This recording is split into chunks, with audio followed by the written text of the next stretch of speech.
शेरे Punjab 600 AM ते निघा हार्दिक स्वागत है। मैं तुहाडा मेजबान हरजीत सिंह गिल शो लैके तुहाडी सेवा दे विच हाज़र हाँ। 10:16 होए ने ते 15 सितंबर का दिन है, वरा 2022 का वीरवार है ते 30 हो गई भादो नानक संमत 554। निघा हार्दिक स्वागत है जी। चलांगे पंजाब नूं, देश पंजाब दे झरोखे च सरदार नवकिरण सिंह पत्ती दे नाल गलबात होएगी। उस तो बाद अज दो खास मुलाकातां तुहाडे नाल ने। पहली मुलाकात होनी है 11:10 तो 12 बजे तक। तुहाडे उगे शायर, उगे लेखक, उगे गायक, तुहाडे महबूब शायर मखसूसपुरी देबी उन्हां दे नाल। देबी मखसूसपुरी आउणगे स्टूडियो च। गल्लां होणगीआं मूँह ते जिंदगी दा सफ़र, कद तो लिखना शुरू किया ते किहड़े किहड़े आम गायक ने जिहड़े TC ते पहुँचाते। फिर जब देबी आप गाउण लग्या, अद्धियां नूं हिचकियां भी आईयां। फिर देबी मखसूसपुरी नाल गलबात होएगी। उस तो बाद सरी RCMP तो स्टाफ सार्जनट जौहल ते सार्जनट कुलदीप सिंह ढिल्लों दोने आउणगे। कानून इस देश का की है, जनजीवन इत्थे दा किवें है, कानून नूं जद हत्थ च लैंदे हो तो फिर पुलिस की करदी है। साऊ लगण वाली पुलिस, सर कहण वाली पुलिस, वैल ड्रैसड वैल बिहेव्ड, जद फिर इन्हों सेक लगता है तो फिर कहानी की बनती है। ये ते सुनेहा देण आउणगे। ये किसी के खिलाफ नहीं सैगमेंट, एक जानकारी की सैगमेंट है। कई बार इउं लगता साडे विद्यार्थियों जिहड़े साडे धी पुत्त आए ने, तुसीं साडे लखते जिगर हो, तुहानूं असीं हिक नाल ला के रखदे हां, तुहाडा ख्याल रखदे हां, तुसीं साडे धी पुत्त हो, तुहाडे अगेंस्ट नहीं। पर नाल ही कदरां कीमतां इस देश दीआं आपां नूं बना के रखना पैना। जिहने तुहाडी जिंदगी बनाउणी है, जिन्हां ने तुहानूं कल दे राजनीतिक बनाउणा, कल दे बिजनस वाले बनाउणा, कल दे तुहानूं वड्डे वड्डे प्रोफैशनल बनाउणा, उहनूं सांभ के रखना। जे इहदे चों डोल भरी चलांगे तो थल्लों पानी ना निकले, खूह सुक जू। 604 204 0600 कलयुग दा समा, इत्थे बिगड़न नूं भी बिंदे लगदा है। चकमा चुल्हा मित्रा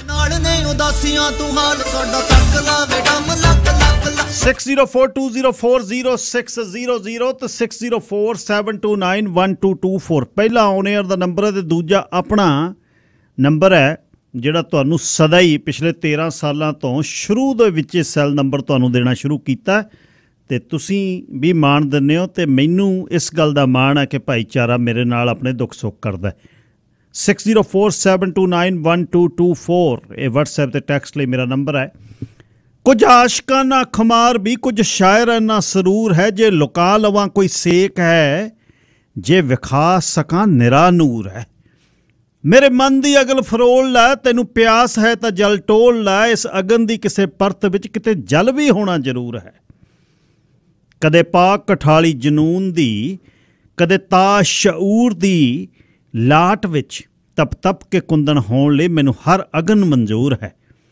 वो जो राख दे उच्चे ढेर ते कोई सावी कुंबल झूमदी, ओनू अख दी विथया ना पुछियो, ओनू अग दी विथया ना पुछियो, तां पहले फुल दा बूर है। कल फुल सी किसे शाख दा, अज सिर्फ जरा है खाक दा, यही नेम है कायनात दा, यही वक्त दा दस्तूर है। मेरा कुछ क वधिया है हौसला, कुछ वधिया रुत्तां दा खौफ भी, जिहदी जड़ है मेरे वजूद विच अज उस बूटे ते बूर है। अज रात इदां मैं माननी जिमें घुलदी सरवर च चाननी, जिमें कशिश पुन्निया दी सिखर ते, जिमें जल नूं चढ़िया सरूर है, जिमें जल नूं चढ़िया सरूर है। कुछ आशकाना खुमार भी, कुछ शायराना सरूर है, जे लुका लवां कोई सेक है, जे विखा सकां निरा नूर है। सुखविंदर अमृत दियां ओही जाने बई। सरदार नवकिरण सिंह पत्ती जी स्वागत है, सत श्री अकाल। शुक्रिया जी गिल साहब। सब तो पहला तुहानू ਅਤੇ शेरे पंजाब रेडियो सुन रहे सारे ही ਸਰੋਤਿਆਂ ਨੂੰ मेरे ਵੱਲੋਂ भी प्यार भरी सत श्री अकाल जी। जी गिल साहब। अच्छा जी, उत्तर प्रदेश के लखीमपुर खीरी दे विच दो भैणां दा कतल होया ते इहदी गल दसो, होई की कहानी? गिल साहब, उत्तर प्रदेश का लखीमपुर खीरी एक बार फिर चर्चा च आया। लखीमपुर खीरी उदों भी चर्चा च आया सी जदों किसान अंदोलन सी ते भारतीय जनता पार्टी का केंद्री गृह राज मंत्री का मुंडा ਕਿਸਾਨਾਂ ਨੂੰ ਦਰੜ ਕੇ ਲੰਘ ਗਿਆ ਸੀ ਗੱਡੀ ਥੱਲੇ, ਉਦੋਂ ਵੀ ਲਖੀਮਪੁਰ ਖੀਰੀ ਚਰਚਾ 'ਚ ਸੀ, ਅੱਜ ਫਿਰ ਚਰਚਾ 'ਚ ਜੀ। ਮਸਲਾ ਇਹ ਹੋਇਆ ਕਿ ਦੋ ਨਾਬਾਲਗ ਭੈਣਾਂ, ਦੋਨੇ ਦਲਿਤ ਪਰਿਵਾਰ ਦੇ ਨਾਲ ਸੰਬੰਧਿਤ ਨੇ, ਇੱਕ ਦੀ ਉਮਰ 15 ਸਾਲਾਂ ਦੀ, ਇੱਕ ਦੀ 17 ਸਾਲਾਂ ਦੀ, ਔਰ ਦੋਨਾਂ ਨੂੰ ਮੁੰਡੇ ਜਿਹੜੇ ਗਿੱਲ ਸਾਹਿਬ 5 ਦੇ ਲਗਭਗ ਸੀਗੇ, 6ਵਾਂ ਉਹਨਾਂ ਦਾ ਗਵਾਂਢੀ ਸੀ, ਉਹਨਾਂ ਨੂੰ ਬਹਿਲਾ ਫਸਲਾ ਕੇ ਜਾਂ ਕਿਡਨੈਪ ਕਰਕੇ, ਅਜੇ ਮਸਲਾ ਕਲੀਅਰ ਨਹੀਂ ਹੋ ਰਿਹਾ ਪੁਲਿਸ ਨੂੰ, ਉਹਨਾਂ ਨੂੰ ਕਮਾਦ ਦੇ ਖੇਤ ਦੇ ਵਿੱਚ ਲੈ ਗਏ। ਉੱਥੇ ਰੇਪ ਕਰਨ ਤੋਂ ਬਾਅਦ ਦੋਨੇ ਭੈਣਾਂ ਦਾ ਕਤਲ ਕਰਕੇ ਲਾਸ਼ਾਂ ਨੇ ਜਿਹੜੀਆਂ ਉਹ ਦਰਖਤ ਨਾਲ ਲਮਕਾ ਕੇ ਦੌੜ ਗਏ। ਉਸ ਤੋਂ ਬਾਅਦ ਇਹ ਮਸਲਾ ਚਰਚਾ ਦਾ ਵਿਸ਼ਾ ਬਣਿਆ ਪੂਰਾ ਉੱਤਰ ਪ੍ਰਦੇਸ਼, ਕਿਉਂਕਿ ਉੱਥੇ ਇਹ ਕਿਹਾ ਜਾਂਦਾ ਵੀ ਦੋ ਡਬਲ ਇੰਜਨ ਦੀ ਸਰਕਾਰ ਹੈ। ਇੱਥੇ ਤਾਂ ਇੱਕ ਪਾਸੇ ਇੰਜਨ ਨਰਿੰਦਰ ਮੋਦੀ ਤੇ ਦੂਜੇ ਪਾਸੇ ਇੰਜਨ ਯੋਗੀ ਆਦਿੱਤਿਆਨਾਥ, ਪਰ ਡਬਲ ਇੰਜਨ ਦੀ ਸਰਕਾਰ ਦੇ ਵਿੱਚ ਦੋ ਨਾਬਾਲਗ ਦਲਿਤ ਭੈਣਾਂ ਦਾ ਜਿਸ ਤਰੀਕੇ ਦੇ ਨਾਲ ਬੇਰਹਿਮੀ ਦੇ ਨਾਲ ਕਤਲ ਹੋਇਆ, ਉਹਨੇ ਬਹੁਤ ਸਾਰੇ ਸਵਾਲ ਖੜੇ ਕੀਤੇ ਨੇ ਕਿ ਸਕੀਆਂ ਭੈਣਾਂ ਜਦੋਂ ਲਾਸ਼ ਨਾਲ ਲਮਕਦੀਆਂ ਲਾਸ਼ਾਂ ਦੇਖੀਆਂ, ਪਿੰਡ ਵਾਲਿਆਂ ਨੇ ਪੂਰਾ ਪਿੰਡ ਤਰਾਹ ਕਰ ਉੱਠਿਆ। ਪਰਿਵਾਰ ਵੱਲੋਂ ਅਗਵਾ ਕਰਕੇ ਬਲਾਤਕਾਰ ਕਰਨ ਦੇ ਇਲਜ਼ਾਮ ਲਾਏ ਗਏ ਨੇ। ਪੁਲਿਸ ਨੇ ਜਾਂਚ ਸ਼ੁਰੂ ਕੀਤੀ, ਮਸਲਾ ਸੁਰਖੀਆਂ 'ਚ ਆਇਆ। ਅੱਜ 6 ਜਣਿਆਂ ਨੂੰ ਗ੍ਰਿਫਤਾਰ ਕੀਤਾ ਗਿਆ। ਪੂਰੇ ਇਲਾਕੇ 'ਚ ਤਣਾਅ ਦਾ ਮਾਹੌਲ ਹੈ। ਅਖਿਲੇਸ਼ ਯਾਦਵ, ਮਾਇਆਵਤੀ, ਪ੍ਰਿਯੰਕਾ ਗਾਂਧੀ ਨੇ ਉੱਤਰ ਪ੍ਰਦੇਸ਼ ਦੀ ਸਰਕਾਰ ਦੇ ਉੱਤੇ ਸਵਾਲ ਉਠਾਏ ਨੇ। ਪਤਾ ਇਹ ਲੱਗਿਆ, ਜੋ ਪੁਲਿਸ ਕਹਿ ਰਹੀ ਹੈ ਕਿ ਲੜਕੀਆਂ ਨੂੰ ਧੋਖੇ ਨਾਲ ਕਮਾਦ ਦੇ ਖੇਤ 'ਚ ਲਿਜਾਇਆ ਗਿਆ ਔਰ ਉੱਥੇ ਇਹ ਸਾਰੇ ਘਟਨਾਕ੍ਰਮ ਨੂੰ ਜਿਹੜਾ ਅੰਜਾਮ ਦਿੱਤਾ ਗਿਆ। ਪੋਸਟਮਾਰਟਮ ਦੇ ਲਈ 3 ਡਾਕਟਰਾਂ ਦਾ ਪੈਨਲ ਤਿਆਰ ਕੀਤਾ ਗਿਆ, ਵੀਡੀਓਗ੍ਰਾਫੀ ਹੋਈ ਔਰ ਪੂਰਾ ਮਾਮਲਾ ਗਿੱਲ ਸਾਹਿਬ ਇਸ ਪਾਸੇ ਨੂੰ ਜਾ ਰਿਹਾ ਕਿ ਅੱਜ ਵੀ ਔਰਤਾਂ ਸੁਰੱਖਿਅਤ ਨਹੀਂ ਹਨ। ਅੱਜ ਵੀ ਇਸ ਸਮਾਜ ਦੇ ਵਿੱਚ ਔਰਤਾਂ ਦੇ ਨਾਲ ਬਹੁਤ ਸਾਰੀਆਂ ਇੱਦਾਂ ਦੀਆਂ ਘਟਨਾਵਾਂ ਨੇ ਜਿਹੜੀਆਂ ਵਾਪਰ ਰਹੀਆਂ ਨੇ, ਜਿਨ੍ਹਾਂ ਕਰਕੇ ਸਥਿਤੀ ਇਸ ਤਰ੍ਹਾਂ ਦੀ ਆ। ਇਸੇ ਤਰ੍ਹਾਂ ਦੀ ਇੱਕ ਘਟਨਾ ਹੈਦਰਾਬਾਦ ਦੇ ਵਿੱਚ ਵਾਪਰੀ ਆ। ਉੱਥੇ ਵੀ ਗਿੱਲ ਸਾਹਿਬ ਇੱਕ ਲੜਕੀ ਨੂੰ 2 ਵੱਖ-ਵੱਖ ਹੋਟਲਾਂ ਦੇ ਵਿੱਚ ਲਿਜਾਇਆ ਗਿਆ। CCTV ਫੁਟੇਜ ਦੇ ਵਿੱਚ ਜੋ ਕਹਾਣੀ ਸਾਹਮਣੇ ਆਈ ਹੈ ਉਹ ਵੀ ਲਗਭਗ ਮਿਲਦੀ ਜੁਲਦੀ ਆ। ਹਰ ਰੋਜ਼ ਇੱਦਾਂ ਦੀਆਂ ਕਹਾਣੀਆਂ ਸਾਹਮਣੇ ਆ ਰਹੀਆਂ ਜੀ। ਅੱਛਾ, ਕਿਸੇ ਦਾ ਨਾਂ ਬੋਲਦਾ ਹਲੇ ਬਾਹਰਲੀ ਗੱਲਬਾਤ ਤੋਂ ਪਹਿਲਾਂ ਕੋਈ ਪਤਾ ਲੱਗਿਆ ਕੌਣ ਸੀ, ਦੁਸ਼ਟ ਕੌਣ ਨੇ ਇਹ? ਗਿੱਲ ਸਾਹਿਬ 6 ਜਣੇ ਜਿਹੜੇ ਗ੍ਰਿਫਤਾਰ ਕੀਤੇ ਨੇ ਇਸ ਮਸਲੇ ਦੇ ਵਿੱਚ, ਔਰ ਜਿਹੜੇ 6 ਜਣੇ ਗ੍ਰਿਫਤਾਰ ਕੀਤੇ ਨੇ ਉਹਨਾਂ 'ਚ ਇੱਕ ਇਹਨਾਂ ਦਾ ਗਵਾਂਢੀ ਆ ਜਿਹਨੇ ਇਹ ਕੁੜੀਆਂ ਉਹਨਾਂ ਮੁੰਡਿਆਂ ਨੂੰ ਮਿਲਾਈਆਂ ਸੀਗੀਆਂ ਸ਼ੁਰੂ ਦੇ ਵਿੱਚ, ਔਰ ਉਹਨੂੰ ਵੀ ਗ੍ਰਿਫਤਾਰ ਕੀਤਾ ਗਿਆ। ਔਰ ਜਿਹੜੇ 6 ਜਣੇ ਗ੍ਰਿਫਤਾਰ ਕੀਤੇ ਨੇ, 6 ਦੇ 6 ਮੁੰਡੇ ਨੇ ਜਿਹੜੇ ਬਾਕੀ ਆਸ-ਪਾਸ ਦੇ ਜਿਹੜੇ ਇਲਾਕੇ ਦੇ ਦੱਸੇ ਜਾਂਦੇ ਨੇ। ਇੱਕ ਉਹਨਾਂ ਦੇ ਆਪਦੇ ਪਿੰਡ ਦਾ ਉਹਨਾਂ ਦਾ ਗਵਾਂਢੀ ਹੈਗਾ ਜਿਹੜਾ ਉਹ ਦੱਸਿਆ ਜਾਂਦਾ ਹੈਗਾ। ਔਰ ਇਹ ਮੋਟਰਸਾਈਕਲ ਦੇ ਉੱਤੇ ਇਹਨਾਂ ਕੁੜੀਆਂ ਨੂੰ ਜਿਹੜਾ ਉਹ ਲੈ ਕੇ ਗਏ ਔਰ ਮੋਟਰਸਾਈਕਲ ਦੇ ਉੱਤੇ ਲਿਜਾ ਕੇ ਇਸ ਘਟਨਾ ਨੂੰ ਜਿਹੜਾ ਅੰਜਾਮ ਆ ਉਹ ਦਿੱਤਾ ਹੈਗਾ ਜੀ। ਅੱਛਾ, ਨਾਲ ਇਹ ਦੱਸਿਓ ਵੀ ਖਰੀਦੋ ਫਰੋਖਤ ਆ ਜਿਹੜੀ ਵਿਧਾਇਕਾਂ ਦੀ ਇਹ ਹੋਈ ਜਾਂਦੀ ਆ, ਵਿਧਾਇਕ ਨੇ ਕਿ ਇਹ ਬਤਾਊ ਨੇ? ਜੀ ਗਿੱਲ ਸਾਹਿਬ, ਬੜਾ ਮਸਲਾ ਚਰਚਾ ਦਾ ਵਿਸ਼ਾ ਬਣਿਆ ਹੋਇਆ। ਹੁਣ ਕਹਿੰਦੇ 25-25 ਕਰੋੜ ਰੁਪਈਆ ਇੱਕ ਨੂੰ ਦਿੱਤਾ ਜਾ ਰਿਹਾ। ਮੈਨੂੰ 25 ਕਰੋੜ ਵਾਲੀ ਗੱਲ ਤਾਂ ਲੱਗਦੀ ਨਹੀਂ ਕਈਆਂ ਦੀ। ਇਹ 92 ਜਿੱਤੇ ਨੇ, 92 ਚੋਂ ਗਿੱਲ ਸਾਹਿਬ 5-7 ਤਾਂ ਤੁਹਾਨੂੰ ਵੀ ਪਤਾ ਹੋਊਗੀ, 25 ਕਰੋੜ ਵਾਲੀ ਗੱਲ ਤਾਂ ਹੈ ਨਹੀਂ ਗੀ। ਉਹ ਤਾਂ ਤਿਆਰ ਬੈਠੇ ਨੇ ਕਈ ਤਾਂ, ਕਿਉਂਕਿ ਇਹ ਪਹਿਲੀ ਵਾਰ ਨਹੀਂ ਹੈ ਕਿ ਇਸ ਤਰ੍ਹਾਂ ਦੀ ਗੱਲ ਆਈ ਹੈ। ਪਹਿਲਾਂ ਵੀ ਆਮ ਆਦਮੀ ਪਾਰਟੀ ਦੇ ਵਿੱਚੋਂ ਬਹੁਤ ਸਾਰੇ ਜਿੱਤ ਕੇ ਕੋਈ ਕਾਂਗਰਸ ਕਣੀ ਨੂੰ ਚਲਿਆ ਗਿਆ, ਕੋਈ ਪਾਸੇ ਹੋ ਕੇ ਬਹਿ ਗਿਆ, ਕਿਸ ਪਾਸੇ ਨੂੰ ਚਲਿਆ ਗਿਆ। ਇਹ ਗੱਲਾਂ ਨੇ ਜਿਹੜੀਆਂ ਉਹ ਸਾਹਮਣੇ ਆਈਆਂ ਸੀ। ਦੂਸਰਾ ਇਹ ਕਿ BJP ਕੋਲੇ 2 MLA ਨੇ, ਸਰਕਾਰ ਬਣਾਉਣ ਲਈ 59 ਚਾਹੀਦੇ ਨੇ, 57 ਥੋੜੀ ਨਾ ਖਰੀਦੇ ਜਾਣਗੇ। ਬਾਕੀ ਗੱਲ ਇਹ ਹੈ ਗਿੱਲ ਸਾਹਿਬ ਕਿ ਇਹਦੇ ਤੇ ਵੀ ਸਥਿਤੀ ਸਪਸ਼ਟ ਨਹੀਂ ਹੈ। ਪਹਿਲਾਂ ਇਹ ਕਿਹਾ ਗਿਆ ਕਿ 5-7 ਜਿਹੜੇ ਸਾਡੇ ਵਿਧਾਇਕ ਨੇ ਉਹਨਾਂ ਨੂੰ 25-25 ਕਰੋੜ ਰੁਪਇਆ ਦੇ ਕੇ ਖਰੀਦਣ ਦੀ ਕੋਸ਼ਿਸ਼ ਕੀਤੀ ਜਾ ਰਹੀ ਹੈ। ਫਿਰ ਅਗਲੇ ਦਿਨ ਹਰਪਾਲ ਚੀਮਾ ਨੇ ਕਿਹਾ 10 ਵਿਧਾਇਕਾਂ ਨੂੰ ਖਰੀਦਣ ਦੀ ਕੋਸ਼ਿਸ਼ ਕੀਤੀ ਜਾ ਰਹੀ ਹੈ। ਅਮਨ ਅਰੋੜਾ ਤੱਕ ਜਾਂਦਿਆਂ ਗੱਲ 35 ਤੱਕ ਪਹੁੰਚ ਗਈ। ਔਰ ਉਸ ਤੋਂ ਬਾਅਦ 1350 ਕਰੋੜ ਰੁਪਇਆ ਇਹਨਾਂ ਨੇ ਕਿਹਾ ਕਿ ਉਹਨਾਂ ਨੇ ਰੱਖਿਆ ਹੋਇਆ। ਹੁਣ 1350 ਕਰੋੜ ਨੂੰ ਕਿੰਨੇ ਤੇ ਵੰਡਿਆ, ਕਿੰਨੇ ਇੱਕ ਨੂੰ ਦੇਣ ਦੀ ਕੋਸ਼ਿਸ਼ ਹੋਈ, ਉਹ ਗੱਲ ਨਹੀਂ ਸਾਹਮਣੇ ਆਈ। ਫਿਰ ਇਹਨਾਂ ਨੇ ਕਿਹਾ ਸਾਡੇ ਕੋਲ ਸਬੂਤ ਨੇ, DGP ਸਾਹਿਬ ਨੂੰ ਮਿਲਣ ਗਏ। ਇਹਨਾਂ ਦੀ ਆਪ ਦੀ ਸਰਕਾਰ ਹੋਵੇ, ਇਹਨਾਂ ਨੂੰ DGP ਨੂੰ ਮਿਲਣ ਦੀ ਕੀ ਲੋੜ ਹੈ? ਫਿਰ FIR ਦਰਜ ਕਰਾਈ ਵਿਦਆਊਟ ਐਨੀ ਨੇਮ। ਜੇ ਸਬੂਤ ਨੇ, ਫੋਨ ਕਾਲਸ ਨੇ, ਮਤਲਬ ਉਹਨਾਂ ਦਾ ਕੋਈ ਪੇਸ਼ਗੀ ਵੀ ਦਿੱਤੀ ਹੋਊਗੀ। ਜੇ 25 ਕਰੋੜ ਰੁਪਏ 'ਚ ਖਰੀਦਣ ਦੀ ਗੱਲ ਆ, ਕੋਈ ਗੱਲ ਸਾਹਿਬ ਉਦੋਂ ਪਹਿਲਾਂ ਵੀ 1-2 ਕਰੋੜ ਰੁਪਇਆ ਤੱਕ ਦੇਣ ਦੀ ਆਫਰ ਆਈ ਹੋਊਗੀ। ਤਾਂ ਉਹਦੇ ਲਈ ਸਬੂਤ ਜਾਂ ਉਹ ਪੈਸਾ ਜਾਂ ਇਹ ਗੱਲਬਾਤ ਕਿਹੜਾ ਬੰਦਾ ਬੀਜੇਪੀ ਦਾ ਕਿਹੜਾ ਲੀਡਰ ਖਰੀਦਣ ਦੀ ਗੱਲ ਕਰਦਾ, ਕੁਛ ਨਹੀਂ ਅਜੇ ਤੱਕ ਦੱਸਿਆ। ਹੁਣ ਐਂ ਤਾਂ ਨਾ ਹੋਵੇ ਕਿ ਕੋਈ ਐਵੇਂ ਗੱਲ ਸਾਹਿਬ ਉੱਠ ਕੇ ਕਹਦੇ ਮੈਂ 25 ਕਰੋੜ ਰੁਪਈਆ ਦਿੰਨਾ, ਹੁਣ ਇਹ 25 ਕਰੋੜ ਨਾ ਹੋ ਗਿਆ, ਫਿਰ 25 ਕਰੋੜ ਦੇ ਨਾਲ ਕਿੰਨੀਆਂ ਜੀਰੋਆਂ ਲੱਗਦੀਆਂ ਨੇ। ਮਤਲਬ ਇਹ ਆਮ ਆਦਮੀ ਪਾਰਟੀ ਦੇ ਲੀਡਰ ਲੋਕਾਂ ਨੂੰ ਦੱਸਣ ਕਿ ਕੌਣ ਦੇਣ ਦੀ ਕੋਸ਼ਿਸ਼ ਕਰ ਰਿਹਾ ਸੀ। ਹੁਣ ਇੰਨੇ ਪੈਸੇ ਗਿੱਲ ਸਾਹਿਬ 2-3 ਲੀਡਰ ਹੀ ਨੇ ਬੀਜੇਪੀ 'ਚ ਜਿਹੜੇ ਮੈਨੂੰ ਦਿੰਦੇ ਨੇ, ਜਿਹੜੇ ਇੰਨੇ ਪੈਸੇ ਦੇਣ ਦੀ ਕੋਸ਼ਿਸ਼ ਜੇ ਇਹਨਾਂ ਅਨੁਸਾਰ ਕੀਤੀ ਆ ਤਾਂ ਕਰ ਸਕਦੇ ਨੇ। ਹੁਣ ਉਹ 'ਚ ਕੋਈ ਪੰਜਾਬ ਵਾਲਾ ਤਾਂ ਮੈਨੂੰ ਦਿੰਦਾ ਨਹੀਂ ਵੀ ਇੰਨੀ ਵੱਡੀ ਪੈਕੇਜ ਦੀ ਕੋਸ਼ਿਸ਼ ਕਰ ਸਕਦਾ। ਦੂਸਰਾ ਇਹ ਕਿ ਇਸ ਮਸਲੇ ਦੇ ਉੱਤੇ ਅੱਜ ਭਾਰਤੀ ਜਨਤਾ ਪਾਰਟੀ ਦਾ ਇੱਕ ਵਫਦ ਪੰਜਾਬ ਦੇ ਰਾਜਪਾਲ ਸਾਹਿਬ ਨੂੰ ਮਿਲਿਆ। ਬੀਜੇਪੀ ਵਾਲੇ ਕਹਿੰਦੇ ਨੇ ਕਿ ਇਸ ਮਸਲੇ ਦੀ ਜਾਂਚ ਹੈ ਜਿਹੜੀ ਉਹ CBI ਤੋਂ ਕਰਾਓ, ਇਸ ਮਸਲੇ ਦੀ ਉੱਚ ਪੱਧਰੀ ਜਾਂਚ ਕਰਾਓ, ਇਹ ਜਾਣ-ਬੁੱਝ ਕੇ ਹੈ।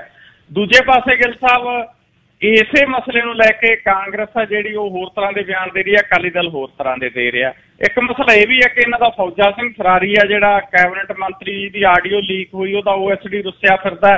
ਦੋਨਾਂ ਨੂੰ ਇਕੱਠੇ ਬਿਠਾ ਕੇ ਮੀਟਿੰਗ ਵੀ ਰਾਘਵ ਚੱਡੇ ਨੇ ਕਰ ਲਈ, ਦੋਨਾਂ ਨੂੰ ਇਕੱਠੇ ਆਪਸ ਦੇ ਵਿੱਚ ਵੀ ਬਿਠਾ ਦਿੱਤਾ ਔਰ ਉਹਨਾਂ ਦੀ ਚਰਚਾ ਚੱਲਦੀ ਰਹੀ। ਹੁਣ ਵਿੱਚ ਇਹ ਵੀ ਲੱਗ ਰਹੀ ਹੈ ਗੱਲ ਕਿ ਉਸ ਮਸਲੇ ਨੂੰ ਲੁਕਾਉਣ ਦੇ ਲਈ ਨਾ ਕਿਤੇ ਸਾਰੀ ਕਹਾਣੀ ਬੁਣੀ ਗਈ ਹੋਵੇ। ਫਿਰ ਇਹ ਵੀ ਹੈ ਗੁਜਰਾਤ ਤੇ ਹਿਮਾਚਲ ਦੀ ਇਲੈਕਸ਼ਨ ਹੈ, ਉਸ ਮਸਲੇ ਨੂੰ ਲੈ ਕੇ ਵੀ ਹੋ ਸਕਦੀ ਆ। ਕੁੱਲ ਮਿਲਾ ਕੇ ਹੈ ਕਿ ਪੰਜਾਬ ਦੇ ਰਾਜਸੀ ਦ੍ਰਿਸ਼ ਦੇ ਉੱਤੇ ਕੱਚੇ ਮੁਲਾਜ਼ਮ ਪੱਕੇ ਕਰਨ ਦੀ ਗੱਲ ਪਿੱਛੇ ਰਹਿ ਗਈ, ਵਿਧਵਾ ਬੁਢਾਪਾ ਪੈਨਸ਼ਨਾਂ ਵਧਾਉਣ ਦੀ ਗੱਲ ਪਿੱਛੇ ਰਹਿ ਗਈ, 1000 ਰੁਪਏ ਔਰਤਾਂ ਨੂੰ ਦੇਣ ਦੀ ਗੱਲ ਪਿੱਛੇ ਰਹਿ ਗਈ, ਕਿਸਾਨਾਂ ਮਜ਼ਦੂਰਾਂ ਦੇ ਮਸਲੇ ਪਿੱਛੇ ਰਹਿ ਗਏ। ਇੱਕੋ ਹੀ ਮਸਲਾ ਸਿਆਸੀ ਤੌਰ ਤੇ ਚਰਚਾ 'ਚ ਹੈ, ਉਹ ਵਿਧਾਇਕਾਂ ਦੀ ਖਰੀਦੋ ਫਰੋਖਤ ਦਾ, ਜਿਹਦਾ ਨਾ ਅਜੇ ਤੱਕ ਕੋਈ ਸਬੂਤ ਹੈ, ਨਾ ਅਜੇ ਤੱਕ ਕੋਈ ਆਡੀਓ ਆ, ਨਾ ਵੀਡੀਓ ਆ, ਨਾ ਕੋਈ ਲਿਖਤੀ ਚੀਜ਼ ਸਾਹਮਣੇ ਆਈ ਹੈ। ਚੀਫ ਮਿਨਿਸਟਰ ਸਾਹਿਬ ਜਰਮਨੀ ਹੈਗੇ ਨੇ, ਐਤਵਾਰ ਨੂੰ ਇਹਨਾਂ ਸਾਰੇ 92 ਵਿਧਾਇਕਾਂ ਨੂੰ ਸਿੱਧੇ ਮੁੱਖ ਮੰਤਰੀ ਜਿਹੜਾ ਉਹ ਅਰਵਿੰਦ ਕੇਜਰੀਵਾਲ ਨੇ ਦਿੱਲੀ ਬੁਲਾ ਲਿਆ। ਹੁਣ ਦਿੱਲੀ ਦੇ ਵਿੱਚ ਕੀ ਬਿਆਨਤਬੰਦੀ ਹੋਊ, ਕੋਈ ਸਹੁੰ ਖਵਾਈ ਜਾਊ ਜਾਂ ਕੀ ਸੱਚੀ ਇਹਨਾਂ ਨੂੰ ਡਰ ਬਹਿ ਗਿਆ, ਕਿਉਂਕਿ ਬੀਜੇਪੀ ਇਹ ਕੰਮ ਕਰਦੀ ਆਈ ਆ। ਗੋਆ ਦੇ ਵਿੱਚ ਕੱਲ ਕੀਤਾ, 8 MLA ਜਿਹੜੇ ਕਾਂਗਰਸ ਦੇ ਉਹ ਸ਼ਾਮਲ ਹੋਏ ਨੇ ਬੀਜੇਪੀ ਦੇ ਵਿੱਚ, ਜਾਂ ਇਹ ਵੀ ਹੋ ਸਕਦਾ ਕਿ ਡਰ ਦੇ ਵਿੱਚ ਇਹ ਸਾਰੀ ਕਹਾਣੀ ਸਾਹਮਣੇ ਆ ਰਹੀ ਹੋਵੇ। ਜੀ ਲਖੀਮਪੁਰ ਖੀਰੀ ਦੀ ਹੁਣੇ ਹੀ ਕੌਸ਼ਲ ਸਾਹਿਬ ਨੇ ਜਾਣਕਾਰੀ ਦਿੱਤੀ ਆ ਵੀ ਜਿਹੜੇ ਫੜੇ ਨੇ ਛੋਟੂ, ਜਨੈਦ, ਸੁਹੇਲ, ਹਫੀਜ਼ੁੱਲਾ, ਕਰੀਮੂਦੀਨ ਤੇ ਆਰਫ। SP ਸੰਜੀਵ ਸੁਮਨ ਨੇ ਜਾਣਕਾਰੀ ਦਿੱਤੀ ਆ ਜ਼ੁਲਮ ਹੋ ਗਿਆ। ਤੇ ਫਿਰ ਜਦ ਡਾਂਗ ਵਰਦੀ ਹੈ ਫਿਰ ਅਸੀਂ ਇਹਨੂੰ ਧਰਮ ਦੇ ਪਾਸੇ ਤੋਲਦੇ ਹਾਂ। ਅੱਤ ਮਾੜੀ ਗੱਲ ਆ। ਕ੍ਰਿਮੀਨਲ ਨੇ, ਕ੍ਰਿਮੀਨਲ ਕਿਸੇ ਪਾਸੇ ਵੀ ਹੋ ਸਕਦੇ ਨੇ। ਕ੍ਰਿਮੀਨਲ ਨੂੰ ਧਰਮ ਦੇ ਨਾਲ ਜੋੜ ਕੇ ਨਹੀਂ ਅਸੀਂ ਇਹ ਗੱਲ ਕਰ ਸਕਦੇ, ਪਰ ਬਹੁਤ ਮਾੜੀ ਗੱਲ ਹੈ ਧੀਆਂ ਧਿਆਣੀਆਂ ਨੂੰ ਲਿਜਾ ਕੇ ਕਤਲ ਕਰਨਾ।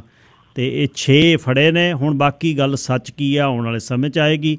ਦਿੱਲੀ ਗੁਰਦੁਆਰਾ ਪ੍ਰਬੰਧਕ ਕਮੇਟੀ ਅੰਮ੍ਰਿਤਸਰ ਦੇ ਵਿੱਚ ਜਾ ਕੇ ਫਿਰ ਹੁਣ ਕਹਾਣੀ ਇਹ ਹੋ ਰਹੀ ਹੈ ਬਈ ਇਲੈਕਸ਼ਨਾਂ ਹੋਣਗੀਆਂ, ਇਲੈਕਸ਼ਨਾਂ ਹੋਣ ਤੋਂ ਪਹਿਲਾਂ ਸਿਰਸਾ ਹੁਣੀ ਆਪਣਾ ਫਿਰ ਜ਼ੋਰ ਦਿਖਾ ਰਹੇ ਨੇ। ਦਿੱਲੀ ਗੁਰਦੁਆਰਾ ਪ੍ਰਬੰਧਕ ਕਮੇਟੀ ਸ਼੍ਰੀ ਅੰਮ੍ਰਿਤਸਰ ਸਾਹਿਬ 'ਚ ਕੀ ਕਰ ਰਹੀ ਹੈ? ਗਿੱਲ ਸਾਹਿਬ ਦੇਖੋ, ਉੱਥੇ ਇਹੀ ਸਵਾਲ ਖੜਾ ਹੁੰਦਾ ਹੈ ਵੀ ਉੱਥੇ ਸ਼੍ਰੋਮਣੀ ਗੁਰਦੁਆਰਾ ਪ੍ਰਬੰਧਕ ਕਮੇਟੀ ਮੁੱਖ ਰੂਪ ਦੇ ਵਿੱਚ ਸਰਗਰਮ ਆ, ਲੇਕਿਨ ਦਿੱਲੀ ਸਿੱਖ ਗੁਰਦੁਆਰਾ ਪ੍ਰਬੰਧਕ ਕਮੇਟੀ ਨੇ ਆ ਕੇ ਉੱਥੇ ਦਫ਼ਤਰ ਲੈ ਕੇ ਉਹਦਾ ਵਰਕ ਸ਼ੁਰੂ ਕੀਤਾ। ਹੁਣ ਪਿਛਲੇ ਦਿਨਾਂ 'ਚ ਪੰਜਾਬ 'ਚ ਚਰਚਾ ਚੱਲੀ ਕਿ ਸਿੱਖ ਪਰਿਵਾਰ ਨੇ ਜਿਹੜੇ ਕੁਛ ਖਾਸ ਕਰਕੇ ਬਾਰਡਰ ਏਰੀਏ ਦੇ, ਉਹ ਇਸ ਸਮੇਂ ਜਿਹੜੇ ਉਹ ਈਸਾਈ ਭਾਈਚਾਰੇ ਵਾਲੇ ਪਾਸੇ ਨੂੰ ਜਾ ਰਹੇ ਨੇ।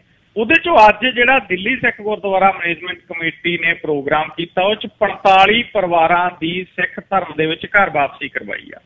ਹੁਣ ਇਹ ਗੱਲ ਗਿੱਲ ਸਾਹਿਬ ਦੇਖਣ ਨੂੰ ਤਾਂ ਐਂ ਲੱਗਦੀ ਹੈਗੀ ਕਿ ਦਿੱਲੀ ਸਿੱਖ ਗੁਰਦੁਆਰਾ ਮੈਨੇਜਮੈਂਟ ਕਮੇਟੀ ਨੇ ਮਤਲਬ ਇਹ ਕੰਮ ਕੀਤਾ, ਲੇਕਿਨ ਇਹ ਸਿਆਸੀ ਤੌਰ ਦੇ ਉੱਤੇ ਸ਼੍ਰੋਮਣੀ ਗੁਰਦੁਆਰਾ ਪ੍ਰਬੰਧਕ ਕਮੇਟੀ ਔਰ ਸ਼੍ਰੋਮਣੀ ਅਕਾਲੀ ਦਲ ਦੇ ਲਈ ਇੱਕ ਜਿਹੜਾ ਚੈਲੰਜ ਉਹਨਾਂ ਨੇ ਖੜਾ ਕੀਤਾ ਕਿ ਦੇਖੋ ਅਸੀਂ ਆ ਕੇ ਦਿੱਲੀ ਤੋਂ 45 ਪਰਿਵਾਰ ਜਿਹੜੇ ਸਿੱਖ ਧਰਮ 'ਚ ਵਾਪਸ ਲੈ ਆਂਦੇ, ਤੁਸੀਂ ਪੰਜਾਬ 'ਚ ਬੈਠ ਕੇ ਤੁਸੀਂ ਅੰਮ੍ਰਿਤਸਰ ਸਾਹਿਬ ਦੇ ਵਿੱਚ ਵਰਕ ਕਰਦੇ ਆ, ਤੁਸੀਂ ਕਿੰਨੇ ਪਰਿਵਾਰ ਜਿਹੜੇ ਵਾਪਸ ਲੈ ਕੇ ਆਂਦੇ? ਸਵਾਲ ਮਤਲਬ ਉਹਨਾਂ ਨੇ ਭਾਵੇਂ ਸਿੱਧੇ ਤੌਰ ਦੇ ਉੱਤੇ ਨਹੀਂ ਪੁੱਛਿਆ, ਲੇਕਿਨ ਇਹ ਸਵਾਲ ਖੜਾ ਕਰ ਦਿੱਤਾ ਗਾ।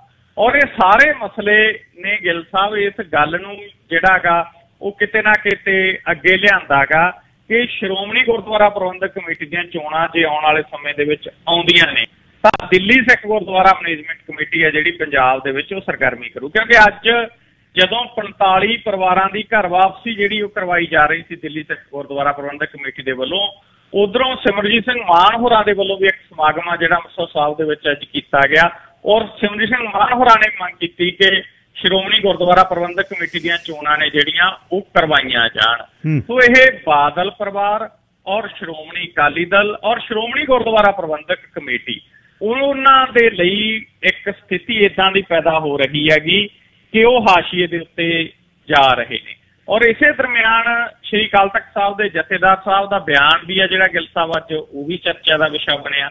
ਉਹਨਾਂ ਨੇ ਕਿਹਾ ਗਾ ਕਿ ਜਿਹੜੀ ਜ਼ਿਆਦਾਤਰ ਲੜਾਈ ਆ, ਭਾਵੇਂ ਉਹਨਾਂ ਨੇ ਕਿਸੇ ਦਾ ਜ਼ਿਕਰ ਨਹੀਂ ਕੀਤਾ, ਕਿਸੇ ਦਾ ਸਿੱਧਾ ਨਾਂ ਨਹੀਂ ਲਿਆ, ਲੇਕਿਨ ਉਹਨਾਂ ਨੇ ਕਿਹਾ ਗਾ ਕਿ ਗੋਲਕਾਂ ਵਾਲੇ ਮਸਲੇ ਦੇ ਉੱਤੇ ਜ਼ਿਆਦਾ ਕੇਂਦਰਤ ਆ ਜਿਹੜੀ ਉਹ ਹੋ ਰਹੀ ਹੈ।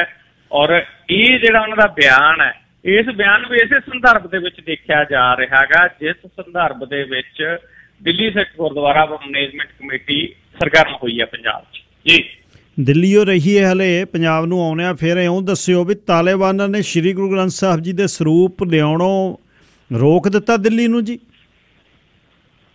ਜੀ ਗਿੱਲ ਸਾਹਿਬ, ਇਹ ਜਾਣਕਾਰੀ ਮਿਲੀ ਹੈ ਕਿ ਤਾਲਿਬਾਨ ਦੀ ਸਰਕਾਰ ਨੇ ਸ਼੍ਰੀ ਗੁਰੂ ਗ੍ਰੰਥ ਸਾਹਿਬ ਦੇ ਜਿਹੜੇ ਸਰੂਪ ਅਫਗਾਨਿਸਤਾਨ ਤੋਂ ਦਿੱਲੀ ਲਿਆਂਦੇ ਜਾ ਰਹੇ ਸੀ ਉਹਨਾਂ ਨੂੰ ਰੋਕ ਦਿੱਤਾ ਗਾ, ਕਿਉਂਕਿ ਪਤਾ ਲੱਗਿਆ ਗਾ ਕਿ 60 ਦੇ ਕਰੀਬ ਅਫਗਾਨ ਸਿੱਖ ਸ਼੍ਰੀ ਗੁਰੂ ਗ੍ਰੰਥ ਸਾਹਿਬ ਦੇ ਸਰੂਪ ਤੇ ਸੈਂਚੀਆਂ ਲੈ ਕੇ ਭਾਰਤ ਆ ਰਹੇ ਸੀ, ਪਰ ਅਫਗਾਨਿਸਤਾਨ ਦੀ ਤਾਲਿਬਾਨ ਸਰਕਾਰ ਨੇ ਉਹਨਾਂ ਨੂੰ ਰੋਕ ਲਿਆ ਗਾ। ਤਾਲਿਬਾਨ ਸਰਕਾਰ ਦਾ ਕਹਿਣਾ ਹੈ ਕਿ ਗੁਰੂ ਗ੍ਰੰਥ ਸਾਹਿਬ ਦੇ ਸਰੂਪ ਅਫਗਾਨਿਸਤਾਨ ਤੋਂ ਨਹੀਂ ਜਾਣ ਦੇਣਗੇ। ਭਾਵੇਂ ਅਜੇ ਤੱਕ ਸਰਕਾਰ ਦਾ ਕੋਈ ਲਿਖਤੀ ਪ੍ਰਤੀਕਰਮ ਨਹੀਂ ਆਇਆ ਕਿ ਉਹ ਕਿਉਂ ਇਹ ਰੋਕਣਾ ਚਾਹੁੰਦੇ ਨੇ, ਕਿ ਉਹ ਸਿੱਖਾਂ ਨੂੰ ਉੱਥੇ ਸੁਰੱਖਿਆ ਦੇਣੀ ਚਾਹੁੰਦੇ ਨੇ ਜਾਂ ਇਹ ਉਹਨਾਂ ਦਾ ਤਾਲਿਬਾਨੀ ਫਰਮਾਨ ਹੈ, ਇਹ ਅਜੇ ਤੱਕ ਸਾਹਮਣੇ ਨਹੀਂ ਆਇਆ। ਲੇਕਿਨ ਸ਼੍ਰੋਮਣੀ ਗੁਰਦੁਆਰਾ ਪ੍ਰਬੰਧਕ ਕਮੇਟੀ ਦੇ ਰਾਹੀਂ ਇਹ ਜਿਹੜੀ ਜਾਣਕਾਰੀ ਸਾਹਮਣੇ ਆਈ ਹੈ ਉਹ ਇਹ ਹੈਗੀ ਕਿ SGPC ਨੇ ਵੀ ਜਿਹੜਾ ਤਾਲਿਬਾਨ ਪ੍ਰਸ਼ਾਸਨ ਦੀ ਇਸ ਕਾਰਵਾਈ ਦੀ ਜਿਹੜੀ ਨਿਖੇਧੀ ਕੀਤੀ ਆ।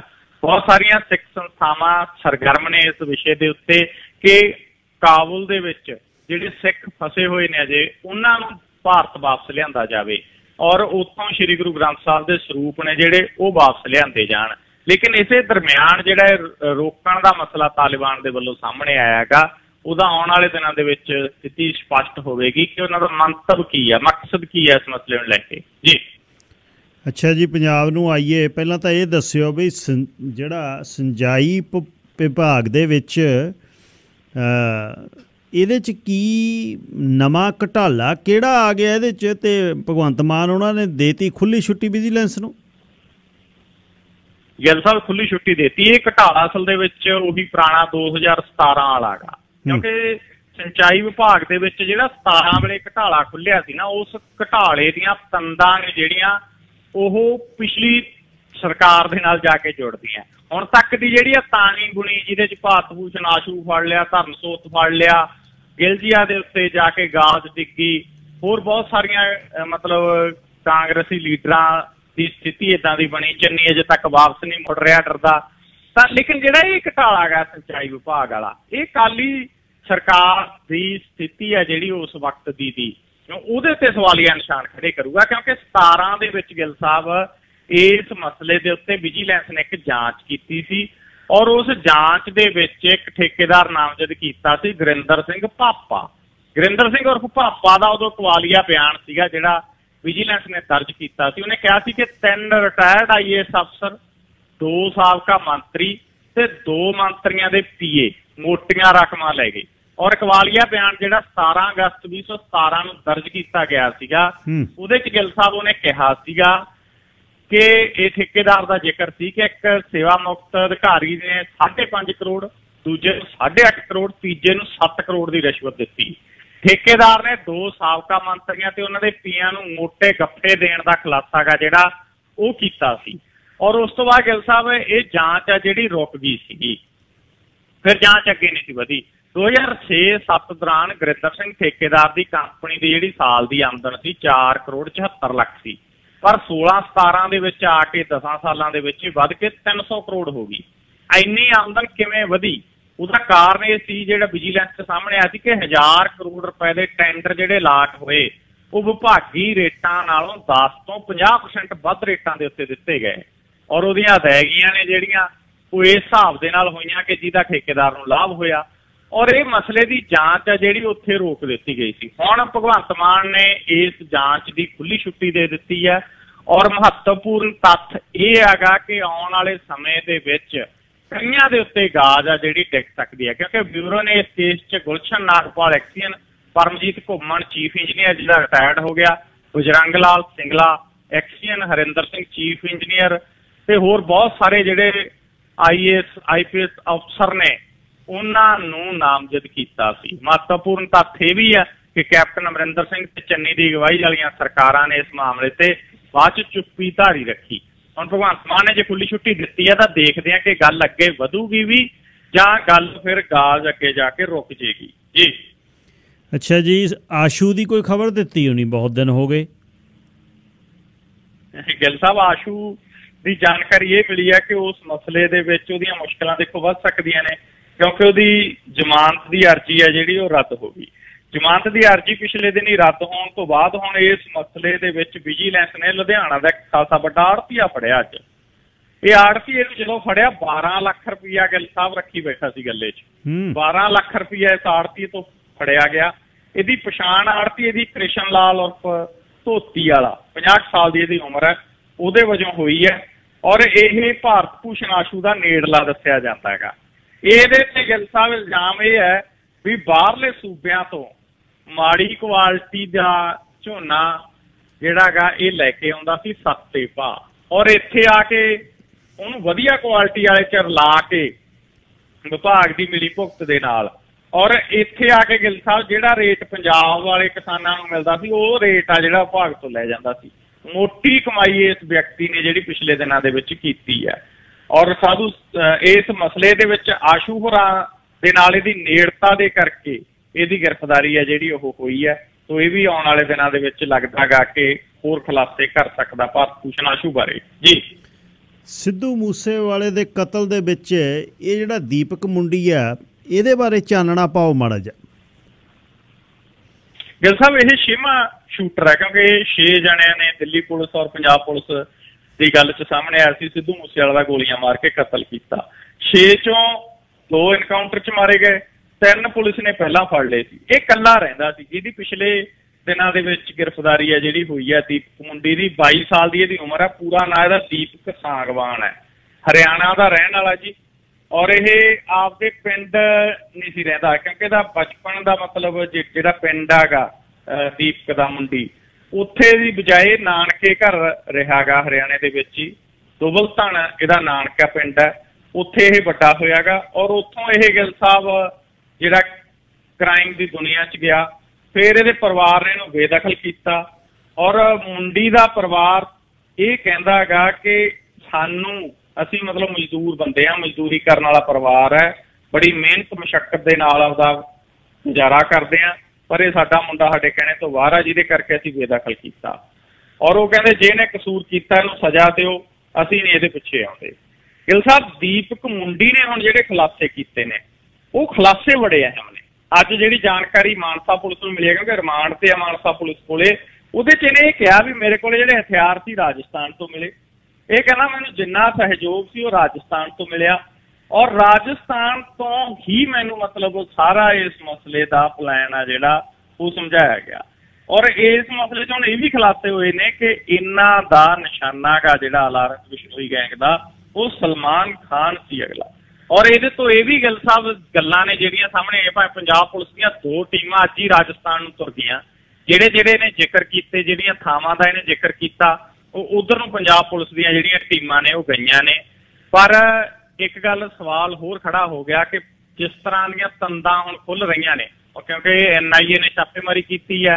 NIA ਇਸ ਵਿਸ਼ੇ ਦੇ ਉੱਤੇ ਜਾਂਚ ਕਰ ਰਿਹਾ ਕਿ ਇੰਟਰਨੈਸ਼ਨਲ ਲੈਵਲ ਦੇ ਉੱਤੇ ਬਹੁਤ ਸਾਰੇ ਮਤਲਬ ਇਹ ਗਰੁੱਪ ਨੇ ਜਿਹੜੇ ਉਹ ਗੈਂਗਸਟਰਾਂ ਨੂੰ ਸਪੋਰਟ ਕਰ ਰਹੇ ਨੇ। ਕਈ NRIਆਂ ਦੇ ਘਰਾਂ 'ਚ ਵੀ ਰੇਡ ਕੀਤੀ ਹੈ NIA ਨੇ, ਕਈ ਘੰਟੇ ਫਰੋਲਾ ਫਰਾਲੀਆਂ ਕੀਤੀਆਂ ਨੇ ਔਰ ਗੁਜਰਾਤ ਦੀ ਪੁਲਿਸ ਵੀ ਆਉਣ ਵਾਲੇ ਦਿਨਾਂ ਦੇ ਵਿੱਚ ਪੰਜਾਬ ਆ ਰਹੀ ਆ ਕਿਉਂਕਿ ਗਿੱਲ ਸਾਹਿਬ ਜਿਹੜਾ ਨਸ਼ਿਆਂ ਵਾਲਾ ਨੈਕਸਸ ਆ ਉਹ ਗੁਜਰਾਤ ਨਾਲ ਜੁੜਦਾ ਹੈ ਔਰ ਗੁਜਰਾਤ ਦੀ ਪੁਲਿਸ ਵੀ ਇਹਨਾਂ ਗੈਂਗਸਟਰਾਂ ਨੂੰ ਮਤਲਬ ਗੁਜਰਾਤ ਪੰਜਾਬ ਵਾਲਿਆਂ ਨੂੰ ਲਿਜਾਣ ਦੀ ਤਾਕ ਦੇ ਵਿੱਚ ਦੱਸੀ ਜਾ ਰਹੀ ਹੈ। ਤੇ ਦੂਜੇ ਪਾਸੇ ਲਾਰੈਂਸ ਤੇ ਬੰਬੀਹਾ ਧੜਿਆਂ ਦੇ ਵਿੱਚ ਜਿਹੜਾ ਟਕਰਾਅ ਵੱਧ ਰਿਹਾ ਉਹ ਪੰਜਾਬ ਨੂੰ ਇੱਕ ਗੈਂਗਵਾਰ ਵਾਲੇ ਪਾਸੇ ਲਿਜਾਣ ਦਾ ਸੰਕੇਤ ਦੇ ਰਿਹਾ ਜੀ।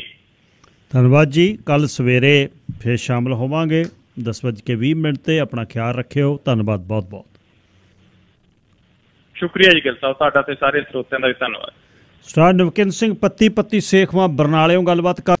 17 ਤਰੀਕ ਨੂੰ ਵੱਡੇ ਦੋ ਸਮਾਗਮ ਨੇ। ਪਹਿਲਾ ਜਿਹੜਾ ਕਬੱਡੀ ਦਾ ਟੂਰਨਾਮੈਂਟ ਹੋ ਰਿਹਾ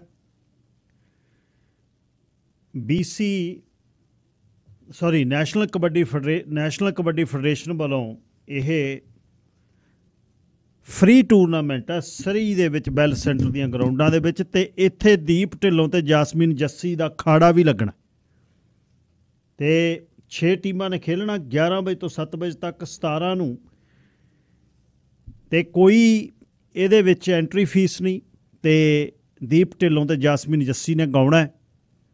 ਵੱਡੇ ਜਿਹੜੇ ਸਟਾਰ ਪਲੇਅਰ ਨੇ ਰਾਜੂ ਕੋਟਲਾ ਭੜੀ, ਜੱਸਾ ਪਰਸਾ ਰਾਮਪੁਰ, ਅੰਬਾ ਸੁਰ ਸਿੰਘ ਵਾਲਾ, ਗੱਜਣ ਡੇਰਾ ਬਾਬਾ ਨਾਨਕ, ਸੰਦੀਪ ਮਹਿਮਦਵਾਲ, ਗਰਲਾਲ ਸੋਹਲ, ਡਿੰਪੀ ਬੁਰਜਹਰੀ, ਕਾਲਾ ਮੀਆਂਵਿੰਡ, ਸਿੰਮੂ ਜੋਧਾ ਘਾਸ, ਨਿਰਮਲ ਲੋਪੋਂਕੇ, ਜੈਰੋ ਮੈਕਸੀਕਨ ਜਿਹੜਾ ਮੁੰਡਾ ਖੇਲਦਾ, ਬੱਬੂ ਅਤੇ ਤਾਜਾ, ਕਾਲਾ ਸੰਘਾ, ਅੰਗਰੇਜ਼ ਮੱਲੀਆਂ, ਜਸਕਰਨ ਸੰਘੇੜਾ, ਅਰਸ਼ ਚੋਲਾ ਅਤੇ ਗੁਰਦਿੱਤ ਟਾਰਜਨ, ਚੱਕੀ ਰਾਮਦਾਸ ਰਾਜਾ ਪੱਧਰੀ, ਬੁੱਗਾ ਮੱਲੀਆਂ, ਵਿੱਕੀ ਹਰੀਕੇ, ਨਿੱਕੂ ਕਲਿਆਣ, ਅੰਮ੍ਰਿਤ ਬਰਸਾਲਪੁਰ, ਗੁਰੀ ਢਿਲਮਾ, ਬਿੱਲਾ ਢੋਡੇ, ਸੱਭਾ ਕਲਾਨੌਰ, ਰੂਬੀ ਹਰਖੋਵਾਲ, ਲੱਖਾ ਕੋਠੇ ਜੱਟਾਂ ਅਤੇ ਮਿੱਠੂ ਕਨੇਡੀਅਨ।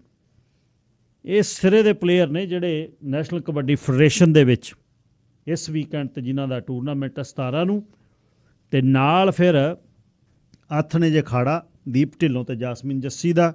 ਐਂਟਰੀ ਫਰੀ ਹੈ ਅਤੇ ਚਾਹ ਪਾਣੀ ਦੀ ਵੀ ਸੇਵਾ ਕਿਹਾ ਨੈਸ਼ਨਲ ਕਬੱਡੀ ਫੈਡਰੇਸ਼ਨ ਨੇ ਹੋਏਗੀ।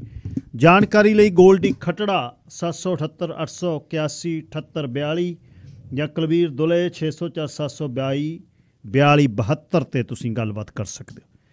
ਅਤੇ ਉਸੇ ਦਿਨ ਆਥਣੇ ਫਿਰ ਬੈਲ ਸੈਂਟਰ, ਇਹ ਕਬੱਡੀ ਦਾ ਟੂਰਨਾਮੈਂਟ ਬਾਹਰਲੇ ਬੰਨੇ ਆ, ਆਥਣੇ ਫਿਰ ਸ਼ਹਿਰੋ ਸ਼ਾਇਰੀ ਹੋਏਗੀ, ਗੀਤ ਸੰਗੀਤ ਅਤੇ ਸਿਰੇ ਦੀ ਸ਼ਾਇਰੀ ਜਿਹੜੀ ਦੇਬੀ ਮਖਸੂਸਪੁਰੀ ਦੀ ਕਲਮ ਨੇ ਬਹੁਤ ਸਟਾਰ ਬਣਾਏ ਨੇ, ਕਿਤੇ ਅੱਜ ਦੀ ਗੱਲ ਨਹੀਂ ਹੈ।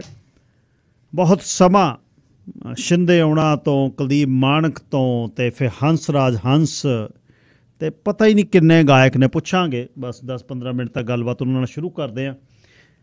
ਦੇਬੀ ਮਖਸੂਸਪੁਰੀ ਉਹਨਾਂ ਨੇ ਤੁਹਾਡੇ ਲਈ ਗਾਉਣਾ, ਅਤੇ ਤੁਹਾਡੇ ਲਈ ਸਸੈਕਸ ਇੰਸ਼ੋਰੈਂਸ ਅਤੇ ਜੈ ਸੌਜਲਾ ਇਹ ਸ਼ੋਅ ਲੈ ਕੇ ਆਏ ਨੇ। ਦੇਬੀ ਮਖਸੂਸਪੁਰੀ ਉਹਨਾਂ ਦਾ ਕੈਨੇਡਾ ਦਾ ਟੂਰ ਹੈ, ਅਤੇ ਪਰ ਸਤੰਬਰ 17 ਨੂੰ ਸਰੀ ਦੇ ਵਿੱਚ ਤੁਹਾਡਾ ਸ਼ਹਿਰ, ਤੁਹਾਡਾ ਪਿੰਡ, ਤੁਹਾਡਾ ਦੇਬੀ, ਅਤੇ ਤੁਹਾਡੇ ਵਿੱਚ ਹੀ ਦੇਬੀ ਮਖਸੂਸਪੁਰੀ ਉਹਨੀ ਬਹੁਤ ਚਿਰਾਂ ਦੇ ਰਹਿ ਰਹੇ ਨੇ, ਅਤੇ ਬੜਾ ਮਸ਼ਹੂਰ ਪਿੰਡ ਹੈ ਗੜ੍ਹਸ਼ੰਕਰ ਮਾਲਪੁਰ ਦੇ ਏਰੀਏ ਦਾ, ਮੰਨਣ ਹਾਣੇ ਅਤੇ ਕੋਟ ਫਤੂਹੀ ਦੇ ਆਲੇ ਦੁਆਲੇ ਨਾਲ ਮਖਸੂਸਪੁਰੀ ਮਖਸੂਸਪੁਰ ਹੈ, ਅਤੇ ਦੇਬੀ ਦੇ ਨਾਲ ਮਖਸੂਸਪੁਰੀ ਹੋ ਗਈ, ਬੱਬਰ ਹੋਏ ਨੇ ਮਖਸੂਸਪੁਰ ਦੇ। ਕਹਿੰਦਾ ਸਮੀਪੁਰ 604 537 72 35, ਜੈ ਸੌਜਲਾ 604 657 36 36, ਬਿੰਦਾ ਢੱਡਾ 604 782 91 96। ਰਾਜਸਥਾਨੀ ਸਾਹਿਬ ਕੀ ਕਹਿਣਾ ਚਾਹੁੰਦੇ ਹੋ? Line number 1। ਹਾਂਜੀ, ਵਾਹਿਗੁਰੂ ਜੀ ਕਾ ਖਾਲਸਾ, ਵਾਹਿਗੁਰੂ ਜੀ ਕੀ ਫਤਿਹ ਜੀ। ਹਾਂਜੀ, ਰਾਜਸਥਾਨ ਦਾ ਨਾਂ ਆਉਣ ਨਾਲ ਫਿਰ ਮੈਂ ਥੋੜਾ ਜਿਹਾ ਸੁਝਾਅ ਚਾਹੁੰਦਾ, ਗੱਲ ਕਰਨੀ ਚਾਹੀਦੀ ਹੈ। ਹਾਂਜੀ ਹਾਂਜੀ, ਦੇਖੋ ਗਮਾਂਡ ਹੈਗਾ, ਫਿਰ ਲਾਸਾਂ ਤਾਂ ਲੱਗਦੀ ਹੈਗੀ ਆ, ਕਿਉਂਕਿ ਲੇਬਰ ਹੈਗੇ ਆਪਾਂ ਪੰਜਾਬ ਰਾਜਸਥਾਨ ਜੀ, ਤੇ ਇਕੱਠਾ ਹੀ ਆ ਸਭ ਕੁਛ। ਇੱਥੇ ਦੇਖੋ ਵੀ ਜਿੰਨੇ ਰੇਡੀਓ ਸਟੇਸ਼ਨ ਆ, ਮੈਨੂੰ ਇੱਥੇ 30 ਸਾਲ ਹੋ ਗਏ ਵੀ ਇੰਗਲਿਸ਼ ਦੇ ਰੇਡੀਓ ਪੰਜਾਬ ਦੀ ਖਬਰ ਦੇਣ ਲੱਗ ਗਏ ਵੀ ਪੰਜਾਬ ਕੇਂਦਰ ਬਿੰਦੂ ਬਣਿਆ ਹੋਇਆ 30 ਸਾਲ ਤੋਂ, ਜਿੱਦਾਂ ਅੱਛੀ ਹਵਾ ਨਹੀਂ ਆ ਰਹੀ ਕੋਈ ਵੀ। ਇਹ ਜਿਹੜਾ ਪੰਜਾਬ ਸੀ, ਮੈਂ ਪੜ੍ਹਿਆ ਇੱਥੇ ਪੰਜਾਬ ਜਲੰਧਰ ਕਬੱਡੀ ਖੇਡਦਾ ਰਿਹਾ। ਅੱਛਾ ਜੀ। ਸਪੋਰਟਸ ਕਾਲਜ 'ਚ ਉਦੋਂ ਪੰਜਾਬ ਦਾ ਨਾਂ ਸੁਰਖੀਆਂ ਸੀਗਾ ਭਾਰਤ ਦੇ ਵਿੱਚ ਵੀ, ਪੰਜਾਬ ਆਗੂ ਸੀ ਹਰੇਕ ਚੀਜ਼ ਦਾ। ਅੱਬਲ ਤਾਂ ਵਿਸ਼ਵ ਦਾ ਵਿੱਚ ਨਾਂ ਪੰਜਾਬ ਦਾ ਆਉਂਦਾ ਸੀਗਾ, ਬਹੁਤ ਪੁਰਾਣੀ ਹਿਸਟਰੀ ਹੈ ਇਹ। ਉਸ ਪੰਜਾਬ ਨੂੰ ਪੰਜਾਬ ਦੇ ਲੀਡਰਾਂ ਨੇ ਇਸ ਵੇਲੇ ਉੱਥੇ ਖੜਾ ਕਰ ਦਿੱਤਾ ਜਿੱਥੇ ਕੋਈ ਹੋਰ ਸੂਬਾ, ਸਭ ਸੂਬਿਆਂ ਨੂੰ ਛੱਡ ਕੇ ਰਿਕਾਰਡ ਤੋੜ ਦਿੱਤੇ। ਪੰਜਾਬ ਦੇ ਲੀਡਰਾਂ ਨੇ ਪੰਜਾਬ ਨੂੰ ਬਰਬਾਦ ਕਰ ਦਿੱਤਾ, ਤੇ ਮਾੜੀਆਂ ਖਬਰਾਂ, ਅੱਛੀ ਖਬਰ ਕਦੇ ਨਹੀਂ ਆਈ। ਇਹ ਹੁਣ ਜਿਹੜਾ ਹੁਣ ਅੱਜ ਦੀ ਖਬਰ ਦਿੱਤੀ ਹੈ ਪੱਤੀ ਸਾਹਿਬ ਨੇ, ਬਹੁਤ ਸੋਹਣਾ ਤੁਸੀਂ ਰੱਖਦੇ ਹੈਗੇ, ਖਿੱਚਦੇ ਨੇ ਤਸਵੀਰ ਵੀ ਇਹ ਹੁਣ ਜਿਹੜੀ ਸਾਡੀ ਸਰਕਾਰ ਹੈਗੀ ਹੈ ਬੀਜੇਪੀ ਦੀ, ਅਸੀਂ ਹੈਗੇ ਕਾਰਪੋਰੇਸ਼ਨਾਂ 'ਚ, ਜਿਹੜਾ ਤੁਸੀਂ 25-25 ਕਰੋੜ ਕਹਿੰਦੇ ਆ, ਮੋਦੀ ਸਾਹਿਬ ਨੇ ਨਹੀਂ ਦੇਣਾ, ਨਾ ਬੀਜੇਪੀ ਨੇ ਦੇਣਾ। ਜਿਨ੍ਹਾਂ ਨੇ ਭਾਰਤ ਖਰੀਦਿਆ, ਜਿਨ੍ਹਾਂ ਨੇ ਅਡਵਾਨੀ ਅਡਾਨੀ ਗੌਰਮੈਂਟ ਆਪਦੀਆਂ ਬਣਾਉਂਦੇ ਆ ਬਜਟਾਂ। ਇਸ ਤਰ੍ਹਾਂ ਉਹ ਸਾਡੀ ਸਰਕਾਰ ਕੈਪੀਟਲਿਜ਼ਮ ਆ ਗਿਆ ਆ ਰਿਹਾ ਹੈਗਾ ਜਿਹੜਾ MP ਦਾ ਵੱਡੇ ਕੇਂਦਰੀ ਚੁਣਾਵ ਉਹ ਜਿੱਤਣਾ ਚਾਹੁੰਦੇ ਮੋਦੀ ਸਾਹਿਬ, ਉਹਦੇ ਤੇ ਘਾਟਾਂ ਘੜੀਆਂ ਜਾ ਰਹੀਆਂ ਹੁਣ ਤੋਂ ਹੀ। ਤਾਂ ਉਹ ਲੋਕ ਖਰੀਦਦੇ ਲੋਕਾਂ ਨੂੰ ਬੜੀ ਸੇਲ ਲੱਗੀ ਹੋਈ ਹੈ ਇਸ ਵੇਲੇ ਇੰਡੀਆ ਦੇ ਵਿੱਚ, ਕਿਉਂਕਿ ਤੈਨੂੰ ਮੰਤਰੀ ਬਣਾ ਦਿਆਂਗੇ, ਤੈਨੂੰ ਆਹ ਕਰ ਦਿਆਂਗੇ, ਤੈਨੂੰ ਉਹ ਕਰ ਦਿਆਂਗੇ। ਜਿਹੜੇ ਲਾਲਚੀ ਬੰਦੇ 2 ਨੰਬਰ ਤੇ ਵਿਕ ਜਾਂਦੇ ਹੈਗੇ ਆ, ਜਿਹੜਾ ਅਸਲ ਬੰਦਾ ਤਾਂ ਨਹੀਂ ਵਿਕਦਾ ਹੈਗਾ। ਤੇ ਦੇਖੋ ਇਹਦੇ 'ਚ ਹੁਣ ਇਹ ਹੈਗਾ ਵੀ ਜਿਹੜਾ ਗੈਂਗਾਂ ਦਾ ਹੁਣ ਸਾਡੀ ਸਰਕਾਰ ਕੇਂਦਰੀ ਅਮਿਤ ਸ਼ਾਹ ਨੇ ਇਹਦੇ ਵਿੱਚ ਦਖਲ ਦਿੱਤਾ। ਆ ਜਿਹੜੇ ਗੈਂਗ ਸੀਗੇ ਤੇ ਉਹ ਸਾਰੀਆਂ ਟੀਮਾਂ ਭੇਜ ਰਹੇ ਹੈਗੇ ਆ ਤੇ ਪੰਜਾਬ ਦੇ ਵਿੱਚ ਜਲਦੀ ਕੋਈ ਨਾ ਕੋਈ ਪਰਿਵਰਤਨ ਹੋਣ ਦੀ ਸੰਭਾਵਨਾ ਹੈਗੀ ਆ, ਕਿਉਂਕਿ ਹੁਣ ਲਾਸਟ ਜਿਹੜਾ ਹੈਗਾ ਸਰਕਾਰ BJP ਦੀ ਬਣਨੀ ਆ ਆਉਣ ਵਾਲੇ ਸਮੇਂ ਦੇ ਵਿੱਚ, ਕਿਉਂਕਿ ਇਹਦੇ ਵਿੱਚ ਕਈ ਅੱਛੇ ਬੰਦੇ ਵੀ ਹੈਗੇ BJP 'ਚ ਪੰਜਾਬ ਦੇ ਵਿੱਚ ਜਿਹੜੇ ਭ੍ਰਿਸ਼ਟ ਹੈ ਨਹੀਂ ਗੇ। ਤਾਂ ਇਹ ਜਿਹੜਾ ਅਕਾਲੀ ਦਲ, ਕਾਂਗਰਸ, ਹੋਰ ਛੋਟੀ ਮੋਟੀ ਪਾਰਟੀਆਂ, ਰੈਵਨਿਊ ਡਿਪਾਰਟਮੈਂਟ, ਪੁਲਿਸ ਛੇਤੀ ਕਹਿੰਦੀ ਵੀ ਦਵਾ ਦਵ ਆਮ ਆਦਮੀ ਪਾਰਟੀ ਨੂੰ ਚੱਲਦਾ ਕਰੋ, ਤੇ ਉਹ ਚੱਲਦਾ ਕਰਨ ਦੇ ਵਿੱਚ ਘਾਟਾ ਪਊਗਾ ਲੋਕਾਂ ਨੂੰ। ਤੁਹਾਨੂੰ ਹੱਥ ਨਹੀਂ ਆਉਣਾ ਕੁਛ ਵੀ, ਤੇ ਜਿਹੜੇ ਭ੍ਰਿਸ਼ਟਾਚਾਰ ਦਾ ਮੁੱਦਾ ਰਹਿ ਜਾਊਗਾ। ਇਹ ਲੋਕ ਤਾਂ ਤਰਸੇ ਭ੍ਰਿਸ਼ਟਾਚਾਰ ਤਾਂ ਕਿੱਥੋਂ ਖਾਵਾਂਗੇ ਅਸੀਂ। ਤੇ ਇਹ ਜਿਹੜੀ ਆਮ ਆਦਮੀ ਪਾਰਟੀ ਹੈ ਭ੍ਰਿਸ਼ਟਾਚਾਰ ਦੇ ਖਿਲਾਫ ਹੈ, ਰੋਜ਼ ਫੜ ਕੇ ਅੰਦਰ ਦੇਈ ਜਾਂਦੀ ਲੋਕਾਂ ਨੂੰ। ਇਹਨੂੰ ਚੱਲਦਾ ਕਰਨ ਵਾਸਤੇ ਅਸੀਂ ਖੁਸ਼ ਹੈਗੇ ਹਾਂ ਵੀ ਚਲੋ ਚੱਲਦੀ ਹੋ ਜੂਗੀ, ਤੇ BJP ਦਾ ਫਿਰ ਥੋੜਾ ਬਹੁਤਾ ਪ੍ਰਭਾਵ ਪੰਜਾਬ 'ਚ ਵੱਧ ਜੂਗਾ। ਤਾਂ ਇਹ ਵਿਚਾਰ ਦੇਣਾ ਸੀ ਮੈਂ ਜੀ। ਧੰਨਵਾਦ ਜੀ, ਬਹੁਤ ਬਹੁਤ। ਨਾਗਰਾਜ ਜੀ ਲਾਈਨ ਨੰਬਰ 2। ਨਾਗਰਾਜ ਜੀ ਆ ਜਾਓ। ਨਾਗਰਾਜ ਜੀ ਲਾਈਨ ਨੰਬਰ 2। ਇਉਂ ਨਹੀਂ ਹੈ ਫਿਰ ਵੀ ਪਹਿਲਾਂ ਤੁਸੀਂ ਉੱਠੋ ਫਿਰ ਤੁਸੀਂ ਬੰਦ ਕਰੋ ਤੇ ਫਿਰ ਗੱਲ ਕਰੋ, ਜਦ ਹਾਕ ਮਾਰੀ ਫਿਰ ਗੱਲ ਕਰਿਆ ਕਰੋ। ਸੋ ਇੱਕ ਮੈਂ ਬੇਨਤੀ ਜਾਂਦਾ ਜਾਂਦਾ ਕਰਜਮਾ, ਅੱਗੇ ਵੀ ਮੈਂ ਬਹੁਤ ਵਾਰ ਕਿਹਾ, ਪਹਿਲਾਂ ਤਾਂ ਗੱਲ ਕਿਤਾਬਾਂ ਸਿੱਟਣ ਵਾਲੀਆਂ ਨਹੀਂ ਹੁੰਦੀਆਂ, ਕਿਤਾਬਾਂ ਦੇ ਬਾਰੇ ਪਤਾ ਕਰਿਓ ਵੀ ਪੁਸਤਕ ਹੁੰਦੀ ਕੀ ਹੈ, ਕਿਤਾਬ ਹੁੰਦੀ ਕੀ ਹੈ। ਗੁਲਾਟੀ ਸਾਹਿਬ ਨੂੰ ਕਦੇ ਮਿਲਿਓ ਜਾ ਕੇ, ਸਤੀਸ਼ ਗੁਲਾਟੀ ਉਹਨਾਂ ਨੂੰ, ਗੁਲਾਟੀ ਪ੍ਰਕਾਸ਼ਨ ਦੇ ਥੱਲੇ ਜਿਹੜਾ ਉਹਨਾਂ ਦਾ ਕਿਤਾਬਾਂ ਦਾ ਵੱਡੀ ਪ੍ਰਦਰਸ਼ਨੀ ਜਿਹੜੀ ਲੱਗੀ ਹੋਈ ਹੈ 84 ਤੇ ਬਿਲਕੁਲ ਜਿਹੜਾ ਪਲਾਜ਼ਾ ਹੈ, ਵੱਡਾ ਪਲਾਜ਼ਾ ਗ੍ਰੈਂਡ ਤਾਜ ਦਾ, ਉਹਦੇ ਨਾਲ ਜਿਹੜਾ ਛੋਟਾ ਪਲਾਜ਼ਾ ਹੈ ਉਹਦੇ ਵਿੱਚ ਪੱਕੀ ਹੋਈ ਹੁਣ ਹਰ ਵਕਤ ਇਹ ਸਾਰਾ ਸਾਲ ਜਿਹੜੀ ਉਹ ਇਹ ਖੁੱਲ੍ਹਦੀ ਹੈ। ਕਿਤਾਬਾਂ ਦੀ ਇੱਕ ਦੁਨੀਆ ਅਲੱਗ, ਕਿਤਾਬਾਂ ਤੋਂ ਬਿਨਾਂ ਕੁਛ ਨਹੀਂ। ਜਾ ਕੇ ਦੇਖਿਓ, ਦੱਸਾਂਗਾ ਆਉਣ ਵਾਲੇ ਦਿਨਾਂ ਦੇ ਵਿੱਚ। ਇੱਕ ਭਾਈ ਸਾਹਿਬ ਨੇ ਜਿਹੜੇ ਸਾਡੇ ਦੋਸਤ ਨੇ, ਉਹ ਇਸ ਰੀਸਾਈਕਲ ਅਤੇ ਗਾਰਬੇਜ ਵਾਲੀ ਇੰਡਸਟਰੀ 'ਚ ਕੰਮ ਕਰਦੇ ਨੇ। ਕੱਲ੍ਹ ਉਹਨਾਂ ਨੇ ਮੈਨੂੰ ਕਿਤਾਬਾਂ ਦੀ ਇੱਕ ਫੋਟੋ ਭੇਜੀ ਜਿਹੜੀ ਕਿਸੇ ਨੇ ਗਾਰਬੇਜ ਸਿੱਟੀ ਹੈ, ਜਿਹਦੇ ਵਿੱਚ ਉਹਨਾਂ ਨੇ ਸ਼੍ਰੀ ਗੁਰੂ ਗ੍ਰੰਥ ਸਾਹਿਬ ਜੀ ਦੀ ਸ਼ਬਦਾਰਥ ਜਿਹੜਾ ਸੈਂਚੀ ਚੌਥੀ ਉਹ ਗਾਰ ਵਿੱਚ ਸਿੱਟੀ ਹੋਈ ਉਹਨਾਂ ਨੇ ਕੱਢੀ ਆ। ਅੱਗੇ ਵੀ ਉਹਨਾਂ ਨੇ ਬਹੁਤ ਵਾਰ ਦੱਸਿਆ, ਗੁਟਕਾ ਸਾਹਿਬ ਨੇ ਇੰਗਲਿਸ਼ ਅਤੇ ਗੁਰਮੁਖੀ ਦੇ ਧਾਰਮਿਕ ਕਿਤਾਬਾਂ ਨੇ, ਗੁਰੂ ਗ੍ਰੰਥ ਸਾਹਿਬ ਜੀ ਇੰਗਲਿਸ਼ ਦੇ ਵਿੱਚ ਨੇ, ਸੁੱਟਤੀਆਂ। ਜਾਓਗੇ ਕਿੱਥੇ ਨੂੰ ਲੋਕੋ ਤੁਸੀਂ? ਜਿਹਨੇ ਵੀ ਸਿੱਟੀ ਆ, ਹੁਣ ਮੈਨੂੰ ਨਹੀਂ ਪਤਾ ਕਿਹਨੇ ਸਿੱਟੀ ਆ, ਪਰ ਇਹ ਦੇਖ ਲਓ ਵੀ ਬਣੂਗਾ ਕੀ। ਆਪਣੇ ਇਸ਼ਟ ਨੂੰ ਜਦ ਤੁਸੀਂ ਗਾਰ ਵਿੱਚ ਸਿੱਟਦੇ ਹੋ, ਅਸੀਂ ਪਹਿਰਾ ਨਾ ਦਿੱਤਾ।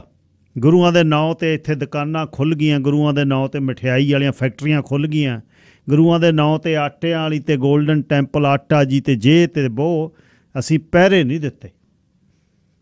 ਅਤੇ ਉਹ ਨਾਂ ਲਿਖੇ ਹੋਏ, ਸ਼ਬਦ ਲਿਖੇ ਹੋਏ, ਗੁਰੂ ਦੇ ਅੱਖਰ ਲਿਖੇ ਹੋਏ ਚੱਕ ਕੇ ਗਾਰ ਵਿੱਚ। ਆਹ ਕਿਤਾਬਾਂ ਜਿਹੜੀਆਂ 40-50 ਸਾਲ ਪੁਰਾਣੀਆਂ ਨੇ, ਇਹਨੂੰ ਤੁਸੀਂ ਚੁੱਕ ਕੇ ਗਾਰ ਵਿੱਚ ਸਿੱਟ ਰਹੇ ਹੋ। ਥੋੜ੍ਹਾ ਬਹੁਤਾ ਖਿਆਲ ਕਰੋ, ਖਿਆਲ। ਇੱਕ ਮੈਂ ਬੇਨਤੀ ਕਰਨੀ ਹੈ, ਤੁਸੀਂ ਤਾਂ ਸੁਣਦੇ ਹੀ ਹੁੰਦੇ ਹੋ, ਜੇ ਕੋਈ ਇੱਧਰ ਉੱਧਰ ਹੈ ਤਾਂ ਨਾਲ ਦੇ ਨੂੰ ਸੁਨੇਹਾ ਦੇ ਦਿਓ ਕਿ ਮੈਂ ਹੁਣ ਗੱਲ ਖਾਸ ਦੇ ਵੀ ਮਖਸੂਸ ਪੂਰੀ ਉਹਨਾਂ ਨਾਲ ਕਰਨੀ ਆ। ਜ਼ਿੰਦਗੀ ਦੇ ਮੇਲ ਨੇ, ਅੱਜ ਦਾ ਹਿੱਸਾ ਹੈ, ਅੱਜ ਦਾ ਦਿਨ ਹੈ, ਅੱਜ 'ਚ ਜਿਉਣਾ ਚਾਹੀਦਾ। ਕਈ ਵਾਰ ਵਧੀਆ ਇਨਸਾਨਾਂ ਨਾਲ ਮਿਲਣ ਦਾ ਸਮਾਂ ਜਿਹੜਾ ਹੈ ਉਹ ਕਈ ਵਾਰ ਨਹੀਂ ਮਿਲਦਾ। ਹੁਣ 18-19 ਦੀ ਗੱਲ ਹੈ, ਸਾਲ 3 ਲੰਘ ਗਏ।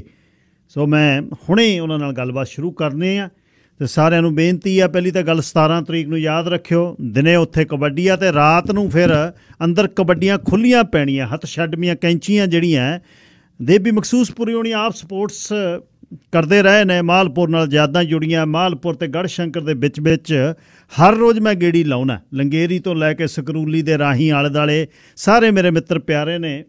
ਅਤੇ ਜਦ ਵੀ ਮੇਰਾ ਗੇੜਾ ਲੱਗਦਾ, ਜਦ ਮੈਂ ਪੰਜਾਬ ਜਾਂਦਾ, ਉਸ ਧਰਤ ਨੂੰ ਜ਼ਰੂਰ ਜਾਂਦਾ। ਬੱਬਰਾਂ ਦੀ ਧਰਤ ਹੈ ਅਤੇ ਯੋਧਿਆਂ ਦੀ ਉਹ ਧਰਤੀ ਹੈ। ਸੋ ਮੈਂ ਬੇਨਤੀ ਫੇਰ ਕਰਾਂ ਕਿ 1-2 ਮਿੰਟ ਤੱਕ ਅਸੀਂ ਗੱਲਬਾਤ ਸ਼ੁਰੂ ਕਰਨੀ ਹੈ। ਜੇ ਕੋਈ ਇੱਧਰ ਉੱਧਰ ਹੈ ਤਾਂ ਸੁਨੇਹਾ ਦਿਓ ਕਿ ਦੇਬੀ ਮਖਸੂਸਪੁਰੀ ਮੇਰੇ ਨਾਲ ਅੱਜ ਗੱਲਬਾਤ ਕਰਨਗੇ। ਰੇਤ ਉੱਤੇ ਪੈੜਾਂ ਤੇਰੇ ਵਾਅਦੇ ਬਣ ਚੱਲੇ ਨੀ, ਯਾਰ ਨਾ ਜਹਾਨ ਦੱਸ ਕੀ ਆ ਤੇਰੇ ਪੱਲੇ ਨੀ, ਬਦਲੀ ਤੂੰ ਝੂਠਿਆਂ ਗਵਾਹਾਂ ਦੇ ਬਿਆਨਾਂ ਬਾਗ, ਹੋਇਆ ਮਖਸੂਸਪੁਰੀ ਲੁੱਟੇ ਅਰਮਾਨਾਂ ਵਾਂਗ, ਖੜੇ ਤੈਨੂੰ ਪਿੱਟਦਿਆਂ ਸੱਪ ਦੀਏ ਲੀਕੇ ਨੀ, ਫੌਜਦਾਰੀ ਕੇਸ ਵਿੱਚ ਪੈਂਦੀ ਏ ਤਰੀਕੇ ਨੀ। ਇਹੋ ਜਿਹੇ ਬੋਲ ਜਿਨ੍ਹਾਂ ਦੇ ਮੀਲਾਂ ਲੰਮੇ ਅਰਥ ਨੇ ਅਤੇ ਇਹਨਾਂ ਬੋਲਾਂ 'ਚ ਮੀਲਾਂ ਲੰਮੇ ਹੀ ਹੌਕੇ ਨੇ। ਹੁਣੇ ਤੁਰਦੀ ਆ ਗੱਲ 1.5 ਮਿੰਟ ਤੱਕ। ਜ਼ਿੰਦਗੀ ਦੇ ਵਿੱਚ ਕਲਾ ਨਾਲ ਨਿਵਾਜ ਕੇ ਪਰਵਰਦਿਗਾਰ ਇਸ ਧਰਤ 'ਤੇ ਭੇਜਦਾ। ਕੋਈ ਵੀ ਕਲਾ, ਕੁਛ ਵੀ ਤੁਹਾਡਾ ਹੁਨਰ ਹੈ, ਕੁਝ ਵੀ ਤੁਸੀਂ ਕਰਦੇ ਹੋ, ਕੁਝ ਵੀ ਤੁਸੀਂ ਸੋਚਦੇ ਹੋ, ਉੱਠਦੇ ਬਹਿੰਦੇ, ਉਹ ਇੱਕ ਕਲਾ ਹੈ। ਇਹ ਨਹੀਂ ਹੈ ਬਈ ਰੇਡੀਓ 'ਤੇ ਬਹਿ ਕੇ ਗੱਲਾਂ ਕਰਨੀਆਂ ਜਾਂ ਇੱਕ ਸ਼ਾਇਰ ਨੇ ਲਿਖਣਾ, ਇਹ ਨਹੀਂ, ਇਹ ਕਲਾ ਹੀ ਹੈ।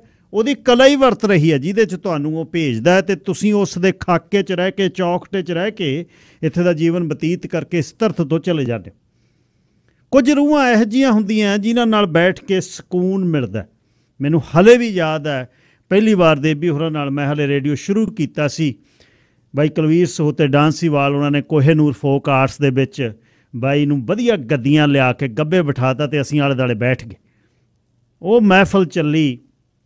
ਮੈਂ ਕਿਹਾ ਯਾਰ ਇੰਨਾ ਖੁੱਲ੍ਹ ਕੇ ਹੱਸ ਕੇ ਖੇਡ ਕੇ ਇਸ ਤਰ੍ਹਾਂ ਠਹਾਕਾ ਮਾਰ ਕੇ ਜਿਵੇਂ ਮੋਟਰ 'ਤੇ ਬੈਠੇ ਹਾਂ, ਮੈਂ ਕਿਹਾ ਬਹੁਤ ਜ਼ਿਆਦਾ ਕਿਰਪਾ।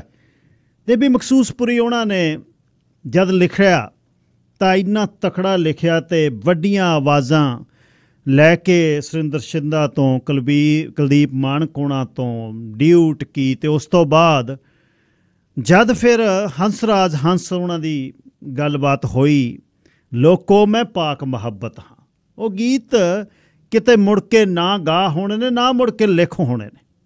ਉਸ ਤੋਂ ਬਾਅਦ ਮਨਮੋਹਨ ਵਾਰਿਸ ਹੋਣਾ ਦੇ ਨਾਲ 25-30 ਗੀਤ ਜਿਹੜੇ ਲਗਾਤਾਰ ਜਿਹੜੇ ਦੇਬੀ ਮਖਸੂਸਪੁਰੀ ਨੇ ਲਿਖ ਕੇ ਦਿੱਤੇ, ਨਵੀਂ ਪੀੜ੍ਹੀ ਨੂੰ ਲਿਖ ਕੇ ਦਿੱਤੇ। ਹੁਣ ਦੀ ਪੀੜ੍ਹੀ ਹੌਕਿਆਂ ਦੇ ਵਿੱਚ ਯਾਰਾਂ ਦੋਸਤਾਂ ਕੋਲ ਮੋਢਿਆਂ 'ਤੇ ਖੜ੍ਹ ਕੇ ਗੱਲਾਂ ਕਰਦੀ ਆ ਵੀ ਇੱਕ ਯਾਰ ਲਾਈਨ ਦਵਾ ਦਿਓ, ਮੈਂ ਅੱਗੇ ਅਸੀਂ ਗੀਤ ਬਣਾ ਦਿਆਂਗੇ। ਪਰ ਜਦ ਆਪਣੀਆਂ ਕਿਰਤਾਂ ਨੂੰ ਆਪ ਬੰਦਾ ਸਾਂਭਣ ਲੱਗ ਜਾਵੇ, ਜਿੰਨਾ ਲੰਗਰ ਲਾ ਕੇ ਰੱਖਿਆ ਹੁਣ ਆਪ ਹੀ ਲਿਖਦੇ ਨੇ ਦੇਬੀ ਹੋਣੀ, ਆਪ ਹੀ ਗਾਉਂਦੇ ਨੇ। ਖੁੱਲ੍ਹੀ ਆਵਾਜ਼, ਖੁੱਲ੍ਹੀ ਰੂਹ, ਖੁੱਲ੍ਹਾ ਤਕੜਾ ਸਰੀਰ। ਮੇਰੇ ਸਾਹਮਣੇ ਦੇਬੀ ਹੋਣੀ ਬੈਠੇ ਨੇ, ਇਉਂ ਲੱਗਦਾ ਜਿਵੇਂ ਉਮਰ ਹਾਲੇ 20 ਸਾਲ ਦੀ ਹੋਵੇ, ਪੂਰੀ ਜਵਾਨੀ ਹੈ। ਦੇਬੀ ਬਾਈ ਜੀ ਸਵਾਗਤ ਹੈ, ਬਹੁਤ ਬਹੁਤ ਸਤਿ ਸ਼੍ਰੀ ਅਕਾਲ। ਸਤਿ ਸ਼੍ਰੀ ਅਕਾਲ ਗਿੱਲ ਸਾਹਿਬ ਤੁਹਾਨੂੰ, ਅਤੇ ਜਿੰਨੇ ਸਾਡੇ ਪੰਜਾਬੀ ਭੈਣ ਭਰਾ ਸਾਰੇ ਜੁੜੇ ਹੋਏ ਨੇ ਉਹਨਾਂ ਸਾਰਿਆਂ ਨੂੰ ਬਹੁਤ ਪਿਆਰ ਭਰੀ ਸਤਿ ਸ਼੍ਰੀ ਅਕਾਲ, ਅਤੇ ਸਭ ਨੂੰ ਬਹੁਤ ਸਾਰਾ ਨਿੱਘ ਅਤੇ ਬਹੁਤ ਸਾਰਾ ਸਤਿਕਾਰ। ਅਤੇ ਮੈਂ ਪਹਿਲਾਂ ਕਹਿ ਦਾਂ ਮਹਾਰਾਜ ਤੁਸੀਂ ਸਭ ਤੋਂ ਜ਼ਿਆਦਾ ਫਿੱਟ ਹੋ। ਮੈਂ ਪਿੱਛੇ ਕੈਲੀਫੋਰਨੀਆ ਰਹਿ ਕੇ ਆਇਆ, ਤੁਹਾਡੇ ਮਿੱਤਰ ਉੱਥੇ ਵੀ ਬੈਠੇ ਨੇ, ਵਿਨੀਪੈਗ ਵਾਲੇ ਹਰਮੇਲ ਬਾਈ ਜੀ ਅਕਸਰ ਤੁਹਾਡੇ, ਉਹ ਬਹੁਤ ਤੁਹਾਡੇ ਫੈਨ ਵੀ ਆ, ਤੁਹਾਡੇ ਮਿੱਤਰ ਵੀ ਆ। ਉਹ ਕੱਲ੍ਹ ਵੀ ਜ਼ਿਕਰ ਕਰਦੇ ਸੀ, ਮੈਂ ਕਿਹਾ ਮੈਂ ਗਿੱਲ ਸਾਹਿਬ ਨਾਲ ਮੁਲਾਕਾਤ ਹੈ, ਉਹ ਕਹਿੰਦਾ ਸਾਡੇ ਵੱਲੋਂ ਫਤਿਹ ਬੁਲਾਇਓ। ਉਹ ਸਾਰੇ ਕਹਿੰਦੇ ਵੀ ਯਾਰ ਇੱਕ ਕੰਮ ਕਰਨ ਦਾ ਤਰੀਕਾ, ਇਹੋ ਸਟਾਈਲ ਹੈ ਵੀ ਜਿਹੜੀ ਇੱਕ ਫਿਜ਼ੀਕ ਫਿੱਟ ਰੱਖੀ ਆ ਹਰਜੀਤ ਭਾ ਨੇ, ਮੈਂ ਕਿਹਾ ਮਾਲਕ ਦੀ ਕਿਰਪਾ ਹੁੰਦੀ ਆ ਹੈ ਨਾ ਜੀ। ਅਤੇ ਬਿਲਕੁਲ ਧੰਨਵਾਦ ਤੁਹਾਡਾ ਸਮਾਂ ਕੱਢਣ ਲਈ, ਬੈਠਣ ਲਈ। ਇਹ ਜਿਹੜੇ ਕੌਨਸਰਟਸ ਨੇ, ਜਿਹੜੇ ਗੀਤ ਸੰਗੀਤ ਜ਼ਿੰਦਗੀ ਚੱਲਦੇ ਰਹਿਣੇ ਨੇ, ਜਿਵੇਂ ਮੈਂ ਪਹਿਲਾਂ ਕਹਿ ਕੇ ਹਟਿਆ, ਜਿਹੜੀ ਸਾਂਝ ਹੈ ਉਹਦਾ ਕੋਈ ਮੁੱਲ ਨਹੀਂ। ਜਦ ਮਰਜ਼ੀ ਬਹਿ ਜਾਓ ਤੁਸੀਂ, ਤਰੋ ਤਾਜ਼ਾ ਹੁੰਦੇ ਹੋ, ਰੂਹ ਦਾ ਸਾਥ ਵਧੀਆ ਹੋਵੇ। ਜੀ ਬਾਜੀ ਬਿਲਕੁਲ, ਇਹਦਾ ਫਰਕ ਪੈਂਦਾ। ਜਿੰਨਾ ਰਾਸ ਰਲਦੀ ਤੁਹਾਡੀ ਨਾ ਜਿਸ ਸ਼ਖਸ ਨਾਲ, ਉਹ ਬਹਿਣ ਦਾ ਆਨੰਦ ਹੀ ਵੱਖਰਾ ਜੀ। ਅੱਛਾ ਬਾਈ ਜੀ, ਵੀ ਬਹੁਤ ਲੰਮਾ ਸਫ਼ਰ ਹੈ ਮੈਂ ਥੋੜੀ ਜਿਹੀ ਪਿੰਡ ਦੀ ਯਾਦ ਤੋਂ ਸ਼ੁਰੂ ਕਰਨਾ ਚਾਹੁੰਦਾ, ਮਾਲਪੁਰ ਦੇ ਸਮੇਂ ਤੋਂ। ਮੇਰੇ ਪਿਛਲੀ ਸਭ ਯਾਦ ਹੈ ਵੀ ਖੇਡਦੇ ਸੀ ਜਾਂ ਲਿਖਣ ਲੱਗੇ, ਫਿਰ ਕਿਤਾਰ ਉਹਨਾਂ ਨੂੰ ਪੜ੍ਹਨ ਲੱਗੇ, ਪਾਤਰ ਉਹਨਾਂ ਨੂੰ, ਪਰ ਪਿੰਡ ਤੋਂ ਹੀ ਥੋੜਾ ਜਿਹਾ ਤੁਰੀਏ, ਮਾਲਪੁਰ ਦੀਆਂ ਯਾਦਾਂ ਤੇ ਪਿੰਡ ਦੀਆਂ ਯਾਦਾਂ ਸਾਂਝੀਆਂ ਕਰੋ। ਬਿਲਕੁਲ ਜੀ ਗਿੱਲ ਸਾਹਿਬ, ਮੈਂ ਅਕਸਰ ਸ਼ਾਇਦ ਪਹਿਲਾਂ ਵੀ ਜ਼ਿਕਰ ਕੀਤਾ ਸੀ, ਗਾਰਗੀ ਸਾਹਿਬ ਨੇ ਇੱਕ ਵਾਰ ਲਿਖਿਆ ਸੀ, ਕਹਿੰਦੇ ਮੈਂ ਸਿਰਫ 12 ਸਾਲ ਦੀ ਉਮਰ ਤੱਕ ਬਚਪਨ ਤੱਕ ਬਠਿੰਡੇ ਰਿਹਾ, ਉਦੋਂ ਬਾਅਦ ਮੈਂ ਜ਼ਿੰਦਗੀ ਸ਼ਾਇਦ 12 ਵਾਰ ਵੀ ਨਹੀਂ ਗਿਆ ਹੋਣਾ, ਪਰ ਕਹਿੰਦੇ ਮੈਂ ਨਿਊਯਾਰਕ ਬੈਠਾ ਹੋਵਾਂ, ਮੈਂ ਲੰਡਨ ਬੈਠਾ ਹੋਵਾਂ, ਮੈਂ ਬੰਬੇ ਬੈਠਾ ਹੋਵਾਂ, ਜਦੋਂ ਮੈਂ ਕਲਮ ਚੁੱਕਦਾ ਮੇਰੀਆਂ ਕਹਿੰਦੇ ਅੱਖਾਂ 'ਚ ਬਠਿੰਡੇ ਦਾ ਰੇਤਾ ਚਮਕਣ ਲੱਗ ਜਾਂਦਾ। ਕਿੱਡੀ ਵੱਡੀ ਗੱਲ ਹੈ ਭਾਜੀ, ਔਰ ਇਹ ਸਭ ਤੋਂ ਵੱਡਾ ਸੱਚ ਹੈ, ਜਿੱਥੇ ਆਪਾਂ ਪੈਦਾ ਹੁੰਦਾ ਇਨਸਾਨ ਵੱਡਾ ਹੁੰਦਾ ਹੈ ਨਾ, ਬਿਲਕੁਲ ਜਿਹੜੀ ਉਹਦੀ ਕਸ਼ਿਸ਼ ਹੈ, ਉਹਦੀ ਖਿੱਚ ਹੈ, ਉਹਦੀ ਜਗ੍ਹਾ ਕੋਈ ਦੂਸਰੀ ਚੀਜ਼ ਮੁਕਾਬਲਾ ਨਹੀਂ ਕਰ ਸਕਦੀ। ਮਾਲਕ ਨੇ ਸਾਰੀਆਂ ਥਾਵਾਂ ਸੋਹਣੀਆਂ ਬਣਾਈਆਂ, ਪਰੇ ਤੋਂ ਪਰੇ ਸੁੰਦਰ ਵਾਦੀਆਂ, ਸੋਹਣੇ ਮੁਲਕ, ਕੋਈ ਮਤਲਬ ਜੇ ਜੰਨਤ ਹੈ, ਜੇ ਜੰਨਤ ਦਾ ਨਮੂਨਾ ਉਹਨੂੰ ਕਹਿ ਸਕਦੇ ਹਾਂ, ਪਰ ਫਿਰ ਵੀ ਆਪਾਂ ਭਾਵੇਂ ਕੁੱਲੀ 'ਚ ਜੰਮੇ ਹੋਈਏ, ਕੱਚੀਆਂ ਗਲੀਆਂ 'ਚ ਰਹੇ ਹੋਏ, ਜਿਹੜਾ ਉੱਥੇ ਬਚਪਨ ਖੇਡਿਆ ਹੈ ਨਾ ਜੀ, ਉਹਦਾ ਕੋਈ ਤੋੜ ਹੈ ਨਹੀਂ, ਆਪਾਂ ਕਹਿ ਸਕਦੇ ਹਾਂ ਨਾ ਜੀ। ਤੇ ਉਹਦੇ ਵਿੱਚ ਮਤਲਬ ਕਮਾਲ ਹੀ ਹੈ, ਉਹਦੀ ਕਸ਼ਿਸ਼, ਉਹਦਾ ਮਜ਼ਾ, ਤੁਹਾਡੀ ਲਜ਼ਤ ਹੈ ਨਾ, ਯਾਦਾਂ 'ਚ ਰਹਿੰਦੀ ਆ। ਤੇ ਉਹ ਵੀ ਪਿੰਡ ਛੋਟਾ ਜਿਹਾ ਮਖਸੂਸਪੁਰ, ਜ਼ਿਲ੍ਹਾ ਹੁਸ਼ਿਆਰਪੁਰ, ਬੱਬਰਾਂ ਦਾ ਨਾਮ, ਬਿਲਕੁਲ ਜੀ ਬਿਲਕੁਲ, ਸਾਧ ਸੁੰਦਰ ਸਿੰਘ ਬੱਬਰ ਸਾਡੇ ਪਿੰਡ ਤੋਂ, ਡਾਕਟਰ ਭਾਗ ਸਿੰਘ, ਕਿਤਾਬ ਆ ਮੇਰੇ ਕੋਲ ਉਹਨਾਂ ਦੀ ਲਿਖੀ ਹੋਈ, ਬਿਲਕੁਲ ਬਿਲਕੁਲ ਬਿਲਕੁਲ। ਤੇ ਉਹਨਾਂ ਦਾ ਬੜਾ ਮਤਲਬ ਜਿਹੜੀ ਇੱਕ ਪੋਲੀਟੀਕਲੀ ਲੋਕੀ ਮਸ ਰੱਖਦੇ ਨਾ ਰਾਜਨੀਤੀ ਦੇ, ਉਹ ਡਾਕਟਰ ਭਾਗ ਸਿੰਘ ਹੋਣਾ ਬਾਰੇ, ਕਿਉਂਕਿ ਅਸੀਂ ਤਾਂ ਨਹੀਂ ਦਰਸ਼ਨ ਕੀਤੇ ਉਹਨਾਂ ਦੇ, ਉਹ ਕਹਿੰਦੇ ਵੀ ਉਹਨਾਂ ਜਿੱਡਾ ਰੌਸ਼ਨ ਦਿਮਾਗ ਹੋਣਾ ਬਹੁਤ ਕਮਾਲ ਦੀ ਗੱਲ ਹੈ। ਤੇ ਸਾਧ ਸੁੰਦਰ ਸਿੰਘ ਬੱਬਰ ਹੋਣਾ ਦੀ ਬੜੀ ਵੱਡੀ ਕੁਰਬਾਨੀ ਹੈ ਨਾ। ਤੇ ਉਹਦੇ ਉਹ ਪਿੰਡ ਨਿੱਕਾ ਜਿਹਾ, ਤੇ ਉੱਥੋਂ ਹੀ ਇੱਕ ਜਿਸ ਤਰ੍ਹਾਂ ਦੀ ਆਮ ਜ਼ਿੰਦਗੀ ਪਿੰਡਾਂ ਵਾਲੇ ਹੁੰਦੀ ਹੈ ਨਾ, ਤੇ ਬਸ ਉਹੀ, ਬਹੁਤਿਆਂ ਨੂੰ ਪਤਾ ਨਹੀਂ ਹੋਣਾ, ਕਹਿੰਦੇ ਥੋੜਾ ਗੋਤ ਵੀ ਗਿੱਲ ਹੈ। ਹਾਂਜੀ ਸਰ, ਸਾਡੇ ਨਾ ਐਕਚੁਅਲੀ ਮੈਨੂੰ ਕਈ ਵਾਰੀ ਖਾਸ ਕਰ ਮਾਲਵਾ ਬੈਲਟ ਦੇ ਜਿਹੜੇ ਮੋਗਾ ਸਾਹਿਬ ਹੋ ਗਿਆ, ਮੈਨੂੰ ਹਰਵੇਲ ਹੋਣਾ ਕਹਿੰਦਾ 2 ਗਿੱਲ ਗੂੰਜਣਗੇ ਅੱਜ, ਮੈਂ ਕਿਹਾ ਬਈ ਕਮਾਲ ਹੋ ਗਈ। ਮੈਨੂੰ ਕਈ ਜਿਹੜੇ ਬਾਅਦ ਚ ਮਿੱਤਰ ਬਣੇ ਮਾਲਵਾ ਬੈਲਟ ਦੇ ਨਾ, ਉਹਨਾਂ ਦਾ ਗਿੱਲ ਕਹਿੰਦਾ ਯਾਰ ਬਾਈ ਗਿੱਲ ਤਾਂ ਸਾਡੇ ਵੱਲ, ਤੁਸੀਂ ਕਿੱਦਾਂ? ਮੈਂ ਕਿਹਾ ਅਸੀਂ ਇਹ ਸੁਣਿਆ ਵੀ ਜਿਹੜੇ ਸਾਡੇ ਪਿੰਡ ਆ ਇਹਨੂੰ ਬਾਈਆ ਕਹਿੰਦੇ ਗਿੱਲਾਂ ਦਾ। ਅੱਛਾ, 22 ਗੋਤ ਗਿੱਲਾਂ ਦੇ ਪਿੰਡ ਹੈ, ਜਿਹਦੇ ਚ ਜਿੰਨੇ ਵੀ ਈਸਪੁਰ, ਮਖਸੂਸਪੁਰ, ਚੇਲਾ, ਦਾਤਾ, ਲਾਲਪੁਰ, ਭਾਣਾ, ਇੱਕ ਸਰਿਆਲਾ ਹੈ ਨਾ, ਉਹਨਾਂ ਚੋਂ ਤੇ ਕਈ ਜਾਣੀ ਪੂਰੇ ਦੇ ਨਾਲ, ਪਰ ਉਹ ਕਹਿੰਦੇ 22 ਪਿੰਡ ਆ ਵੀ ਪਹਿਲੀਆਂ ਜਦੋਂ ਕਹਿੰਦੇ ਇਹਨਾਂ 22 ਪਿੰਡਾਂ ਚ ਆਪਸ ਵਿੱਚ ਰਿਸ਼ਤਾ ਵੀ ਨਹੀਂ ਸੀ ਕਰਦੇ ਹੁੰਦੇ। ਵਾਹ, ਬਜ਼ੁਰਗ ਦੱਸ ਰਹੇ ਆ। ਹਾਂਜੀ ਜੀ ਸਰ। ਤੇ ਬਾਕੀ ਤਾਂ ਇਸ ਤਰ੍ਹਾਂ ਉਹੀ ਯਾਦਾਂ ਜੀ। ਉੱਥੋਂ ਸ਼ੁਰੂ ਕਰਕੇ ਫਿਰ ਕਾਲਜ ਜਿਹੜਾ ਮਾਲਪੁਰ ਗਏ ਜੀ, ਜਿਹੜੀ ਪਹਿਲੀ ਝਰੀਟ ਵਾਈ ਉਹ ਕਦ ਵਾਈ? ਉਹ ਸਰ ਹੁਸ਼ਿਆਰਪੁਰ ਗਵਰਨਮੈਂਟ ਕਾਲਜ ਹੁੰਦੇ ਸੀ। ਵਾਹ ਵਾਹ ਵਾਹ। ਤੇ ਉੱਥੇ ਹੀ ਫੁੱਟਬਾਲ ਖੇਲੇ ਜੀ? ਉੱਥੇ ਹਾਂਜੀ, ਸਪੋਰਟਸ ਵਿੰਗ ਹੁੰਦੇ ਸੀਗੇ। ਵਾਹ ਵਾਹ। ਤੇ ਦੋਨਾਂ ਕਾਲਜਾਂ ਵਿੱਚ ਸਰ, ਗਵਰਨਮੈਂਟ ਕਾਲਜ ਤੇ ਡੀ ਸਰ ਨਾ ਕਹੋ, ਮੈਂ ਵੱਡਿਆਂ ਤੇ ਸੀ ਨਾ ਭਰਾ।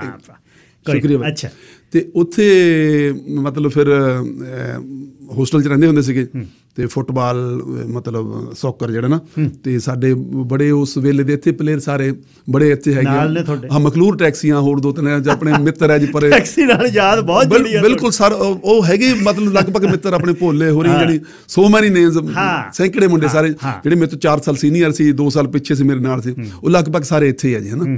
ਤੇ ਉਹਨਾਂ ਨਾਲ ਪਿਆਰ ਮੁਹੱਬਤ ਸਾਂਝ ਉਹੀ ਚੱਲੀ ਆਉਂਦੀ ਆ। ਉਹਨਾਂ ਚੋਂ ਕਈ ਬਹੁਤ ਪਲੇਅਰ ਜਿਹੜੇ ਵੱਡੇ ਲੈਵਲ ਤੇ ਇੰਡੀਆ ਏਸ਼ੀਆ ਲੈਵਲ ਤੇ ਖੇਡੇ ਮੁੰਡੇ ਹਨ, ਉਹਨਾਂ 'ਚ ਕਈ ਹੁਣ ਇੱਥੇ ਆ ਗਏ ਬਾਅਦ ਵਿੱਚ। ਤੇ ਉਹ ਬੜਾ ਇੱਕ ਅੱਛਾ ਉਹਨਾਂ ਨਾਲ ਤਾਲਮੇਲ ਹੈਗਾ। ਤੇ ਉਦੋਂ ਹੀ ਫਿਰ ਜੀ ਸਰ, ਜਿਹੜਾ ਉਹ ਗਾਣਾ ਸੀ ਨਾ, ਮਾਨਕ ਸਾਹਿਬ ਵਾਲਾ, ਬਾਬਲ ਮਰਿਆ ਭਾਬੀ, ਉਹਦੇ ਕਾਲਜ ਪੜ੍ਹਦੇ ਨੇ। ਸਨ ਕਿਹੜਾ ਸੀ ਉਹ? 82 ਦੀ ਗੱਲ ਹੈ ਮੈਨੂੰ ਲੱਗਦਾ, 82 ਦੀ। ਤੇ ਬਾਈ ਜੀ ਉਹ ਤਾਂ ਪੌੜੀਆਂ ਵੱਡੇ ਗਾਇਕਾਂ ਦੀਆਂ ਬਹੁਤ ਔਖੀਆਂ ਸੀ ਜੀ, ਲਿਖ ਕੇ ਫਿਰ ਪਹੁੰਚ ਕਿਵੇਂ ਹੋਈ? ਹਾਂ ਬਿਲਕੁਲ ਜੀ, ਮੈਂ ਅਕਸਰ ਮੈਂ ਕਹਿੰਦਾ ਨਾ ਮੇਰੇ ਮੈਂਟੋਰ ਤਾਂ ਜਿਹੜੇ ਮੇਰੇ ਗੋਡ ਫਾਦਰ, ਮੈਂ ਜਸਵੰਤ ਸੰਦੀਲਾ ਹੋਰਾਂ ਨੂੰ ਕਹਿੰਦਾ ਹੁੰਦਾ, ਤਾਂਦਰੇ ਵਾਲੇ ਸੰਦੀਲਾ, ਤੁਹਾਡੇ ਵੀ ਮਿੱਤਰ ਨੇ, ਬੜੇ ਪਿਆਰੇ ਇਨਸਾਨ। ਤੇ ਉਹਨਾਂ ਨੇ ਇੱਕ ਉਂਗਲ ਫੜ ਕੇ, ਜਿਸ ਤਰ੍ਹਾਂ ਨਾ ਵੀ ਬੱਚੇ ਨੂੰ ਕੋਈ ਮੇਲਾ ਦੇਖਣ ਲੈ ਜਾਏ, ਸਵਾਦ ਲਿਆ। ਤੇ ਇਹ ਦਾਖਲਾ ਮੇਰਾ ਉਹਨਾਂ ਨੇ ਮਾਨਕ ਸਾਹਿਬ ਨੂੰ ਇੱਥੋਂ ਤੱਕ ਕਹਿਤਾ।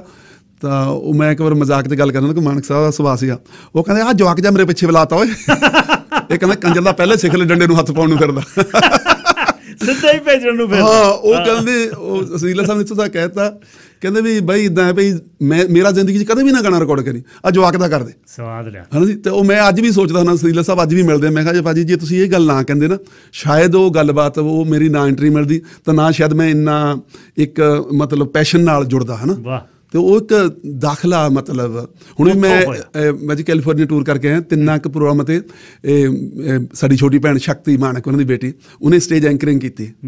ਮੈਂ ਇਮੋਸ਼ਨਲ ਹੋ ਜਾਂਦਾ ਜਦੋਂ ਮੈਂ ਗੀਤ ਗਾਉਂਦਾ ਸੀ, ਬਾਬਲ ਮਰੇ ਭਾਬੀ, ਤੇ ਸ਼ਕਤੀ ਵੀ ਇਮੋਸ਼ਨਲ ਹੋ ਜਾਂਦੀ ਸੀ। ਮੈਂ ਕਿਹਾ ਵੀ ਮੈਂ ਇਸ ਪਰਿਵਾਰ ਦਾ ਮੈਂ ਆਸਾਨ ਨਹੀਂ ਦੇ ਸਕਦਾ, ਵੀ ਮਾਨਕ ਸਾਹਿਬ ਨੇ ਜੋ ਮਤਲਬ ਸ਼ੁਰੂਆਤ, ਬਿਲਕੁਲ ਬਿਲਕੁਲ। ਸ਼ਿੰਦੇ ਉਹਨਾਂ ਨੇ ਵੀ ਗਾਇਆ? ਹਾਂ, ਸ਼ਿੰਦਾ ਭਾਜੀ ਨੇ ਵੀ ਗਾਇਆ। ਤੇ ਉਹਨਾਂ ਨੂੰ ਕੀ ਲਿਖ ਕੇ ਦਿੱਤਾ ਸੀ? ਉਹਨਾਂ ਦੇ ਇੱਕ ਸੀਗਾ ਐਕਚੁਅਲੀ ਅਹੂਜਾ ਸਾਹਿਬ ਕੋਲ ਰਿਕਾਰਡਿੰਗ ਹੁੰਦੀ ਸੀ ਚਰਨਜੀਤ ਅਹੂਜਾ ਸਾਹਿਬ, ਤੇ ਉਹ ਮੇਰੇ ਗਾਣੇ ਫਿਰ ਉੱਥੇ ਉਹਨਾਂ ਕੋਲ ਪਈ ਹੁੰਦੀ ਸੀ ਕਾਪੀ। ਅੱਛਾ, ਉਹ ਪਾਸ ਕਰਦੇ ਸੀ ਅਹੂਜਾ ਹੋਣੀ ਪਹਿਲਾਂ? ਬਿਲਕੁਲ ਜੀ ਬਿਲਕੁਲ। ਉਹ ਤਾਂ ਕਈ ਵਾਰ ਇਦਾਂ ਹੁੰਦਾ ਸੀਗਾ, ਉਹਨਾਂ ਨੇ ਮਜ਼ਾਕ ਕਰਨਾ, ਅਹੂਜਾ ਸਾਹਿਬ ਨੇ ਕਹਿਣਾ ਵੀ ਜਿਹੜੇ ਕਿਹੜੇ ਕਲਾਕਾਰ ਆ ਨਾ, ਇਹ ਕਹਿੰਦੇ ਬੜੇ ਸ਼ੈਤਾਨ ਆ, ਕਹਿੰਦਾ ਵੀ ਇਹਨਾਂ ਨੂੰ ਗਾਣਾ ਪਸੰਦ ਹੋਵੇ ਨਾ ਹੋਵੇ, ਕਹਿੰਦਾ ਮੇਰੇ ਕੋਲ ਭੇਜਦੇ ਵੀ ਸਾਡੇ ਗਾਣੇ ਦਾ ਅਹੂਜਾ ਸਾਹਿਬ ਨੇ ਪਾਸ ਕਰ। ਉਹ ਕਹਿੰਦਾ ਵਿਚਾਰੇ ਕਾਪੀਆਂ ਚੱਕ ਕੇ ਇੱਥੇ ਤੁਰੇ ਫਿਰਦੇ ਆ, ਹੈ ਨਾ ਜੀ। ਤੇ ਕਰ ਉਹ ਇੱਕ ਹੁੰਦਾ ਸੀਗਾ ਅਹੂਜਾ ਸਾਹਿਬ ਦਾ ਲੈਵਲ ਹੀ ਭਾਜੀ ਐਸਾ ਸੀਗਾ ਵੀ ਜੇ ਉਹਨਾਂ ਦੇ ਨਾਮ ਦੀ ਮੋਹਰ ਲੱਗ ਗਏ ਨਾ ਤਾਂ ਬੰਦਾ ਕਹਿੰਦਾ ਵੀ ਬਸ ਗੱਲ ਬਣ ਗਈ। ਸਚਿਨ ਅਹੂਜੇ ਦੇ ਨਾਲ ਫਿਰ ਕਦੇ ਗੱਲ ਸਾਂਝੀ ਕੀਤੀ? ਬਿਲਕੁਲ, ਮਿਲਦੇ ਰਹੀਦਾ, ਹਾਂਜੀ, ਗੱਲਾਂ ਕਰੀਦਾ। ਮੈਂ ਕਿਹਾ ਵੀ ਉਹ ਤਾਂ ਬਹੁਤ ਛੋਟੇ ਸੀ ਜਦੋਂ, ਹੈ ਨਾ, ਬਚਪਨ ਮੈਂ ਦੇਖਿਆ ਉਹਨਾਂ ਦਾ।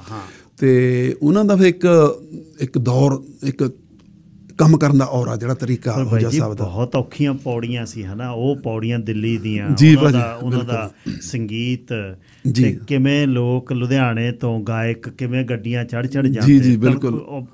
ਮਾਨਕ ਸਾਹਿਬ ਦੀ ਗੱਲ ਵੀ ਮੇਰੇ ਕੋਲ ਕਿਰਾਇਆ ਵੀ ਨਹੀਂ ਸੀ। ਬਿਲਕੁਲ ਇਦਾਂ ਹੀ। ਜੇ ਉਹ ਸਰਦੂਲ ਭਾਜੀ ਗੱਲਾਂ ਕਰਦੇ ਹੁੰਦੇ ਆ, ਹੰਸ ਭਾਜੀ, ਇਹ ਆਰਟਿਸਟ ਜਿਹਨਾਂ ਨੇ ਉਹ ਦੌਰ ਸੀ ਨਾ, ਤੇ ਉਹ ਸਾਰੇ ਕਹਿੰਦੇ ਵੀ ਜਾਨੂੰ ਇਹ ਹੁੰਦਾ ਵੀ ਯਾਰ ਉੱਥੇ ਇੱਕ ਮਤਲਬ ਜਿੱਦਾਂ ਇੱਕ ਭਵ ਸਾਗਰ ਤੋਂ ਪਾਰ ਹੋਣ ਵਾਲੀ ਗੱਲ ਸੀ ਵੀ ਜੇ ਉੱਥੇ ਪਹੁੰਚ ਗਿਆ, ਉਹਨੇ HMV ਨੇ ਸਿਲੈਕਟ ਕਰ ਲਿਆ, ਅਹੂਜਾ ਸਾਹਿਬ ਦਾ ਮਿਊਜ਼ਿਕ ਹੋ ਗਿਆ, ਵੀ ਯਾਰ ਉਮਰ ਦੀ ਰੋਟੀ ਪੱਕੀ ਹੋ ਗਈ। ਵਾਹ, ਐਡਾ ਕੰਮ ਸੀ ਅਹੂਜਾ ਸਾਹਿਬ ਦਾ ਨਾ ਜੀ। ਤੇ ਫਿਰ ਉਹ ਜਿਹੜੀ ਪਹਿਲੀ ਪੀੜ੍ਹੀ ਉਹ ਹੋ ਗਈ। ਸੰਦੀਲੇ ਨੇ ਵੀ ਗਾਇਆ ਫਿਰ?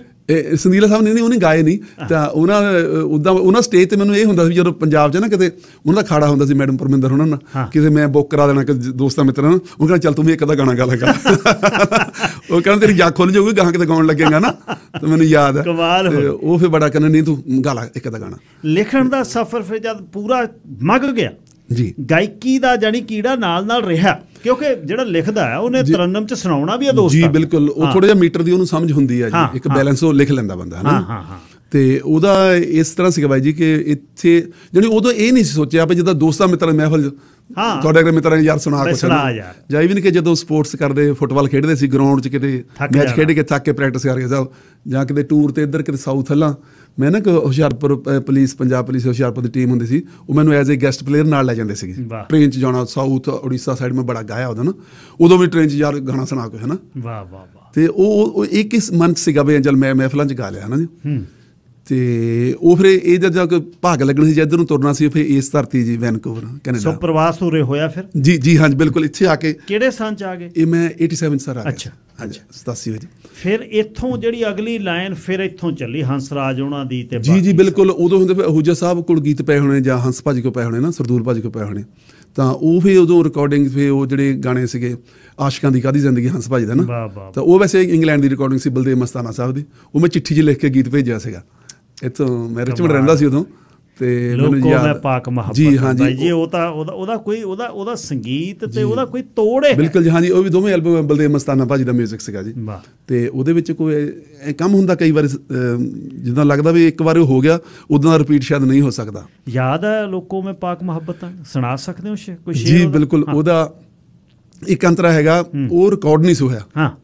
ਤੇ ਉਹ ਸੁਣਾਓ ਫਿਰ। ਹਾਂ, ਉਹਦਾ ਮੇਰੇ ਖਿਆਲ ਹੈਗਾ ਕਿ ਬੁੱਤਾਂ ਵਿੱਚ ਜਿੰਦੜੀ ਪੈ ਜਾਵੇ ਮੈਂ ਜਿਹੜੇ ਪਾਸੇ ਤੱਕਦੀ ਹਾਂ, ਬੁੱਤਾਂ ਵਿੱਚ ਜਿੰਦੜੀ ਪੈ ਜਾਵੇ ਮੈਂ ਜਿਹੜੇ ਪਾਸੇ ਤੱਕਦੀ ਹਾਂ, ਅੱਖ ਮੌਤ ਦੀ ਅੱਖ ਵਿੱਚ ਪਾ ਕੇ ਤੇ ਮੇਰਾ ਜਿਗਰਾ ਮੈਂ ਹੱਸ ਸਕਦੀ ਹਾਂ, ਮੈਂ ਨੰਗੇ ਪਿੰਡੇ ਝੱਲ ਜਾਵਾਂ ਹਰ ਛਮਕ ਵੱਜੀ ਤਕਦੀਰਾਂ ਦੀ। ਬੱਲਾ ਬੱਲਾ ਲੋਕੋ ਮੈਂ ਪਾਕ ਮੁਹੱਬਤ ਆ, ਮੈਨੂੰ ਰਹਿਮਤ ਪੀਰ ਫਕੀਰ। ਭਾਈ ਜੀ ਸ਼ਬਦ ਤੁਹਾਡੇ ਇੰਨੇ ਡੂੰਘੇ ਨੇ, ਜਿਹੜੇ ਮਤਲਬ ਉਹ ਹੈ ਡੂੰਘੇ ਨੇ ਪਰ ਉਹ ਸਾਨੂੰ ਸਰਲ ਲੱਗਦੇ ਨੇ। ਇਹ ਕਿਵੇਂ ਆ?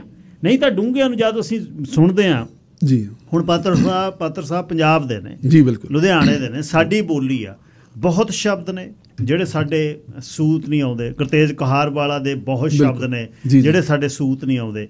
ਅੱਛਾ, ਜਗਤਾਰ ਉਹਨਾਂ ਦੇ ਸ਼ਬਦ ਨਾਲੇ ਉਰਦੂ ਹੈ। ਹਾਂਜੀ ਬਿਲਕੁਲ। ਉਹ ਮੇਰੇ ਸੂਤ ਆ ਜਾਂਦੇ ਨੇ ਕਿਉਂਕਿ ਮੇਰੀ ਤਸੀਰ ਉਹਨਾਂ ਨਾਲ ਮਿਲਦੀ ਹੈ। ਦੇਖੋ ਇਹ ਜ਼ਰੂਰੀ ਆ। ਉਹ ਮੈਨੂੰ ਬਈ ਲੋਕ ਬੇੜੀਆਂ 'ਚ ਵੀ ਨੱਚਦੇ ਨੇ ਇਹ ਤੇ ਉਹ ਮੇਰੇ ਸੂਤ ਆਉਂਦੇ ਨੇ। ਕਈ ਵਾਰ ਤੁਹਾਡੀ ਮੈਨੂੰ ਲੱਗਦਾ ਹੈ ਇਹ ਜਿਹੜੀ ਰੂਹ ਪੈਰਾਂ 'ਚ ਬੇੜੀਆਂ ਨੇ, ਨੱਚਦੇ ਨੇ ਲੋਕ ਫਿਰ ਵੀ, ਕਿਉਂ ਵੇਖ ਵੇਖ ਉੱਡਦਾ ਚਿਹਰੇ ਦਾ ਰੰਗ ਤੇਰਾ। ਜਗਤਾਰ ਸਾਹਿਬ ਦਾ ਸ਼ੇਰ। ਜੀ ਜੀ। ਸੋ ਇਹ ਜਿਹੜੇ ਤੁਹਾਡੇ ਵੀ ਸ਼ਬਦ ਨੇ, ਮੈਂ ਤੇ ਕਿੰਦਾ ਗੱਲ ਕਰ ਰਹੇ ਸੀ, ਕਹਿੰਦਾ ਬਾਈ ਜੀ ਪਤਾ ਨਹੀਂ ਮੈਂ ਨਾਂ ਭੁੱਲ ਗਿਆ, ਕਹਿੰਦਾ ਵੀ ਤੇਰੇ ਮੀਲ ਮੀਲ ਲੰਬੇ ਸ਼ਬਦ ਨੇ, ਤੁਹਾਨੂੰ ਕਿਸੇ ਨੇ ਕਿਹਾ, ਮੈਨੂੰ ਕਹਿੰਦੇ ਨੇ ਕਹਿ ਕੇ ਗਿਆ, ਮੈਂ ਭੁੱਲ ਗਿਆ ਕੀ ਦੇ। ਜੀ ਭਾਜੀ, ਇਹ ਮੈਨੂੰ ਹੰਸ ਭਾਜੀ ਨੇ ਗੱਲ ਸੁਣਾਈ ਸੀ ਜਦੋਂ ਗਾਣਾ ਹਿੱਟ ਹੋਇਆ ਨਾ, ਹੰਸ ਭਾਜੀ ਦੇ ਟੂਰ ਕਰਨ ਆਏ ਸੀਗੇ, ਤਾਂ ਉਦੋਂ ਮੈਨੂੰ ਕਹਿੰਦੇ ਯਾਰ ਇਸ ਗਾਣੇ ਨੇ ਇੱਕ ਬੰਦੇ ਨੇ ਦਾਤ ਦਿੱਤੀ ਆ, ਤੂੰ ਬੁੱਝ ਕਿਹੜਾ ਬੰਦਾ ਹੋਊਗਾ। ਉਹ ਅਮਤੋਜ ਸੀਗੇ ਜਿਹੜੇ ਕਵੀ। ਤਾਂ ਉਹ ਕਹਿੰਦੇ ਮੈਂ ਉਹ ਗਾਣਾ ਟੇਪ ਹੇਠ ਹੋਈ, ਕੁਛ ਪਾਰਟੀ ਦਿੱਤੀ, ਕੁਛ ਖਾਣ ਪੀਣ ਆਏ ਸੀ ਉਹਨਾਂ ਦੇ, ਕਹਿੰਦੇ ਮੂਡ ਸੇ ਪੈਗ ਸ਼ੈਗ ਲੱਗੇ ਸੀ। ਉਹ ਕਹਿੰਦੇ ਬਾਰ-ਬਾਰ ਇਹੀ ਲਾਈਨ ਗਾਈ ਜਾਣ ਵੀ ਸੱਜਣਾ ਦੀ ਫੋਟੋ ਸਾਹਮਣੇ ਬਹਿ ਕੇ ਮੀਲ ਮੀਲ ਲੰਮੇ, ਨਾਲੇ ਕਹਿੰਦੇ ਮੇਜ਼ 'ਤੇ ਹੱਥ ਮਾਰਨ। ਕਹਿੰਦਾ ਜੇ ਆਹ ਲਿਖਿਆ ਯਾਰ ਪੰਜਾਬੀ ਗੀਤ ਕਰਦੇ ਨਵਾਂ ਪ੍ਰਯੋਗ, ਮੈਂ ਇਹਨੂੰ ਕਿਉਂ ਨਹੀਂ ਜਾਣਦਾ। ਕਮਾਲ ਹੋ ਭਾਵਕ ਹੋਏ। ਕਹਿੰਦੇ ਮੈਂ ਦੱਸਿਆ ਸਾਡੇ ਦੋਸਤ ਆ ਕੈਨੇਡਾ ਰਹਿੰਦਾ, ਕਹਿੰਦੇ ਤਾਂ ਹੀ ਯਾਰ ਜੇ ਕਹਿੰਦਾ ਪੰਜਾਬ 'ਚ ਹੁੰਦਾ ਮੈਂ ਉਹਨੂੰ ਜਾਣਦਾ ਹੁੰਦਾ। ਵਾਹ ਵਾਹ। ਮੈਂ ਕਿਹਾ ਮੇਰੇ ਲਈ ਯਾਰ ਬਹੁਤ ਵੱਡੀ ਗੱਲ ਹੈ ਅਮਤੋਜ ਸਾਹਿਬ ਦੀ ਗੱਲ ਕਹਿਣੀ। ਕਹਿੰਦੇ ਇੱਥੇ ਜਦ ਟੈਕਸੀ ਚਲਾਉਣ ਲੱਗੇ ਜੀ, ਸ਼ਰਾਰਤੀ ਦੋਸਤਾਂ ਮਿੱਤਰਾਂ ਨੇ ਪਿੱਛੇ ਆ ਕਹਿੰਦੇ ਦੇਬੀ ਦੇ ਪਿੱਛੇ ਬਹਿ ਜਾਓ, ਇਹਨੇ ਕਿਹੜਾ ਟ੍ਰਿਪ ਲੈਣ ਜਾਣਾ। ਇਦਾਂ ਹੀ ਹੁੰਦਾ ਮੈਂ ਤਾਂ ਭਾਜੀ ਇਦਾਂ ਵੀ ਹੁੰਦਾ ਕਈ ਵਾਰ ਜੇ ਮੂਡ ਮੈਂ ਕੋਈ ਕਿਤਾਬ ਪੜ੍ਹੀ ਜਾਣਾ। ਮੈਨੂੰ ਯਾਦ ਹੈ ਜਗਤਾਰ ਸਾਹਿਬ ਦੀਆਂ ਕਿਤਾਬਾਂ 4-5 ਮੇਲ ਰਹੀ ਕਿਸੇ ਨੇ ਭੇਜੀਆਂ, ਤਾਂ ਮੈਂ ਉਹ ਲੈ ਕੇ ਪੜ੍ਹਨ ਲੱਗ ਗਿਆ। ਮੈਨੂੰ ਟ੍ਰਿਪ ਨਾਲ ਮੈਂ ਤੂੰ ਲਾਲਾ ਸ਼ਾਹ ਰਾਤ ਦੀ ਟੈਕਸੀ ਹੁੰਦੀ ਸੀ। ਉਹ ਪੁੱਛ ਭਾਈ ਜੀ ਐਸਾ ਵੀ ਉਹ ਜਦੋਂ ਨਸ਼ਾ ਤੁਸੀਂ ਸਮਝ ਸਕਦੇ ਹੋ, ਉਹ ਛੱਡਿਆ ਨਹੀਂ ਜਾਂਦਾ। ਮੈਂ ਕੋਈ ਟ੍ਰਿਪ ਬਾਅਦ ਚ ਲਾ ਲਈ ਯਾਰ, ਮੈਂ ਕਿਤਾਬ ਸ਼ੁਰੂ ਕੀਤੀ, ਮੈਨੂੰ ਪੜ੍ਹ ਨਾਲੇ ਰੋਟੀ ਰੋਜੀ ਉਹੀ ਸੀ। ਜੀ ਭਾਜੀ ਬਿਲਕੁਲ ਬਿਲਕੁਲ। ਉਹ ਕਿ ਇਸ਼ਕੀ ਕਿਤਾਬਾਂ ਨਾਲ ਹੈ ਨਾ, ਲਿਟਰੇਚਰ ਨਾਲ ਭਾਜੀ ਉਹ ਬਸ। ਅੱਛਾ, ਇੱਥੇ ਫਿਰ ਲਿਖਣ ਦਾ ਸਫ਼ਰ ਚੱਲਦਾ ਰਿਹਾ ਬੇਰੋਕ ਬੇਟੋਕ। ਜੀ ਭਾਜੀ ਮੈਨੂੰ ਇਦਾਂ ਸੀਗਾ ਜਦੋਂ ਮੈਂ ਪਹਿਲਾਂ ਆਇਆ ਨਾ ਉਦੋਂ 5-6 ਮਹੀਨੇ ਲੱਗਾ। ਮੈਂ ਕਿਹਾ ਵੀ ਨਹੀਂ ਇੱਥੇ ਗੱਲ ਵੀ ਖਤਮ ਹੋ ਜਾਣੀ ਆ। ਵੀ ਇੱਕਦਮ ਲੱਗਾ ਵੀ ਯਾਰ ਬਿਲਕੁਲ ਲਾਈਫ ਸਟਾਈਲ ਉੱਥੇ ਸੀਗੇ, ਖੇਤੀਪਤੀ ਖੇਤ ਨੂੰ ਗਏ ਜਾਂ ਨਾ ਗਏ ਹੈ ਨਾ ਜੀ, ਜ਼ਿਮੀਂਦਾਰਾਂ ਦੇ ਹੈ ਨਾ ਦੇ। ਪਰ ਇੱਥੇ ਮੈਂ 5-7 ਮਹੀਨੇ ਮੈਂ ਕਿਹਾ ਵੀ ਨਹੀਂ ਗੱਲ ਔਖੀ ਆ, ਵੀ ਮੁੱਕ ਗਿਆ ਕੰਮ। ਪਰ ਫਿਰ ਲੱਗਾ ਵੀ ਯਾਰ ਇਹ ਕੋਈ ਵੀ ਹਾਲਾਤ ਹੋਣ ਨਾ, ਇਨਸਾਨ ਸ਼ਾਇਦ ਇਹ ਮਾਲਕ ਨੇ ਇਸ ਤਰ੍ਹਾਂ ਦਾ ਇੱਕ ਇਨਸਾਨੀ ਮਾਦਾ ਇੱਦਾਂ ਦਾ ਵਜੂਦ ਬਣਾਇਆ, ਉਹ 'ਚ ਆਪਾਂ ਐਡਜਸਟ ਹੋ ਜਾਂਦੇ, ਮਾਹੌਲ ਢਲ ਜਾਂਦੇ ਹਨ। ਤਾਂ ਫਿਰ ਉਦੋਂ ਬਾਅਦ ਫਿਰ ਮਤਲਬ ਮਾਲਕ ਦੀ ਕਿਰਪਾ ਨਾਲ ਫਿਰ ਐਸੇ ਠੀਕ ਠਾਕ ਜਿਹਾ ਕੰਮ ਆ ਨਾ, ਐਨ ਵਧੀਆ। ਮਤਲਬ ਉਦੋਂ ਕੋਈ ਆਸ਼ਕਾਂ ਦੀ ਕਾਹਦੀ ਜ਼ਿੰਦਗੀ ਉਦੋਂ ਦਾ ਲਿਖਿਆ ਮੇਰੇ ਹਿਸਾਬ ਨਾਲ, ਹੈ ਨਾ ਜੀ। ਅਤੇ ਸਾਨੂੰ ਤੇਰੇ ਸ਼ਹਿਰ ਦੇ ਗੇੜੇ ਨੇ ਖਾ ਲਿਆ, ਹੋਰ ਕਿੰਨੇ ਗਾਣੇ ਜਿਹੜੇ ਮਤਲਬ ਨਾ, ਅਤੇ ਉਹ ਬੜੀ ਮਤਲਬ ਮਾਲਕ ਦੀ ਕਿਰਪਾ ਫਿਰ ਹੋਈ ਗਈ। ਪਹਿਲਾਂ ਟੈਕਸੀ ਦਾ ਬਾਜੀ ਇਹ ਕੰਮ ਹੁੰਦਾ, ਉਹ ਆਜ਼ਾਦੀ ਆਪਣਾ ਕੰਮ ਹੈ, ਕੋਈ ਪੜ੍ਹੀ ਗਿਆ ਬਿਲਕੁਲ। ਉਹ 'ਚ ਫਿਰ ਬੜੇ ਮਤਲਬ ਐਸੇ ਗਾਣੇ ਜਿਹੜੇ ਆਏ ਜਿਹੜੇ ਬਾਈ ਜੀ ਕਿੰਨਿਆਂ ਗਾਉਣ ਵਾਲਿਆਂ ਨੇ ਗਾਏ ਗੀਤ ਟੋਟਲ ਯਾਦ ਹੀ ਨਹੀਂ ਹੋਣਾ। ਹਾਂਜੀ, ਮਾਨਕ ਸਾਹਿਬ ਤੋਂ ਲੈ ਕੇ ਜੀ ਮਤਲਬ ਨਵੀਂ ਪੀੜ੍ਹੀ ਦੇ ਰਣਜੀਤ ਰਾਣਾ ਮੁੰਡਾ ਜਿਹੜਾ ਨਾ, ਜਿਹਨਾਂ ਤੇਰੀਆਂ ਗੱਲਾਂ ਆਪਾਂ ਪਲੇ ਕੀਤੀਆਂ, ਬਹੁਤ ਅੱਛਾ, ਹੈਰਾਨ ਹੋ ਗਿਆ। ਬਹੁਤ ਭਾਜੀ ਪਿਆਰਾ ਗਾਉਂਦਾ, ਬਹੁਤ ਹੀ ਕਮਾਲ ਦੀ ਗਾਇਕੀ, ਬਹੁਤ ਸੁਰੀਲਾ। ਸੋ ਫਿਰ ਹੁਣ ਤੱਕ ਆ ਗਈ ਗੱਲ 82 ਤੋਂ ਚੱਲੀ ਹੋਈ 2020 ਤੱਕ। ਜੀ ਬਾਈ ਜੀ ਬਿਲਕੁਲ, ਹਾਂਜੀ ਉਦੋਂ ਤੱਕ ਹੁਣ ਬੜਾ ਲੰਮਾ ਸਮਾਂ, 38 ਵਰ੍ਹੇ ਹੋ ਗਏ ਜੀ ਸਰ। ਬਿਲਕੁਲ। ਤੇ ਮੈਨੂੰ ਇਹ ਪਤਾ ਲੱਗਾ ਕਹਿੰਦੇ ਜਿਹੜੀਆਂ ਲਿਖਤ ਇੰਨੀ ਪਈ ਆ ਬਈ ਕਈ ਬਹੁਤ ਲਿਖਤਾਂ ਇਹੋ ਜਿਹੀਆਂ ਹੋਣਗੀਆਂ ਸ਼ਾਇਦ ਉਹਨਾਂ ਦਾ ਨੰਬਰ ਨਾ ਲੱਗੇ, ਜਾਨੂੰ ਨਵਾਂ ਲਿਖ ਲੈਂਦੇ, ਬਹੁਤ ਕੁਛ ਲਿਖਿਆ ਪਿਆ। ਨਹੀਂ ਭਾਅ ਜੀ ਇਹ ਇੰਨਾ ਕੁ ਨਹੀਂ ਹੈਗਾ ਜੀ, ਮੈਨੂੰ ਲੱਗਦਾ ਥੋੜਾ ਕਿੰਦੇ ਨੇ ਝੂਠ ਬੋਲਦਾ ਥੋੜ੍ਹਾ। ਉਹ ਉਦੋਂ ਪਿਆਰ ਜ਼ਿਆਦਾ ਕਰਦਾ, ਗੱਲ ਵਧਾਤੀ ਮੈਨੂੰ ਮੈਂ ਕਹਿੰਦਾ ਭਾਈ ਬਹੁਤ ਲਿਖਿਆ ਜੀ। ਉਹ ਤਾਂ ਭਾਈ ਜੀ ਇੱਦਾਂ ਹੁੰਦਾ ਕਿ ਜਦੋਂ ਫਿਰ ਸੀਗਾ ਵੀ ਚਲੋ ਤਹਈਆ ਕਰ ਲਿਆ ਵੀ ਆਪ ਹੀ ਆਪਣਾ ਮੈਟਰ ਗਾਉਣਾ, ਕਿਉਂਕਿ ਫਿਰ ਇੱਕ ਇਹ ਵੀ ਗੱਲ ਮੈਂ ਇਹ ਅਕਸਰ ਇੱਕ ਮੁਹਾਵਰਾ ਵਰਦਾ ਹੁੰਦਾ, ਆਪਾਂ ਸਾਰੇ ਮਸ਼ਹੂਰ ਗੱਲ ਹੈ ਵੀ ਜੇ ਕਹਿੰਦੇ ਤੁਸੀਂ ਜੰਗਲ ਨੂੰ ਜਾਣਾ ਤੇ ਸ਼ੇਰ ਦੇ ਸ਼ਿਕਾਰ ਵੀ ਸਮਾਨ ਤੁਹਾਡੇ ਕੋਲ ਚਾਹੀਦਾ ਹੈ ਨਾ।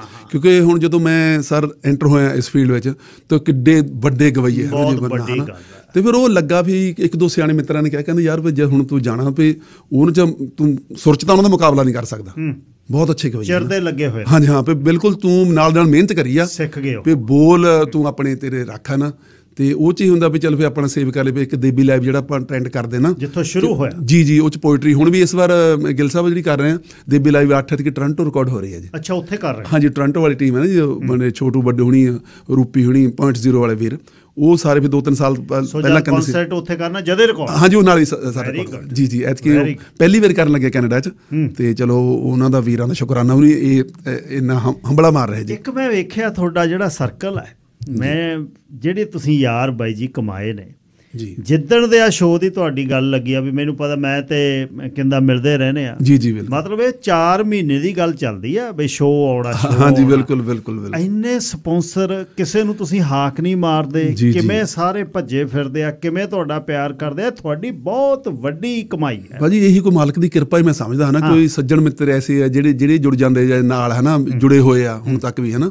ਕੋਈ ਵਪਾਰੀ ਵੀਰ ਆ, ਬਿਜ਼ਨਸਮੈਨ ਭਰਾ ਜਿਹੜੇ ਮਿਲਦੇ ਆ ਨਾ, ਚਲੋ ਕਿਤੇ ਉਹ ਗੱਲਬਾਤ ਚੱਲਦੀ ਆ ਤਾਂ ਉਹ ਵੀ ਕਹਿੰਦੇ ਠੀਕ ਆ ਵੀਰ ਅਸੀਂ ਤੇਰੇ ਨਾਲ ਖੜੇ ਹਾਂ। ਸਾਡੇ ਲਈ ਭਾਜੀ ਵੱਡੀ ਗੱਲ ਹੁੰਦੀ ਹੈ ਨਾ, ਸਪਾਂਸਰਾਂ ਤੋਂ ਬਿਨਾਂ ਆਪਾਂ ਨਹੀਂ ਕਰ ਸਕਦੇ ਨਾ। ਤੇ ਹੁਣ ਵੀ ਮਤਲਬ ਇਹ 'ਚ ਜੈ ਸੌਜਲਾ ਭਾਜੀ, ਸੈਕਸ ਇੰਸ਼ੋਰੈਂਸ ਵਾਲੇ, ਗੋਲਡੀ ਮੈਨ ਹਨ, ਤੇ ਬਾਕੀ ਹੋਰ ਜਿੰਨੇ ਵੀਰ ਆ ਸਾਰੇ ਹੈ ਨਾ, ਤੇ ਇਹਨਾਂ ਦੇ ਸਪੋਰਟ ਨਾਲ ਬਾਕੀ ਸਾਰੀ ਸੰਗਤ ਦਾ, ਸਾਰੇ ਪੰਜਾਬੀਆਂ ਦਾ ਸਹਿਯੋਗ ਹੈ ਜੀ। ਇੱਕ ਜ਼ਿੰਦਗੀ ਦੀ ਮੈਂ ਗੱਲ ਤੁਹਾਡੇ ਨਾਲ ਸਾਂਝੀ ਕਰਨੀ ਆ ਭਰਾ, ਆਪਾਂ ਬੈਠੇ ਆ ਜੀ। ਇਹ ਜਿਹੜੀ ਜ਼ਿੰਦਗੀ ਹੈ ਦੋਸਤੀ ਹੈ ਜੀ। ਮੰਨ ਲਓ ਆਪਾਂ ਦੋਨੇ ਘਰ ਬਣਾਉਂਦੇ ਹੋਈਏ, ਦੋਨੇ ਹੀ ਦੋਸਤ ਹੋਈਏ ਜੀ, ਫਿਰ ਜਿਹਨੇ ਵਧੀਆ ਘਰ ਬਣਾਉਣਾ ਵਿਕਣਾ ਉਹਦਾ ਹੀ ਆ। ਸਹੀ ਗੱਲ, ਦੁੱਖ ਸੁੱਖ ਆਪਣਾ ਸਾਂਝਾ ਹੋਊ, ਚਾਹ ਆਪਾਂ ਇਕੱਠੇ ਪੀਵਾਂਗੇ, ਬਹੁਤ ਵੱਡੀ ਗੱਲ ਹੈ। ਤੇ ਬਾਈ ਜੀ ਮੈਂ ਜਦ ਇਸ ਇੰਡਸਟਰੀ 'ਚ ਆਇਆ, ਮੇਰੇ ਆਲੇ ਦੁਆਲੇ ਜਿਹੜੇ ਰੇਡੀਓ ਹੋਸਟ ਸੀ ਸਥਾਪਿਤ, ਉਹਨਾਂ ਨਾਲ ਮੇਰੀ ਦੋਸਤੀ, ਭਾਈਆਂ ਛੋਟੇ ਤੇ ਵੱਡੇ ਭਾਈਆਂ ਵਾਂਗੂ ਅਸੀਂ ਵਿਚਰਦੇ, ਬਹੁਤ ਗੱਲਾਂ ਸਿੱਖ ਸੰਘਰਸ਼ ਦੀਆਂ, ਮੇਰੀ ਜਵਾਨੀ ਦੀਆਂ, ਮੈਂ ਛੋਟਾ ਸੀ, ਬਹੁਤ ਗੱਲਾਂ ਮੈਂ ਕਰਦਾ, ਉਹ ਗੱਲਾਂ ਅੱਗੇ ਟਰਾਂਸਮਿਟ ਹੁੰਦੀਆਂ ਜੀ ਜੀ। ਪਰ ਜਿੱਦਣ ਮੈਂ ਮਾਈਕ ਤੇ ਆ ਕੇ ਬੈਠਿਆ ਜੀ ਜੀ, ਫਿਰ ਤੁਹਾਨੂੰ ਕੰਪੀਟੀਸ਼ਨ ਕਰਨਾ ਪਿਆ ਉਹਨਾਂ ਨਾਲ ਹੀ ਜਿਹਨਾਂ ਨੂੰ ਤੁਸੀਂ ਭਾਈਆਂ ਵਾਂਗੂ ਲੈ ਕੇ ਵਿਚਰਦੇ ਜੀ। ਫਿਰ ਉਹਦੇ ਵਿੱਚ ਜੀ ਈਗੋ ਵੀ ਹੋਣੀ ਆ, ਜੈਲਸ ਵੀ ਹੋਣਾ, ਮਨੁੱਖੀ ਮਨ ਹੈ, ਜਾਣ ਕੇ ਨਹੀਂ ਕੋਈ ਕਰਦਾ। ਹਾਂ ਬਿਲਕੁਲ ਬਿਲਕੁਲ। ਮਤਲਬ ਮੈਂ ਇਹ ਹੁਣ ਗੱਲ ਤੁਹਾਡੇ ਵਾਲੀ ਕੰਮ 'ਚ ਕਿਉਰਿਓਸਿਟੀ ਮੈਨੂੰ ਇੰਨੀ ਹੋ ਗਈ ਵੀ ਯਾਰ ਜਿਨ੍ਹਾਂ ਨੂੰ ਲਿਖ ਦੇ ਕੇ ਬਣਾਤਾ, ਜੀ ਜੀ ਜੀ, ਜਦ ਹੁਣ ਉਸੇ ਫੀਲਡ 'ਚ ਆ ਗਏ ਤਾਂ ਤਰੱਦਦ ਕਿੰਨਾ ਕਰਨਾ ਪਿਆ। ਕਿਸੇ ਨੇ ਉਹ ਤਾਂ ਕਹਿਣਾ ਨਹੀਂ ਵੀ ਮੇਰਾ ਕੰਠ ਹੈ, ਮੇਰੀ ਗਾਲ ਹੈ, ਮੇਰੇ ਆ ਤਰਜ਼ਾ ਨੇ, ਤੂੰ ਲੈਣਾ। ਜੀ ਜੀ, ਜ਼ੀਰੋ ਤੋਂ ਸਟਾਰਟ ਕੀਤਾ ਜੀ ਜੀ। ਆਪਣੀਆਂ ਲਿਖਤਾਂ ਆਪੇ ਜਦ ਤੋਂ ਗਾਉਣ ਲੱਗੇ, ਫਿਰ ਲਿਖਤ ਕਿਸੇ ਨੂੰ ਦਿੱਤੀ ਨਹੀਂ, ਬਹੁਤ ਘੱਟ ਜੀ, ਬਹੁਤ ਸਿਰਫ ਇੱਕ ਅਪਵਾਦ ਕੇਸ ਰਣਜੀਤ ਰਾਣਾ ਮੁੰਡਾ। ਹਾਂ ਇਹ ਤਾਂ ਚਲੋ ਨਾਲ ਹੀ ਹਾਂ ਬਿਲ ਨਾਲ ਹੀ ਇਕੱਠੇ ਹੀ ਹਨ, ਮਤਲਬ ਬਹੁਤ ਜ਼ਿਆਦਾ ਹਨ। ਸੋ ਪਹਿਲੀ ਜਿਹੜੀ ਆਪਣੀ ਲਾਈਵ ਆਈ ਉਹ ਕਦ ਆਈ? ਲਾਈਵ ਅਜੇ ਇਹ 2001 ਇੱਕ ਐਕਚੁਅਲੀ ਐਲਬਮ ਆਈ ਸੀ ਸਾਡੀ, ਮੁਖੜੇ ਦਾ ਲਸ਼ਕਾਰਾ। ਉਹਦਾ ਉਦੋਂ ਹੁੰਦਾ ਸੀ ਟ੍ਰੈਂਡ VCD ਕਰਨ ਦਾ, ਵੀਡੀਓ CD। ਬਿਲਕੁਲ। ਤੇ ਉਹ ਗੋਇਲ ਕੰਪਨੀ ਬਠਿੰਡਾ ਸੀਗੀ, ਉਹ ਮਨੀਸ਼ ਭਾਜੀ ਕਹਿੰਦੇ ਵੀ ਤੁਹਾਡੀ VCD ਇੱਦਾਂ ਕਰਨੀ ਵੀ ਅਸੀਂ ਲਾਈਵ ਕਰਾਊਡ ਇਕੱਠਾ ਕਰਨਾ, ਵੀ ਤੁਹਾਨੂੰ ਲਿਪਸਿੰਗ ਨਹੀਂ ਕਰਾਉਣੀ, ਤੁਸੀਂ ਉਹ ਲਾਈਵ ਗਾ ਦਿਓ, ਜਿੰਨਾ ਮਰਜ਼ੀ ਖਾੜਾ ਖੁੱਲਾ ਗਾ ਦਿਓ। ਹਾਂ ਜਿਹੜੇ ਅਸੀਂ ਸਾਡੀ ਕੰਪਨੀ 'ਚ ਰਿਲੀਜ਼ ਉਹ ਅਸੀਂ ਕਰ ਲਾਂਗੇ, ਬਾਕੀ ਕੋਈ ਗੱਲ ਨਹੀਂ। ਤੇ ਵੀ ਉਹ ਤੁਸੀਂ ਛੱਡ ਦਾਂਗੇ। ਉਹ ਵੀ ਮੈਂ ਤਾਂ ਬਾਈ ਜੀ 2.5-3 ਘੰਟੇ ਕੋਟ ਸ਼ਮੀਰ ਪਿੰਡ ਵਾਲੇ ਮਾਨਸਾ ਬਠਿੰਡਾ ਰੋਡ ਤੇ, ਉਹਨੂੰ ਮੈਂ 20-22 ਪਿੰਡਾਂ ਦੀ ਪੰਚਾਇਤਾਂ ਇਕੱਠੀਆਂ ਕੀਤੀਆਂ ਸੀ। ਤੁਹਾਡੇ ਵਾਂਗੂ ਜੀ ਮੁੱਛਾਂ ਸਜਾ ਕੇ ਖੜੇ ਅੱਜ ਵੀ ਕਿਤੇ ਵੀਡੀਓ ਦੇਖੇ ਨਾ, ਉਹ ਦੱਸ ਕਹਿੰਦੇ ਵੀ 22 ਪਿੰਡਾਂ ਦੀ ਪੰਚਾਇਤਾਂ ਬੈਠੀਆਂ ਹੋਈਆਂ ਨਾ। ਤਾਂ ਮੈਂ ਉਹਨੂੰ ਕਿਹਾ, ਮੈਂ ਕਿਹਾ ਯਾਰ ਹਾਂ ਮੈਂ ਕਿਹਾ ਕੈਮਰੇ ਵੱਧ ਬਗਾ ਲਾ, ਮੈਂ ਨਹੀਂ ਰੁਕਣਾ, ਮੈਂ ਤਾਂ ਵਿਆਹ ਦਾ ਖੜਾ ਸਮਝ ਕੇ ਗਾਊਂਗਾ। ਵਾਹ, ਉਹ ਜੀ ਐਸਾ ਰਸਿਆ ਮਾਹੌਲ ਨਾ। ਤੇ ਫਿਰ ਉਹ ਜਦੋਂ ਰਿਲੀਜ਼ ਕਰਨਾ ਸੀ, ਚਲੋ ਬਾਕੀ ਦੀ ਜਿਹੜੀ ਹੋਰ ਕੰਪਨੀਆਂ 'ਚ ਗੀਤ ਨਹੀਂ ਸੀ ਪਾ ਸਕਦੇ, ਤੇ ਗਾਣੇ ਤਾਂ 8-10 ਸੀਗੇ, ਤੇ ਉਹਦੇ ਵਿੱਚ ਫਿਰ ਉਹ ਜਿਹੜਾ ਆਪਣਾ ਪੋਇਟਰੀ ਸੀ ਉਹ ਨਵੀਂ ਸੀ, ਸਾਰੇ ਸ਼ੇਰ ਹੈ ਨਾ, ਉਹ ਕਿਸੇ ਉਹ ਵੀ ਜਮ੍ਹਾਂ ਹੋ ਗਏ ਜ਼ਿਆਦਾ। ਉਹ ਜਦੋਂ ਰਿਲੀਜ਼ ਕੀਤਾ, ਉਹ ਮਤਲਬ ਹੈਰਾਨੀ ਦੀ ਗੱਲ, ਯਾਰ ਵੀ ਆ ਤਾਂ ਆਸ ਹੀ ਨਹੀਂ ਸੀ ਵੀ ਇੱਦਾਂ ਸ਼ੇਰਾਂ ਨੂੰ ਵੀ ਕੋਈ ਰਿਲੀਜ਼ ਕਰ ਸਕਦੇ ਆਪਾਂ ਨਾ। ਚਲੋ ਫਿਰ ਲੱਗਾ ਵੀ ਮਾਲਕ ਨੇ ਇੱਕ ਰਾਹ ਦਿਖਾਤਾ ਹੈ ਨਾ ਜੀ। ਤੇ ਫਿਰ ਉਸ ਤੋਂ ਬਾਅਦ ਫਿਰ ਜੀ ਉਹ ਕਰਕੇ ਬਾਈ ਜੀ ਲਿਖਤ ਦੇ ਵਿੱਚ ਇੱਕ ਤਾਂ ਹੈ ਉਸਤਾਦ ਜੀ, ਜਿਹੜਾ ਤੁਹਾਨੂੰ ਸਿਖਾਉਂਦਾ ਜੀ, ਇੱਕ ਪ੍ਰੇਰਨਾ ਸਰੋਤ ਆ ਜਿਹਨੂੰ ਵੇਖ ਕੇ, ਜਿਹੜੀ ਮੱਛੀ ਦੀ ਅੱਖ ਵੱਲ ਨਿਗਾਹ ਮਾਰ ਕੇ ਤੀਰ ਛੱਡਣਾ। ਜਦ ਤੁਸੀਂ ਇਸ਼ਕ ਦੀ ਗੱਲ ਕਰਦੇ ਹੋ, ਸੰਜੀਦੇ ਦੀ ਗੱਲ ਕਰਦੇ ਹੋ, ਬਹੁਤ ਗੱਲਾਂ ਚੱਲਦੀਆਂ ਨੇ ਵੀ ਯਾਰ ਦੇਵੀ ਇਉਂ ਕਿਉਂ ਹੈ, ਦੇਵੀ ਅਦਾਸ ਕਿਉਂ ਆ, ਤੁਹਾਡੀ ਤਬੀਅਤ ਅਦਾਸੀ ਵਾਲੀ ਹੈ ਨਹੀਂ, ਤੁਸੀਂ ਤਾਂ ਠਹਾਕਾ 3 ਘਰਾਂ ਸੁਣਦਾ ਜਦ ਹੱਸ ਕੇ ਗਾਉਂਦੇ। ਬਿਲਕੁਲ ਬਿਲਕੁਲ। ਅੱਛਾ, ਜਿਹੜੀ ਇਹ ਲਿਖਤ ਹੈ ਜੀ, ਇਹਦਾ ਜਿਹੜਾ ਮੁੱਦਾ ਹੈ, ਮੁੱਦਾ ਸੈੱਟ ਕਰਕੇ ਲਿਖਦੇ ਹੋ ਜਾਂ ਲਿਖਣ ਲੱਗਿਆਂ ਚੋਂ ਮੁੱਦਾ ਵਿੱਚੋਂ ਨਿਕਲਿਆ? ਇਹ ਵਾ ਜੀ ਕੋਈ ਥਾਟ ਹੈ, ਜਦੋਂ ਕੋਈ ਆਉਂਦਾ ਨਾ, ਕੋਈ ਖਿਆਲ ਆਉਂਦਾ, ਜਦੋਂ ਕੋਈ ਖਿਆਲ ਆਉਂਦਾ ਨਾ, ਸਾਡੇ ਨਜ਼ਮ ਦੇ ਬੋਲ ਸੀ ਕਿ ਖਿਆਲ ਕਈ ਐਸੇ ਹੁੰਦੇ ਨੇ ਜਿਨ੍ਹਾਂ ਨੂੰ ਸ਼ਬਦ ਨਹੀਂ ਮਿਲਦੇ, ਵਾਹ ਵਾਹ ਵਾਹ, ਰਿਸ਼ਤੇ ਕਈ ਐਸੇ ਹੁੰਦੇ ਨੇ ਜਿਨ੍ਹਾਂ ਨੂੰ ਨਾਮ ਨਹੀਂ ਮਿਲਦਾ, ਜਾਮ ਕਈ ਐਸੇ ਹੁੰਦੇ ਨੇ ਜਿਨ੍ਹਾਂ ਨੂੰ ਹੋਂਠ ਨਹੀਂ ਮਿਲਦੇ, ਹੋਂਠ ਕਈ ਐਸੇ ਹੁੰਦੇ ਨੇ ਜਿਨ੍ਹਾਂ ਨੂੰ ਜਾਮ ਨਹੀਂ ਮਿਲਦਾ। ਕਮਾਲ ਹੈ। ਜਿਹਦੀ ਆਵਾਜ਼ ਨੂੰ ਤਰਸਾਂ ਉਹ ਸਦਾ ਕਿਉਂ ਨਹੀਂ ਦਿੰਦਾ, ਮੈਂ ਮੁਜਰਮ ਸਾਬਤ ਹੋ ਚੁੱਕਿਆ, ਫਿਰ ਸਜ਼ਾ ਕਿਉਂ ਨਹੀਂ ਦਿੰਦਾ, ਕੁਝ ਸਵਾਲ ਨੇ ਐਸੇ ਜੋ ਪਰੇਸ਼ਾਨ ਕਰਦੇ। ਸੋ ਜੀ ਇਸ ਤਰ੍ਹਾਂ ਹੁੰਦਾ ਕਿ ਜਦੋਂ ਸਭ ਤੋਂ ਵੱਡੀ ਗੱਲ ਥਾਟ ਹੈ, ਸਭ ਤੋਂ ਵੱਡਾ ਖਿਆਲ ਹੈ ਨਾ। ਇੱਕ ਸ਼ਾਇਰ ਨੂੰ ਚੰਗਾ ਹਮੇਸ਼ਾ ਲੱਗਦਾ ਕੋਈ ਬਹੁਤ ਹੀ ਵੱਖਰਾ ਖਿਆਲ ਔੜੇ, ਇੱਕ ਸ਼ਾਇਰ ਨੂੰ ਚੰਗਾ ਹਮੇਸ਼ਾ ਲੱਗਦਾ ਕੋਈ ਬਹੁਤ ਹੀ ਵੱਖਰਾ ਖਿਆਲ ਔੜੇ, ਉਸ ਖਿਆਲ ਨੂੰ ਢੁਕਵੇਂ ਹਰਫ ਮਿਲਣੇ, ਉਹਨਾਂ ਹਰਫਾਂ ਦਾ ਅੰਤ ਨੂੰ ਵਾਕ ਹੋਣਾ, ਹੈ ਨਾ ਜੀ। ਇਹ ਕਮਾਲ, ਇਹ ਕੁਦਰਤੀ ਆ। ਬਾਕੀ ਜਿੰਨਾ ਤੁਸੀਂ ਆਪਣੇ ਕੰਮ ਨੂੰ ਸੰਜੀਦਗੀ ਨਾਲ ਕਰਦੇ ਹੋ, ਤੇ ਬਾਕੀ ਜਿਹੜਾ ਚੰਗਾ ਕਲਾਸੀਕਲ ਲਿਟਰੇਚਰ ਪੜ੍ਹਿਆ ਹੋਇਆ, ਚੰਗੇ ਸ਼ਾਇਰਾਂ ਦੀ ਸੰਗਤ ਕੀਤੀ ਹੋਈ, ਉਹਦਾ ਫਰਕ ਭਾਜੀ। ਉਹ ਸਰਦਾਰ ਗੁਰਦੇਵ ਸਿੰਘ ਮਾਨ ਹੋਣਾ ਦੀ ਸੰਗਤ 6-7 ਸਾਲ ਕੀਤੀ, ਚਰਨਾਂ 'ਚ ਬੈਠੇ ਨਾ। ਫਿਰ ਗੁਰੂ ਜੀ ਪਾਤਰ ਸਾਹਿਬ, ਡਾਕਟਰ ਜਗਤਾਰ ਸਾਹਿਬ, ਉਹਨਾਂ ਮੈਂ ਸਟੂਡੈਂਟ ਵੀ ਰਿਹਾ, ਹੈ ਨਾ ਜੀ।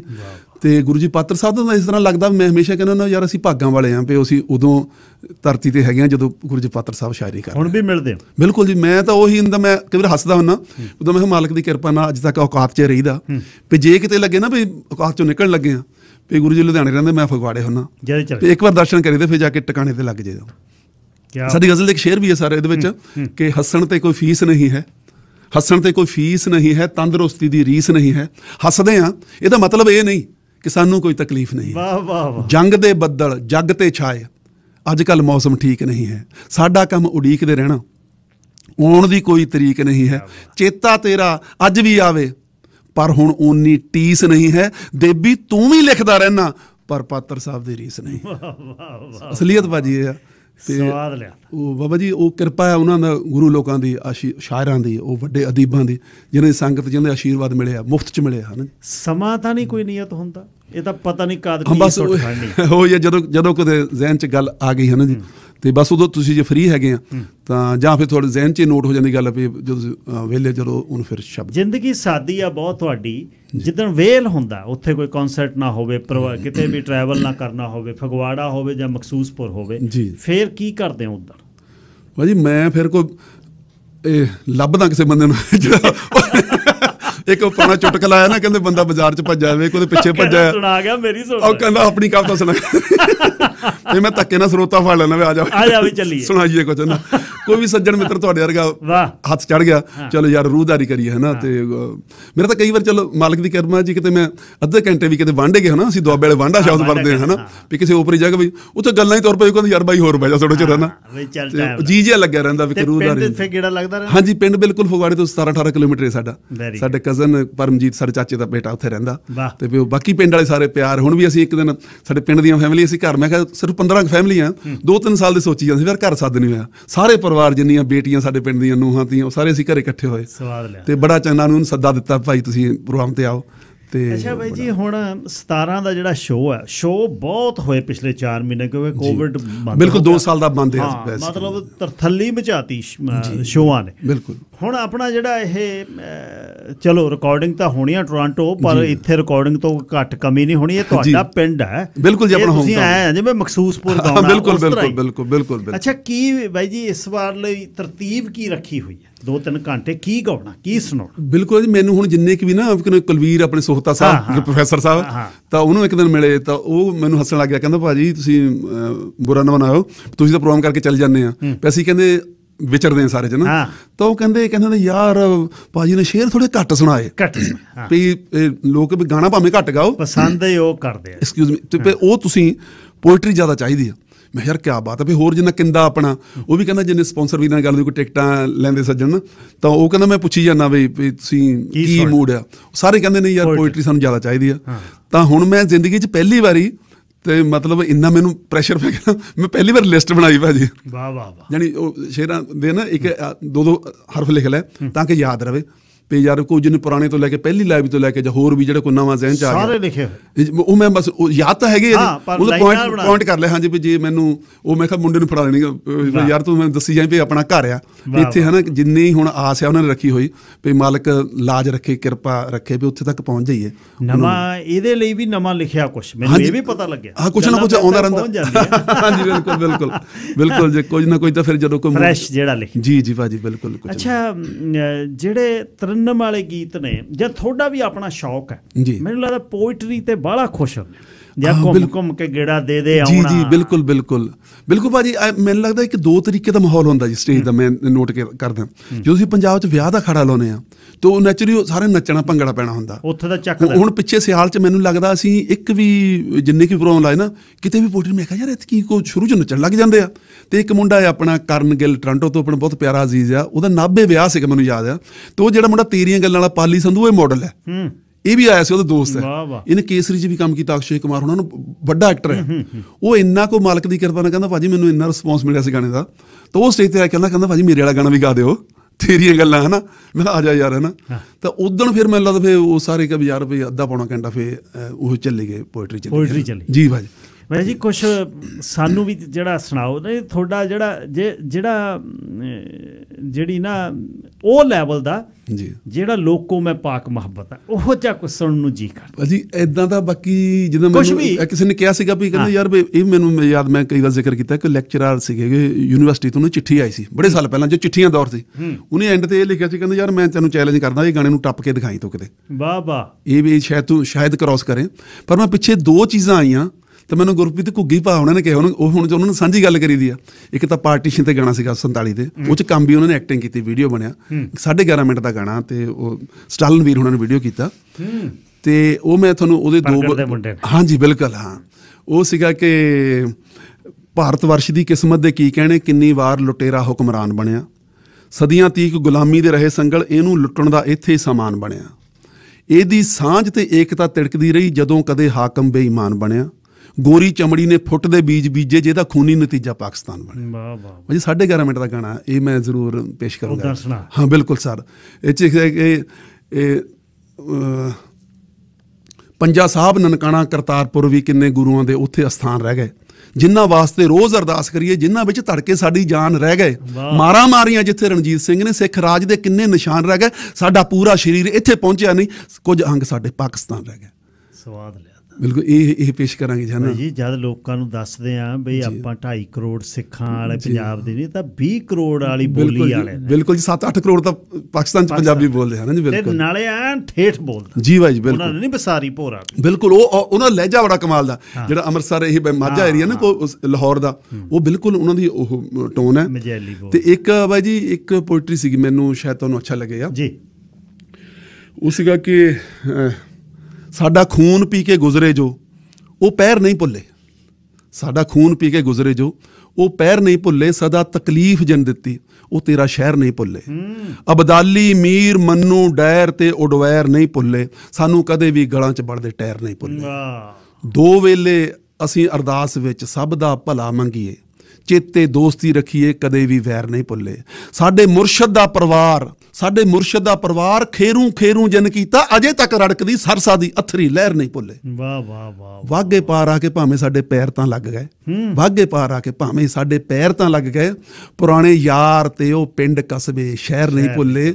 ਸਿਆਹੀ ਕਲਮ ਲੈ ਕੇ ਆਵੀਂ, ਲਿਖ ਲਿਖ ਪੋਥੀਆਂ ਭਰ ਲਈ, ਅਸੀਂ ਆਪਣੇ ਤੇ ਹੁਣ ਤੇ ਜਿੰਨੇ ਹੋਏ ਕਹਿਰ ਨਹੀਂ ਭੁੱਲੇ। ਅਸੀਂ ਸ਼ਾਇਰ ਹਾਂ ਜਾ ਕੇ ਨਹੀਂ, ਇਹ ਤਾਂ ਪਤਾ ਨਹੀਂ ਸਾਨੂੰ, ਖਿਆਲ ਕਮਜ਼ੋਰ ਨਹੀਂ ਲਿਖਿਆ, ਕਦੇ ਵੀ ਬਹਿਰ ਨਹੀਂ ਭੁੱਲੇ। ਅਹਿਸਾਨ ਥੋੜਾ ਵੀ ਜਨ ਕੀਤਾ, ਉਹਨੂੰ ਯਾਦ ਹੀ ਰੱਖਿਆ, ਦੇਬੀ ਤੂੰ ਤਾਂ ਆਪਣਾ ਹੈ, ਸਾਨੂੰ ਗੈਰ ਨਹੀਂ ਭੁੱਲੇ। ਵਾਹ ਵਾਹ ਵਾਹ। ਪਾਣੀ ਦਾ ਗਲਾਸ ਪੀਤਾ ਉਹ ਵੀ ਨਹੀਂ ਭੁੱਲੇ ਜੀ। ਵਾਹ ਜੀ ਬਿਲਕੁਲ। ਮੈਨੂੰ ਨਾਲ ਕੁਲਵੀਰ ਭੇਜ ਰਿਹਾ ਜੀ, ਕਹਿੰਦਾ ਹੱਥ ਉੱਚੀਆਂ ਅਟਾਰੀਆਂ। ਵਾਹ, ਇਹ ਲਾਵਾਂਗੇ ਜਦੋਂ 17 ਤਰੀਕ ਨੂੰ। ਲਾਇਆ ਨਹੀਂ ਹੋ ਜਾਣਾ ਤੂੰ ਤਾਂ ਟੀਸੀ ਵਾਲਾ ਬੇਰ ਜੀ ਜੀ, ਲਾਇਆ ਨਹੀਂ ਹੋ ਜਾਣਾ ਤੈਥੋਂ ਸ਼ੋਹਰਤਾਂ ਦੀ ਉੱਚੀ ਕੰਧ ਟੱਪੀ ਨਹੀਂ ਹੋ ਜਾਣੀ, ਸਾਤੋਂ ਪੱਲਾ ਬਦਨਾਮੀ ਦਾ ਛੁਡਾਇਆ ਨਹੀਂ ਹੋ ਜਾਣਾ। ਇੱਕ ਨਦੀ ਦੇ ਕਿਨਾਰੇ ਦੇਬੀ ਕਦੋਂ ਮਿਲਦੇ, ਨਹੀਂ ਤੂੰ ਜਾਣ ਕੇ ਨਹੀਂ ਆਉਣਾ, ਸਾਥੋਂ ਆਇਆ ਨਹੀਂ। ਅੱਛਾ, ਇੱਕ ਹੋਰ ਉਹਨੇ ਸਤਿਕਾਰ ਨਾਲ ਲਿਖ ਕੇ ਭੇਜਿਆ ਜੀ, ਕਹਿੰਦਾ ਪਾਤਰ ਤੋਂ ਪ੍ਰਭਾਵਿਤ ਜਿਹਨੂੰ ਚੰਡਿਆ ਏ ਜਗਤਾਰ ਨੇ। ਵਾਹ। ਪਾਤਰ ਤੋਂ ਪ੍ਰਭਾਵਿਤ ਜਿਹਨੂੰ ਚੰਡਿਆ ਇਹ ਜਗਤਾਰ ਨੇ, ਸ਼ਾਇਰੀ ਉਹਦੀ ਦਿਲ ਚੀਰਦੀ ਲਫ਼ਜ਼ ਨਿਰੇ ਤਲਵਾਰ ਨੇ। ਵਾਹ ਵਾਹ। ਕੌਣ ਖਿੱਚੂਗਾ ਨਕਸ਼ੇ ਜਿਹੜੇ ਖਿੱਚਤੇ ਦੇਬੀ ਨੇ, ਮੁੜ ਗੀਤ ਲਿਖੇ ਨਹੀਂ ਜਾਣੇ ਜਿਹੜੇ ਲਿਖਤੇ ਦੇਬੀ ਨੇ। ਕਿੰਨੇ ਉਹਦੀ ਕਲਮ ਨੇ ਅੱਜ ਕਲਾਕਾਰ ਬਣਾ ਦਿੱਤੇ, ਚੱਕ ਧਰਤੀ ਤੋਂ ਅੰਬਰਾਂ ਵਾਲੇ ਸਟਾਰ ਬਣਾ ਦਿੱਤੇ। ਡਾਂਸੀ ਵਾਲਿਆ ਤੈਨੂੰ ਵੀ ਜੋ ਲਿਖਣੇ ਲਾ ਗਿਆ ਹੈ, ਮੁੜ ਨਹੀਂ ਗਾਇਆ ਗਜਾਣਾ जो भी देबी। लव यू कुलवीर प्रोफेसर साहब, ये हमारा खुद बजाते खुद बहुत अच्छी कलम है। हाँ। पढ़े लिखे या फिर लेक्चरर रहे और बहुत प्यारी रूह है, बहुत प्यारा है। नहीं आले दाले है ही बहुत, किंदे दा मुल नहीं। बिल्कुल बिंदा फौजी है जी साਡਾ ਪੁਰਾਣਾ ਯਾਰ, ਸਿਰੇ ਦੇ ਗਾਡਰ ਬਿਲਕੁਲ ਸਾਰੇ ਮਨਜੀਤ ਹੈ ਇੱਥੇ ਆਪਣੇ ਜੀ, ਗੁਰਚਰਨ ਸੇਖੋਂ ਪਾਇਆ ਇੱਕ ਟੀਮ ਜਿਹੜੀ ਬਹੁਤ ਜ਼ਿਆਦਾ ਨੱਠ ਭੱਜ ਮੰਡੇਰ ਹੋਣੀ ਨੇ। ਹਾਂਜੀ ਬਿਲਕੁਲ ਸਾਰੇ ਦਿਲਦਾਰ ਮੰਡੇਰ ਹੋਣੀ ਸਾਰੇ। ਅੱਛਾ ਬਾਈ ਜੀ 2-3 ਮਿੰਟ ਨੇ। ਇੱਕ ਤਾਂ ਟਿਕਟਾਂ ਦਾ ਤਾਂ ਮੈਂ ਹੱਥ ਦੱਸੀ ਜਾਣਾ, ਕੱਲ ਨੂੰ ਵੀ ਦੱਸ ਦੇਣਾ। ਟਿਕਟਾਂ ਤਾਂ ਮੈਂ ਜਸਮ ਕਹਿੰਦੇ ਨੂੰ ਪੁੱਛਦਾ, ਕਹਿੰਦਾ ਟਿਕਟਾਂ ਦਾ ਬਾਈ ਜੀ ਸਪਾਂਸਰ ਇਹਨਾਂ ਨੇ ਉਹੀ ਲੈ ਗਏ। ਹਾਂਜੀ ਬਿਲਕੁਲ ਸਵਾਦ ਦੀ ਗੱਲ ਹੈ, ਪਰ ਫਿਰ ਵੀ ਬੀ ਫॉर ਯੂ ਤੋਂ ਤੁਸੀਂ ਟਿਕਟਾਂ ਲੈ ਸਕਦੇ ਹੋ।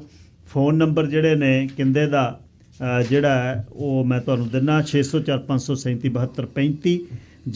ਜੱਸਾ ਔਜਲਾ ਜੀ 604 657 3636, ਬਿੰਦਾ ਢੱਡਾ 604 782 91 96। ਤੇ ਸਮਾਂ ਜੀ ਫਿਰ 7 ਵਜੇ ਸੈਟਰਡੇ। ਹਾਂਜੀ 7 ਵਜੇ ਬਿਲਕੁਲ, 6:30 ਡੋਰ ਓਪਨ ਹੈ ਤੇ ਸਾਡੀ ਕੋਸ਼ਿਸ਼ ਹੈ ਜਿੰਨੀ ਕਿ ਛੇਤੀ ਸਾਰੇ ਪਹੁੰਚ ਜਾਣ ਤਿਆਰ ਤੇ ਲੇਟ ਨਾ ਹੋਣ। ਬਿਲਕੁਲ ਆਪਾਂ ਜਲਦੀ ਸ਼ੁਰੂ ਕਰ ਦਈਏ ਤਾਂ ਕਿ ਫਿਰ ਛੁੱਟੀ ਆ ਆਹ ਵਿਹਲਾ ਦਿਨ ਹੈ ਆਪਣਾ ਪੂਰਾ ਨਜ਼ਾਰੇ ਨਾਲ। ਅਖੀਰ ਚ ਬਾਈ ਜੀ ਪਿਆਰ ਕਰਨ ਵਾਲਿਆਂ ਨੂੰ, ਸੁਣਨ ਵਾਲਿਆਂ ਨੂੰ ਕੁਝ ਵੀ ਆਪਣੇ ਵੱਲੋਂ ਦਿਲੋਂ। ਬਿਲਕੁਲ ਜੀ, ਮੈਂ ਸੀਗਾ ਕਿ ਆਪਣੇ ਮਯਾਰਾਂ ਨੂੰ ਦੁਆਵਾਂ ਵਿੱਚ ਯਾਦ ਰੱਖਾਂ, ਆਪਣੇ ਮਯਾਰਾਂ ਨੂੰ ਦੁਆਵਾਂ ਵਿੱਚ ਯਾਦ ਰੱਖਾਂ, ਧੁੱਪਾਂ 'ਚ ਜੋ ਨਾਲ ਸੜੇ ਛਾਵਾਂ ਵਿੱਚ ਯਾਦ ਰੱਖਾਂ। ਅੱਜ ਕਿਸੇ ਹੋਰ ਦੇ ਜੋ ਵਿਹੜੇ ਦਾ ਸ਼ਿੰਗਾਰ ਬਣੇ ਹੁੰਦੇ ਸੀ ਕਦੇ ਉਹ ਮੇਰੇ ਸਾਹਾਂ ਵਿੱਚ ਯਾਦ ਰੱਖਾਂ। ਵਾਹ ਵਾਹ। ਇੱਕ ਗੱਲ ਪੱਕੀ ਏ ਮੈਂ ਇੱਕ ਦਿਨ ਮਰ ਜਾਣਾ, ਇੱਕ ਗੱਲ ਪੱਕੀ ਏ ਮੈਂ ਇੱਕ ਦਿਨ ਮਰ ਜਾਣਾ, ਇਹੋ ਗੱਲ ਖੁਸ਼ੀਆਂ ਤੇ ਚਾਵਾਂ ਵਿੱਚ ਯਾਦ ਰੱਖਾਂ। ਮੰਜ਼ਿਲ ਮਿਲੀ ਤਾਂ ਦੇਬੀ ਸਾਰੇ ਦੁੱਖ ਭੁੱਲ ਜਾਣੇ, ਉੱਚੇ ਨੀਵੇਂ ਟੇਢੇ ਮੇਢੇ ਰਾਹਾਂ ਵਿੱਚ ਯਾਦ ਰੱਖਣ। ਵਾਹ ਵਾਹ। ਸੋ ਸਾਰਿਆਂ ਦਾ ਪਿਆਰ ਸਤਿਕਾਰ ਸਿਰ ਮੱਥੇ ਆ ਜੀ, ਤੇ ਆਪਾਂ ਦੇਣ ਨਹੀਂ ਦੇ ਸਕਦੇ, ਸ਼ਬਦਾਂ 'ਚ ਬਿਆਨ ਨਹੀਂ ਕਰ ਸਕਦੇ ਜੋ ਮੁਹੱਬਤ ਪਿਆਰ ਸਤਿਕਾਰ ਮਿਲਿਆ। ਤੇ ਉਹ 'ਚ ਸਾਰੇ ਤੁਹਾਡੇ ਮੀਡੀਆ ਵਾਲੇ ਭਰਾ ਜਿੰਨੇ ਨਾਲ, ਸਾਰਿਆਂ ਦਾ ਸਤਿਕਾਰ, ਤੇ ਬਾਕੀ ਸਪਾਂਸਰ ਵੀਰ ਹੈ ਜਿੰਨੇ ਸਾਰੇ, ਬਾਕੀ ਹੋਰ ਜਿੰਨੀ ਸੰਗਤ ਹੈ, ਜਿੰਨੇ ਭੈਣ ਭਰਾ, ਸਾਰਿਆਂ ਨੇ ਹੌਸਲਾ ਦਿੱਤਾ, ਉਤਸ਼ਾਹ ਦਿੱਤਾ, ਤੇ ਉਹਨਾਂ ਸਾਰਿਆਂ ਦਾ ਸ਼ੁਕਰਾਨਾ।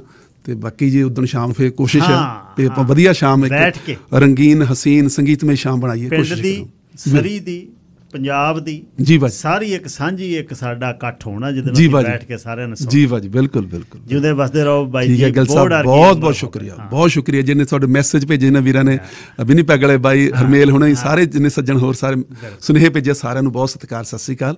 ਤੇ ਸਾਰੇ ਵੀਰਾਂ ਦਾ ਬਹੁਤ ਸਿਹਤ ਤੁਹਾਡੀ ਬਹੁਤ ਵਧੀਆ, ਮੈਨੂੰ ਦੇਖ ਕੇ ਰੂਹ ਖੁਸ਼। ਅਰੇ ਮਾਲਕ ਕਿਰਪਾ ਰੱਖੇ ਜੀ, ਬਸ ਸੱਚਾ ਪਾਤਸ਼ਾਹ ਸਭ ਨੂੰ ਤੰਦਰੁਸਤੀ ਦੇਵੇ ਜੀ, ਵੱਡੀ ਗੱਲ ਹੈ ਸਭ ਤੋਂ, ਹੈ ਨਾ ਜੀ। ਤੇ ਸ਼ੁਭ ਸ਼ਾਮ 17 ਨੂੰ ਫਿਰ ਬੈਠ ਕੇ ਸੁਣਾਂਗੇ। ਜੀ ਬਾਜੀ, ਬਿਲਕੁਲ। Thank you. ਓਕੇ ਬਾਈ, ਸਤਿ ਸ਼੍ਰੀ ਅਕਾਲ ਸਾਰਿਆਂ ਨੂੰ, ਸਤਿ ਸ਼੍ਰੀ ਅਕਾਲ। Thank you so much. Debi Makhsoospuri ਹੋਣਾ ਨੇ ਜਿਵੇਂ ਦੱਸ ਕੇ ਹਟਿਆ, ਮੈਂ 17 ਨੂੰ ਗਾਉਣਾ ਹੈ, ਤੇ ਪੋਇਟਰੀ ਬਹੁਤ ਲੰਮੀ ਹੋਏਗੀ, ਤੇ ਬਹੁਤ ਕੁਝ ਉਦੋਂ ਤੁਹਾਨੂੰ ਸੁਣਾਉਣਾ, ਤੇ ਸੁਣਨ ਵਾਲੇ ਬਣਿਓ ਬੈਠ ਕੇ ਸਮੇਂ ਨਾਲ। 7 ਵਜੇ ਸ਼ੋਅ ਦੇਵੀ ਮਖਸੂਸਪੁਰੀ 17 ਨੂੰ ਤੁਹਾਡੇ ਲਈ ਗਾ ਰਹੇ ਨੇ, ਤੇ ਰਹਿ ਨਾ ਜਾਇਓ। ਹੁਣ ਜ਼ਿੰਦਗੀ ਦੇ ਵਧੀਆ ਸ਼ੋਅ ਬਹੁਤ ਔਖੇ ਹੁੰਦੇ ਆ, ਤੇ ਬੈਠ ਕੇ ਸੁਣਨ ਵਾਲੇ ਐਨ ਪੂਰੇ ਮਨ ਦੇ ਨਾਲ ਵਧੀਆ ਤਰੀਕੇ ਨਾਲ ਤੁਸੀਂ ਸੁਣਨਾ। ਖਾਸ ਗੱਲਬਾਤ ਜਿਹੜੀ ਪਿਛਲੇ 3 ਦਿਨਾਂ ਤੋਂ ਮੈਂ ਤੁਹਾਨੂੰ ਦੱਸ ਰਿਹਾ ਸ਼ੁਰੂ ਹੋਣ ਜਾ ਰਹੀ ਹੈ। ਸਰੀ RCMP ਦੇ ਦੋਸਤ ਸਾਡੇ ਕੋਲ ਅਫੀਸਰ ਸਾਰਜੈਂਟ ਜੈਜ਼ ਜੋਹਲ ਤੇ ਸਾਰਜੈਂਟ ਕੁਲਦੀਪ ਸਿੰਘ ਢਿੱਲੋਂ, ਦੋਨੇ ਮੇਰੇ ਨਾਲ ਨੇ।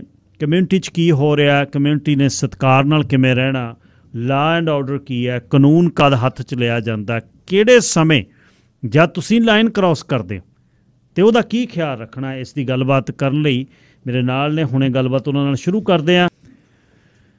ਪਿਛਲੇ ਦਿਨ ਦੀਆਂ ਕੁਝ ਘਟਨਾਵਾਂ ਪਹਿਲਾਂ ਵੀ ਹੁੰਦੀਆਂ।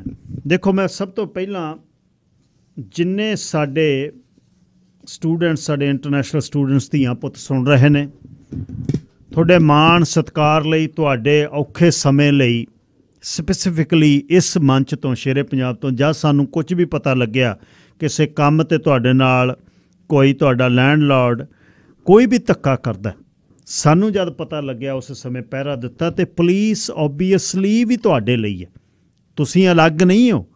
ਸਰੀ ਸ਼ਹਿਰ ਦੀਆਂ ਸੜਕਾਂ 'ਤੇ ਸਿਟੀਜ਼ਨ ਜਾ ਰਿਹਾ, ਕੋਈ PR ਜਾ ਰਿਹਾ, ਕੋਈ ਵਰਕ ਪਰਮਿਟ ਵਾਲਾ ਜਾ ਰਿਹਾ, ਕੋਈ ਸਟੂਡੈਂਟ ਜਾ ਰਿਹਾ। ਇਹਨਾਂ ਅਫੀਸਰਸ ਦੀ ਜਿਹੜੀ ਜ਼ਿੰਮੇਵਾਰੀ ਆ ਸਾਰਿਆਂ ਲਈ ਇੱਕ ਹੈ। ਫਸਟ ਜਿਹੜੇ ਰਿਸਪੌਂਡਰਸ ਨੇ 911 ਨਹੀਂ ਉਹ ਪੁੱਛਦੇ ਤੇਰੀ ਕੀ ਨੈਸ਼ਨੈਲਿਟੀ ਹੈ, ਤੇਰੇ ਕੋਲ ਕੀ ਆ, ਤੈਨੂੰ ਕੀ ਤੰਗੀ ਆ, ਉਹ ਪਹੁੰਚਦੇ। ਪਰ ਜਦ ਕੁਝ ਗਲਤ ਹੁੰਦਾ, ਜੇ ਗਲਤ ਹੋਈ ਦੀ ਗੱਲ ਅਸੀਂ ਭਾਸ਼ਾ 'ਚ ਆਪਣੇ ਮੰਚ ਤੋਂ ਨਹੀਂ ਕਰਨੀ, ਫਿਰ ਅਸੀਂ ਕਮਿਊਨਿਟੀ ਦੇ ਨਾਲ ਧੋਖਾ ਕਰ ਰਹੇ ਹਾਂ।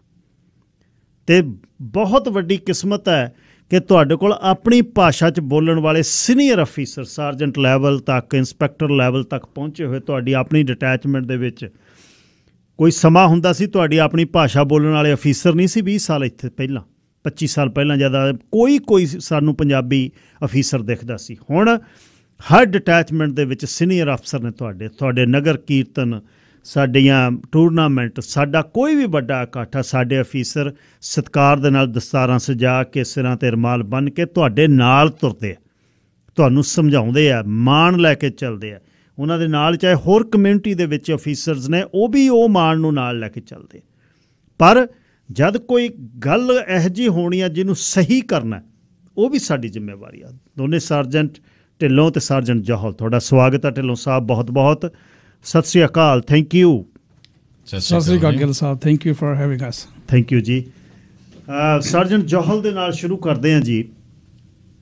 ਪ੍ਰੋਟੋਕੋਲ RCMP ਦੇ ਕੀ ਨੇ ਜਦ ਉਹਨਾਂ ਨੂੰ ਲੱਗੇ ਵੀ law and order the situation, ਤੁਸੀਂ ਕਦ ਫਿਰ ਟ੍ਰਿਗਰ ਹੁੰਦੇ ਹੋ ਵੀ now this is the time to react?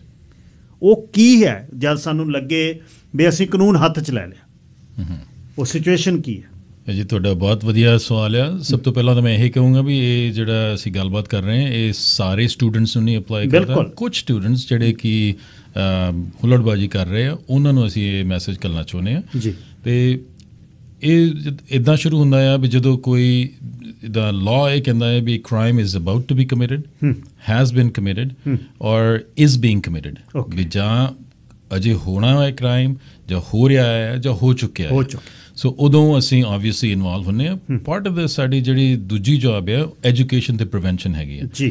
ਅੱਜ ਸਾਡਾ ਮਕਸਦ ਇਹ ਹੀ ਹੈ ਵੀ ਐਜੂਕੇਸ਼ਨ ਦੇ ਬਾਰੇ ਅਸੀਂ ਕੁਛ ਮਾੜਾ ਮੋਟਾ ਕਹੀਏ। ਬਿਲਕੁਲ। ਸੋ ਉਹ ਜਿਹੜਾ ਆ ਵੀ ਅਸੀਂ ਇਹੀ ਮੈਸੇਜ ਦੇਣਾ ਚਾਹੁੰਦੇ ਹਾਂ ਵੀ ਜਦੋਂ ਇੱਦਾਂ ਦੇ ਮਸਲੇ ਹੁੰਦੇ ਆ ਕ੍ਰਿਮੀਨਲ ਚਾਰਜ ਵਾਰੰਟ ਹੋ ਜਾਂਦੇ ਆ। ਅੱਛਾ। ਅਸੀਂ ਜਦੋਂ ਜੇ ਕ੍ਰਿਮੀਨਲੀ ਕਿਸੇ ਨੂੰ ਚਾਰਜ ਕਰਦੇ ਆ ਉਹ ਫਿਰ ਤੁਹਾਡੇ ਲਈ ਬਹੁਤ ਵੱਡਾ ਮਸਲਾ ਖੜਾ ਹੋ ਸਕਦਾ ਹੈ, ਇਸ਼ੂ ਹੈ। ਖਾਸ ਕਰਕੇ ਜਿਹੜੇ ਤੁਸੀਂ ਇੰਟਰਨੈਸ਼ਨਲ ਸਟੂਡੈਂਟਸ ਜਾਂ ਸਟੂਡੈਂਟ ਦੇ ਤੌਰ 'ਤੇ ਜਿਹੜੇ ਮੈਂ ਬਾਹਰ ਗੱਲ ਕਰ ਰਿਹਾ ਸੀਗਾ ਭਾਜੀ ਨਾ ਵੀ ਜਿਹੜੇ ਤੁਸੀਂ ਇਸ ਵੇਲੇ ਗੈਸਟ ਆਏ ਆ ਇਸ ਕੰਟਰੀ 'ਚ, ਤੁਸੀਂ ਮਹਿਮਾਨ ਆ, ਇੰਨੀ ਸੋਹਣੀ ਕੰਟਰੀ 'ਚ ਆਏ ਆ, ਤੁਸੀਂ ਮਹਿਮਾਨ ਦੇ ਤੌਰ 'ਤੇ ਆਏ ਆ, ਕੋਈ ਵਰਕ ਵੀਜ਼ੇ 'ਤੇ ਆ, ਕੋਈ ਸਟੂਡੈਂਟ ਵੀਜ਼ੇ 'ਤੇ ਆ, ਕੋਈ ਵਿਜ਼ਟਰ ਵੀਜ਼ੇ 'ਤੇ ਆ। ਇਸ ਕੰਟਰੀ ਦੀ ਤਬਾਹੀ ਨਾ ਕਰੋ ਤੇ ਸਤਿਆਨਾਸ਼ ਨਾ ਕਰੋ। ਇੱਥੇ ਆ ਕੇ ਕਨਫਰਮ ਕਰੋ ਜਿਹੜੇ ਲਾਜ਼ ਜਾਂ ਰੂਲਸ ਜਾਂ ਰੈਗੂਲੇਸ਼ਨਸ ਆ ਉਹਨਾਂ ਦੇ ਨਾਲ ਕਨਫਰਮ ਕਰੋ ਵੀ ਤੁਸੀਂ ਜਿਹੜੀ ਮੇਨ ਸਟਰੀਮ ਸੁਸਾਇਟੀ ਆ ਇਹ ਤੁਸੀਂ ਭਾਈਚਾਰੇ ਆਪਣੇ ਭਾਈਚਾਰੇ ਬਾਰੇ ਗੱਲਬਾਤ ਕੀਤੀ ਉਹਨਾਂ 'ਚ ਅਸੀਂ ਮਿਲਣ ਵਰਤਨ ਜੋਗੇ ਰਹੀਏ ਜੀ। ਜਦੋਂ ਇਹ ਚਾਰਜਸ ਲੱਗ ਜਾਂਦੇ ਆ ਤੁਹਾਨੂੰ ਉਹਨਾਂ ਸਟੂਡੈਂਟਸ ਲਈ ਬਹੁਤ ਪ੍ਰੋਬਲਮ ਹੋ ਸਕਦੀ ਹੈ ਬਿਕਾਜ਼ ਅਸੀਂ ਰਾਈਟ ਅਵੇ CBSE ਨੂੰ ਇਨਵੋਲਵ ਕਰ ਲੈਂਦੇ, ਇਮੀਗ੍ਰੇਸ਼ਨ ਕੈਨੇਡਾ ਇਨਵੋਲਵ ਹੋ ਜਾਂਦੀ ਹੈ। ਅੱਛਾ ਜੀ। ਜਦੋਂ ਉਹ ਇਨਵੋਲਵ ਹੋ ਜਾਂਦੇ ਆ ਉਹ ਫਿਰ ਕਿੱਦਾਂ ਆ ਵੀ ਯੂ ਗੈਟ ਅਰੈਸਟਡ, ਤੁਹਾਡਾ ਫੋਟੋਗ੍ਰਾਫ, ਫਿੰਗਰਪ੍ਰਿੰਟ, CBSE ਨੇ ਤੁਹਾਡਾ ਉਹ ਸਿਸਟਮ ਸ਼ੁਰੂ ਕਰ ਦੇਣਾ ਡਿਪੋਰਟੇਸ਼ਨ ਦਾ। ਆਪਣੇ ਆਪ ਨੂੰ ਮੈਂ ਨਹੀਂ ਇਹ ਕਹਿੰਦਾ, ਹਰ ਸਟੂਡੈਂਟ ਜਾਂ ਹਰ ਬੰਦਾ ਆਪਣੇ ਆਪ ਨੂੰ ਵੀ ਪੁੱਛੇ ਵੀ ਅਸੀਂ ਇੱਥੇ ਕਰਨ ਕੀ ਆਏ ਹਾਂ ਅਤੇ ਕੀ ਕਰਦੇ ਫਿਰਦੇ ਹਾਂ। ਇਹ ਤੁਸੀਂ ਚਾਹੁੰਦੇ ਆ, ਤੁਸੀਂ ਚਾਹੁੰਦੇ ਆ ਵੀ ਇਹ ਕੁਛ ਤੁਹਾਡੇ ਨਾਲ ਹੋਵੇ। ਜੇ ਤੁਸੀਂ ਉੱਦਾਂ ਦੇ ਕੰਮ ਕਰੋਗੇ odds are ਵੀ ਤੁਹਾਡੇ ਨਾਲ ਹੋਣਗੇ। ਢਿੱਲੋਂ ਸਾਹਿਬ ਇੱਕ ਦੱਸਿਓ ਜੀ, ਜਦ ਤੁਸੀਂ ਵਰਦੀ ਦੇ ਵਿੱਚੋਂ ਤੇ ਆਪਣੇ ਪੁਲਿਸ ਕਰੂਜ਼ਰ ਦੇ ਵਿੱਚੋਂ ਔਨ ਡਿਊਟੀ ਹੋ, ਆਮ ਜਿਹੜਾ ਸਿਵਲੀਅਨ ਹੈ ਉਹਨੂੰ ਕਿਹੜੀਆਂ ਚੀਜ਼ਾਂ ਨੇ ਜਿਹੜੀਆਂ ਅਫੀਸਰਸ ਦੀ ਇੱਕ ਲਾਈਨ ਆ ਜਿਹੜੀ ਉਹ ਕ੍ਰਾਸ ਨਹੀਂ ਅਸੀਂ ਕਰ ਸਕਦੇ? ਕੀ ਆ ਜਿਹੜਾ ਸਾਨੂੰ ਹੁਣ ਉਹ ਆਪਣੀ ਜਿਹੜੀ ਵੀਡੀਓ ਵਾਇਰਲ ਹੋ ਰਹੀ ਹੈ ਉਹ ਟਿਕਟ ਹੈ, ਟਿਕਟ ਦਿਖਾ ਰਿਹਾ ਮੁੰਡਾ, ਟਿਕਟ ਉਹਦੇ ਫਿਰ ਵਾਈਪਰ ਦੇ ਵਿੱਚ ਟੱਕ ਕਰ ਰਿਹਾ ਅਤੇ ਮੁੰਡੇ ਉਹ ਸਾਹਮਣੇ ਖੜੇ ਕਰੂਜ਼ਰ 'ਤੇ ਹੱਥ ਰੱਖੇ ਨੇ ਅਤੇ ਕਰੂਜ਼ਰ ਦੇ ਸਾਰੇ ਤੁਹਾਡੇ ਪੈਨਿਕ ਜਿਹੜੇ ਆਨ ਨੇ। ਸੋ ਇਹ ਸਮਝਾਇਓ ਸਾਡੇ ਸੁਣਨ ਵਾਲਿਆਂ ਨੂੰ ਵੀ ਅਫੀਸਰ ਜਦ ਇਨ ਯੂਨੀਫਾਰਮ ਆ, ਔਨ ਡਿਊਟੀ ਆ, ਚਾਹੇ ਉਹ ਅੰਡਰ ਕਵਰ ਹੈ ਬਟ ਡਿਊਟੀ 'ਤੇ ਆ, ਅਸੀਂ ਕਿਹੜੀਆਂ ਚੀਜ਼ਾਂ ਦਾ ਖਿਆਲ ਰੱਖਣਾ ਵੀ ਅਸੀਂ ਅਫੀਸਰ ਦੀ ਕਿਹੜੀ ਲਾਈਨ ਆ ਜਿਹੜੀ ਕ੍ਰਾਸ ਨਹੀਂ ਕਰਨੀ? ਗਿੱਲ ਸਾਹਿਬ ਥੈਂਕ ਯੂ ਵੈਰੀ ਮੱਚ ਜੀ। ਇਹ ਜਿਹੜਾ ਜਦੋਂ ਵੀ ਅਸੀਂ ਡਿਊਟੀ 'ਤੇ ਹੁੰਦੇ ਹਾਂ ਜੀ, ਜਦੋਂ ਵੀ ਕਿਸੇ ਤਰੀਕੇ ਨਾਲ ਜਾਂ ਈਵਨ ਟ੍ਰੈਫਿਕ ਸਟਾਪ ਹੈਗਾ ਜਾਂ ਕਿਸੇ ਦੇ ਘਰ ਜਾਂਦੇ ਆ ਜੀ, ਅਪਰੋਚ ਕਰਦੇ ਆ ਜੀ, ਅਤੇ ਸਾਡਾ ਪਹਿਲਾਂ ਅਸੀਂ ਸਮਝਾਉਂਦੇ ਹਾਂ ਵੀ ਸਾਡਾ ਮਕਸਦ ਕੀ ਹੈ ਤੁਹਾਡੇ ਨਾਲ ਗੱਲ ਕਰਨ ਦਾ, ਵੀ ਕੀ ਰੀਜ਼ਨ ਹੈਗਾ, ਰਾਈਟ। ਫਿਰ ਅਸੀਂ ਇਹੀ ਐਕਸਪੈਕਟ ਕਰਦੇ ਹਾਂ ਵੀ ਸਾਡੇ ਨਾਲ ਕੰਪਾਇਲ ਕਰੋ, ਸਾਡੇ ਨਾਲ ਸਹਿਮਤੀ ਰੱਖੋ ਵੀ ਤੁਹਾਨੂੰ ਅਸੀਂ ਸਾਰਾ ਕੁਛ ਸਮਝਾ ਕੇ ਅਤੇ ਜਿਹੜੇ ਵੀ ਮਕਸਦ ਲਈ ਇੱਥੇ ਆਏ ਹਾਂ ਤੁਹਾਨੂੰ ਦੱਸਦੇ ਹਾਂ ਅਸੀਂ ਜੀ। ਫਿਰ ਉਸ ਤੋਂ ਬਾਅਦ ਜੋ ਰਿਐਕਸ਼ਨ ਮੈਜੋਰਟੀ ਲੋਕ ਹੁੰਦੇ ਜਿਹੜੇ ਜਾਂ ਦੇ ਉਹ ਕੰਪਲਾਈ, ਉਹ ਸਾਰੀ ਗੱਲ ਸੁਣਦੇ ਆ ਅਤੇ ਫਿਰ ਸਾਡੇ ਨਾਲ ਗੱਲਬਾਤ ਕਰਦੇ ਆ। ਠੀਕ ਹੈ ਜੀ। ਜਿਹੜਾ ਹੁਣ ਇਹ ਆਪਾਂ ਜੀ ਪਰਟੀਕੂਲਰਲੀ ਇਹ ਇੰਸੀਡੈਂਟ ਦੀ ਗੱਲ ਕਰਦੇ ਆ, ਜੇ ਤੁਹਾਨੂੰ ਟਿਕਟ ਮਿਲ ਜਾਂਦੀ ਹੈ ਉਹ ਰੀਜ਼ਨ ਹੈਗਾ, ਠੀਕ ਰਾਈਟ, ਕੋਈ ਵਾਇਲੇਸ਼ਨ ਤੁਸੀਂ ਟ੍ਰੈਫਿਕ ਦੀ ਕੀਤੀ ਹੈ, ਕਮਿਟ ਕੀਤਾ ਕੋਈ ਕ੍ਰਾਈਮ, ਤੁਹਾਨੂੰ ਉਹਦੀ ਫਾਈਨ ਮਿਲ ਗਿਆ ਜਾਂ ਤੁਹਾਨੂੰ ਉਹਦਾ ਕੋਈ ਜਿਵੇਂ ਕਹਿੰਦੇ ਨੇ ਨੋਟਿਸ ਆਫ ਆਰਡਰ ਮਿਲ ਗਿਆ, ਰਾਈਟ ਜੀ ਜੀ। ਸੋ ਉਹਦੇ ਪਿੱਛੇ ਉਹਨੂੰ ਐਕਸਪਲੇਨੇਸ਼ਨ ਹੁੰਦੀ ਹੈ ਵੀ ਇਸ ਕਰਕੇ ਤੁਹਾਨੂੰ ਦਿੱਤਾ ਜਾਂਦਾ ਜੀ। ਜੇ ਤੁਸੀਂ ਉਸ ਤੋਂ ਬਾਅਦ ਵੀ ਉਹਨੂੰ ਚੈਲੰਜ ਕਰਦੇ ਹੋ, ਠੀਕ ਹੈ, ਉਹਦਾ ਪ੍ਰੋਸੈਸ ਹੈਗਾ, ਡਿਸਪਿਊਟ ਕਰੋ। ਜੇ ਤੁਹਾਨੂੰ ਕੋਈ ਆਫਿਸਰ ਨਾਲ ਕੋਈ ਇਸ਼ੂ ਹੈਗਾ ਤੇ ਤੁਸੀਂ ਉਹਦਾ ਸਾਡਾ ਪ੍ਰੋਸੈਸ ਹੈਗਾ, ਰਾਈਟ, ਤੁਸੀਂ ਸਾਡੇ ਆਫਿਸ ਵਿੱਚ ਆਓ, ਸਾਨੂੰ ਫੋਨ ਕਾਲ ਕਰੋ ਵੀ ਆਹ ਸਿਚੁਏਸ਼ਨ ਹੈ, ਉਹ ਪ੍ਰੋਸੈਸ ਹੈ, ਰਾਈਟ।